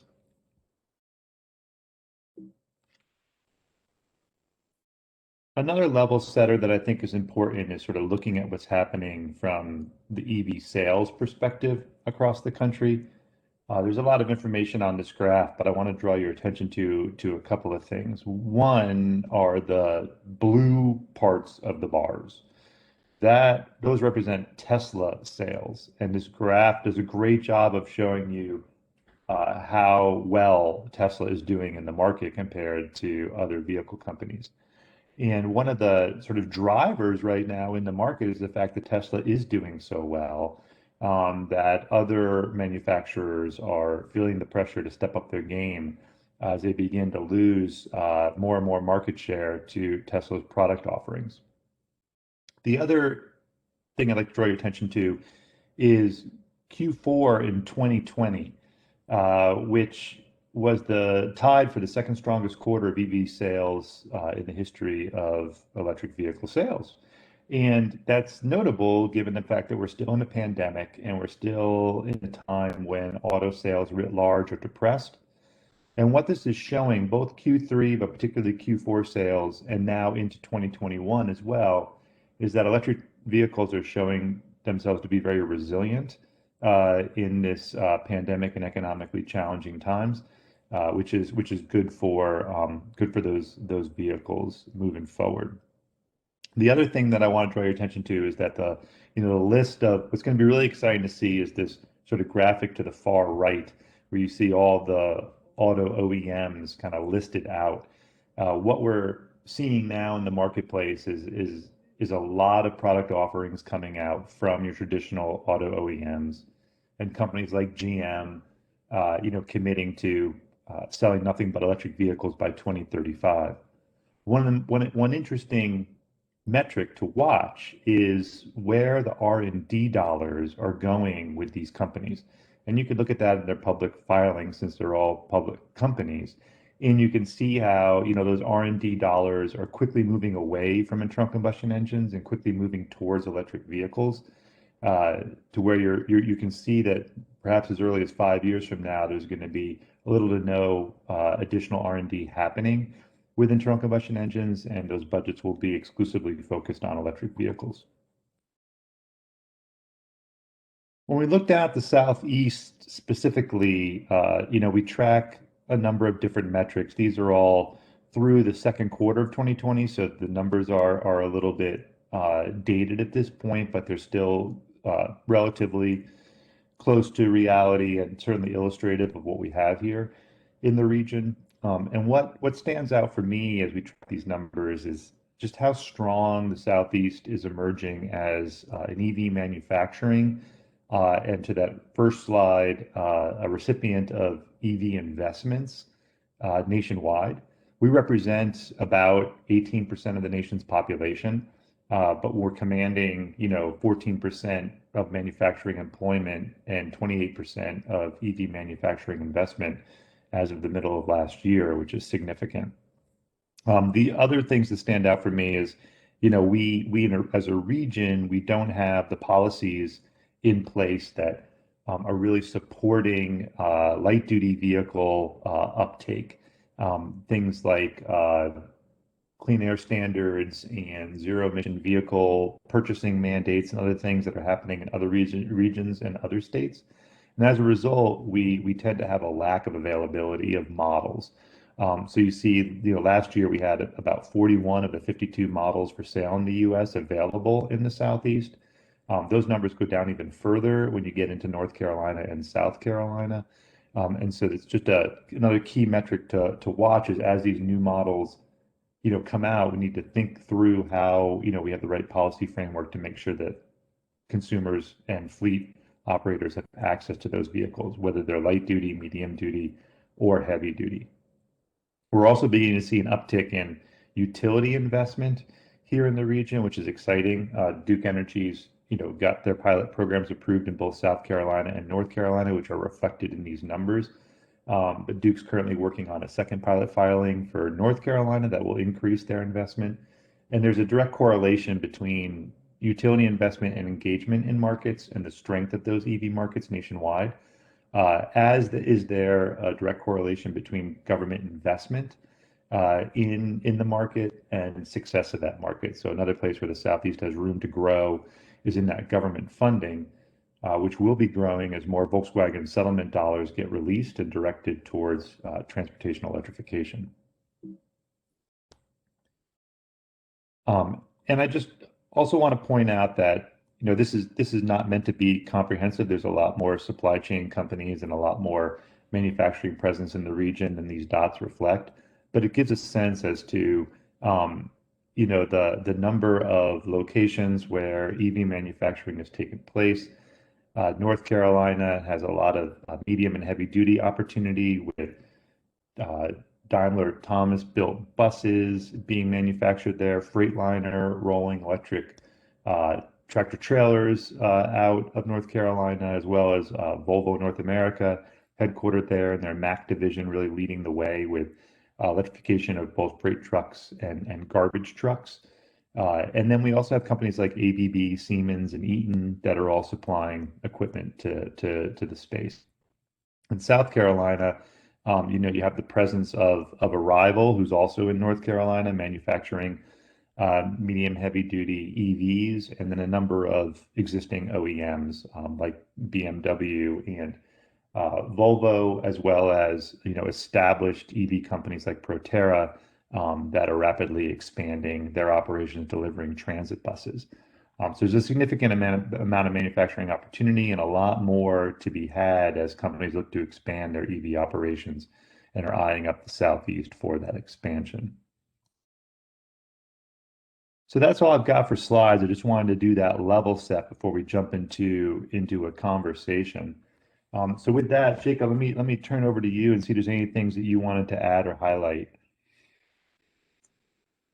Yeah, thanks, Dan. And I think we can kind of get into this detail as it's valuable or not valuable for the group, but diving in a little bit more kind of in terms of, and I guess I'll say first that the Plug-in NC, we're obviously pretty focused here in North Carolina, so this does kind of skew pretty heavily kind of in the North Carolina kind of perspective.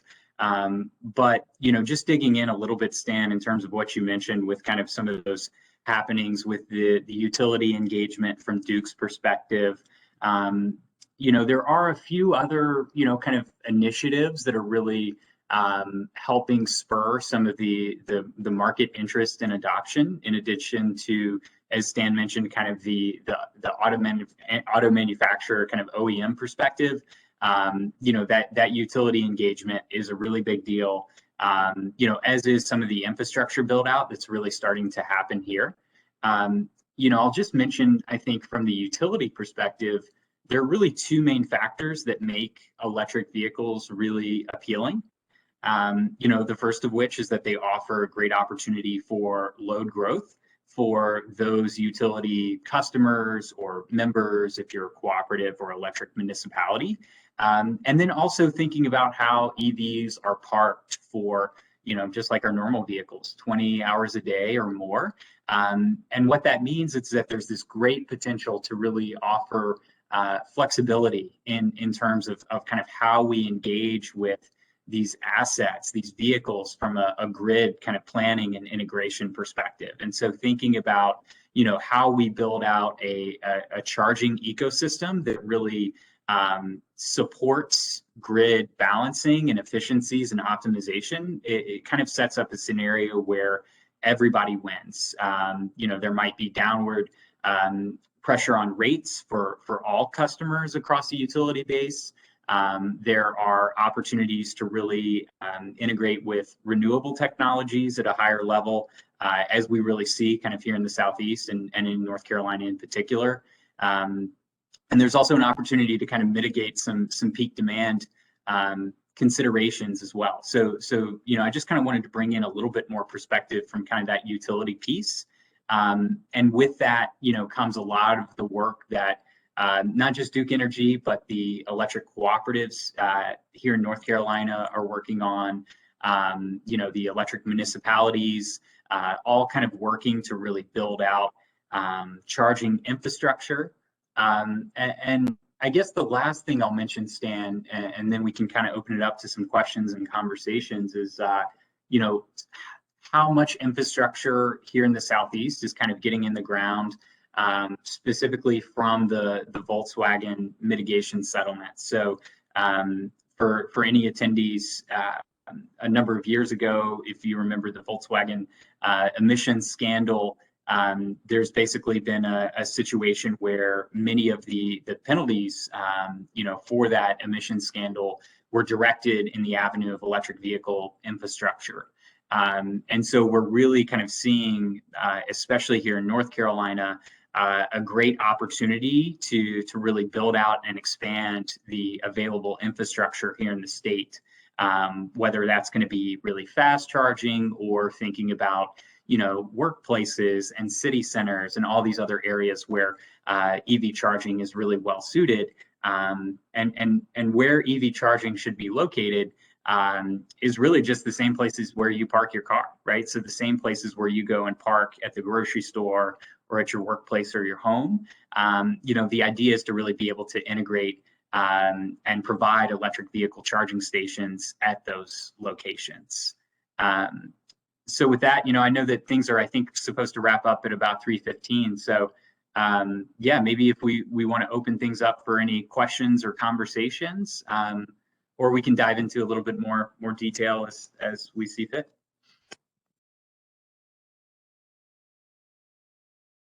Yeah, that sounds good. Kelly, how have you been fielding questions? They can unmute and just ask or type them in the chat box. I'm happy to call them and read them out to you. So if anybody'd like to open it up and have a question, that's now would be the time to do it.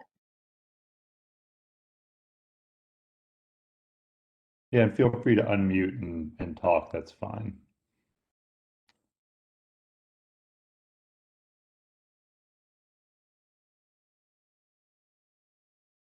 Hi, Jacob. Stan, great job. Just had a quick question about the build out of EV charging stations.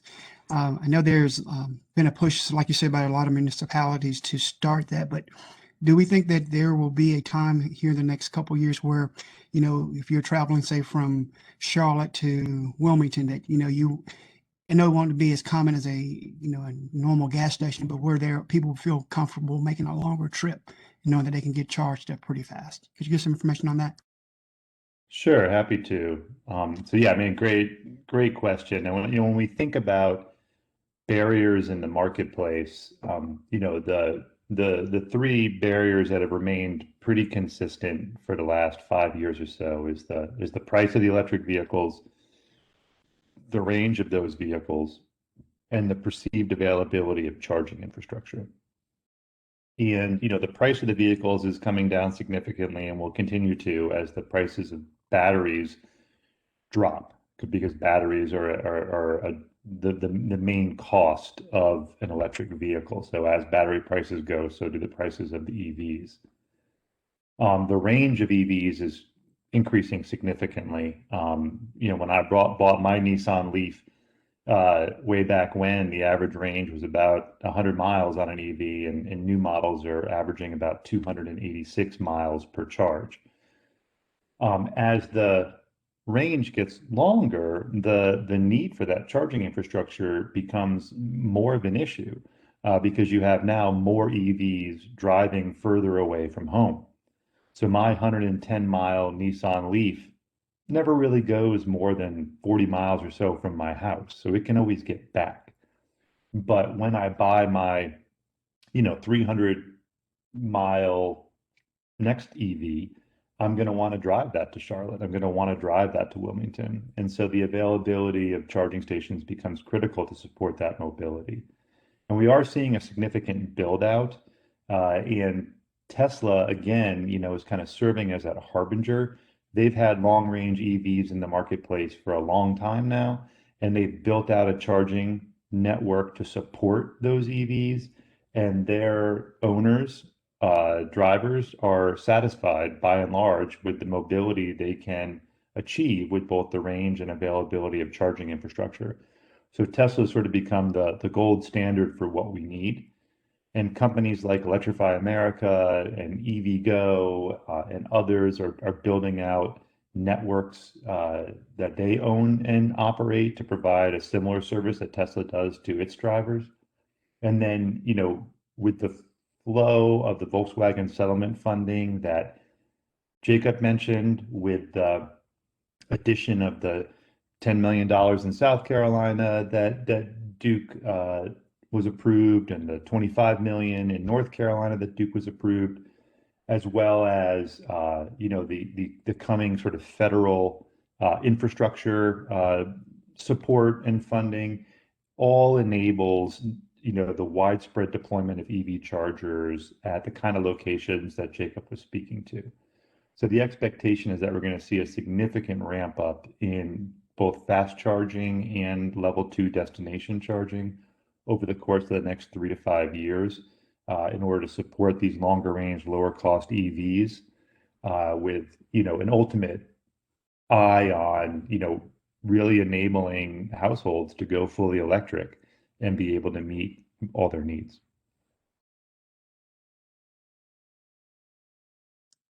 Thank you.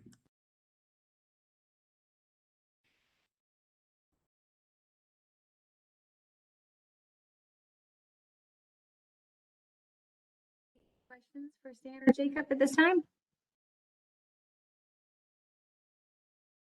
One Well, other looks thing like- that I'll, Oh, go ahead. I was just going to say one thing that I'll add to what Jacob and I have said already that's, particular to North and South Carolina is that, neither state produces oil, and both states, as a result, import 100% of the gas and diesel that are consumed by consumers and fleets in those states. So another, significant benefit of electrifying transportation is sort of shifting that flow of money for fueling transportation from the current flow, which is, money leaves North and South Carolina in order to import gas and diesel, to a model where those dollars are going to buy electricity, which typically means the dollars are staying in state longer and circulating through the economy. And as both states clean the utility grid and install more solar and wind that's located in state, then you start to shift more and more of those dollars to funding in-state resources. And that continues to drive kind of that economic cycle of having, dollars circulating through the state's economies longer than they currently are around transportation fuels. And that can have a huge impact in terms of retaining wealth in the states, and ultimately, saving taxpayer dollars when we talk about electrifying municipal fleets and state fleets that are going to be able to operate at lower cost, and retain that wealth in the state.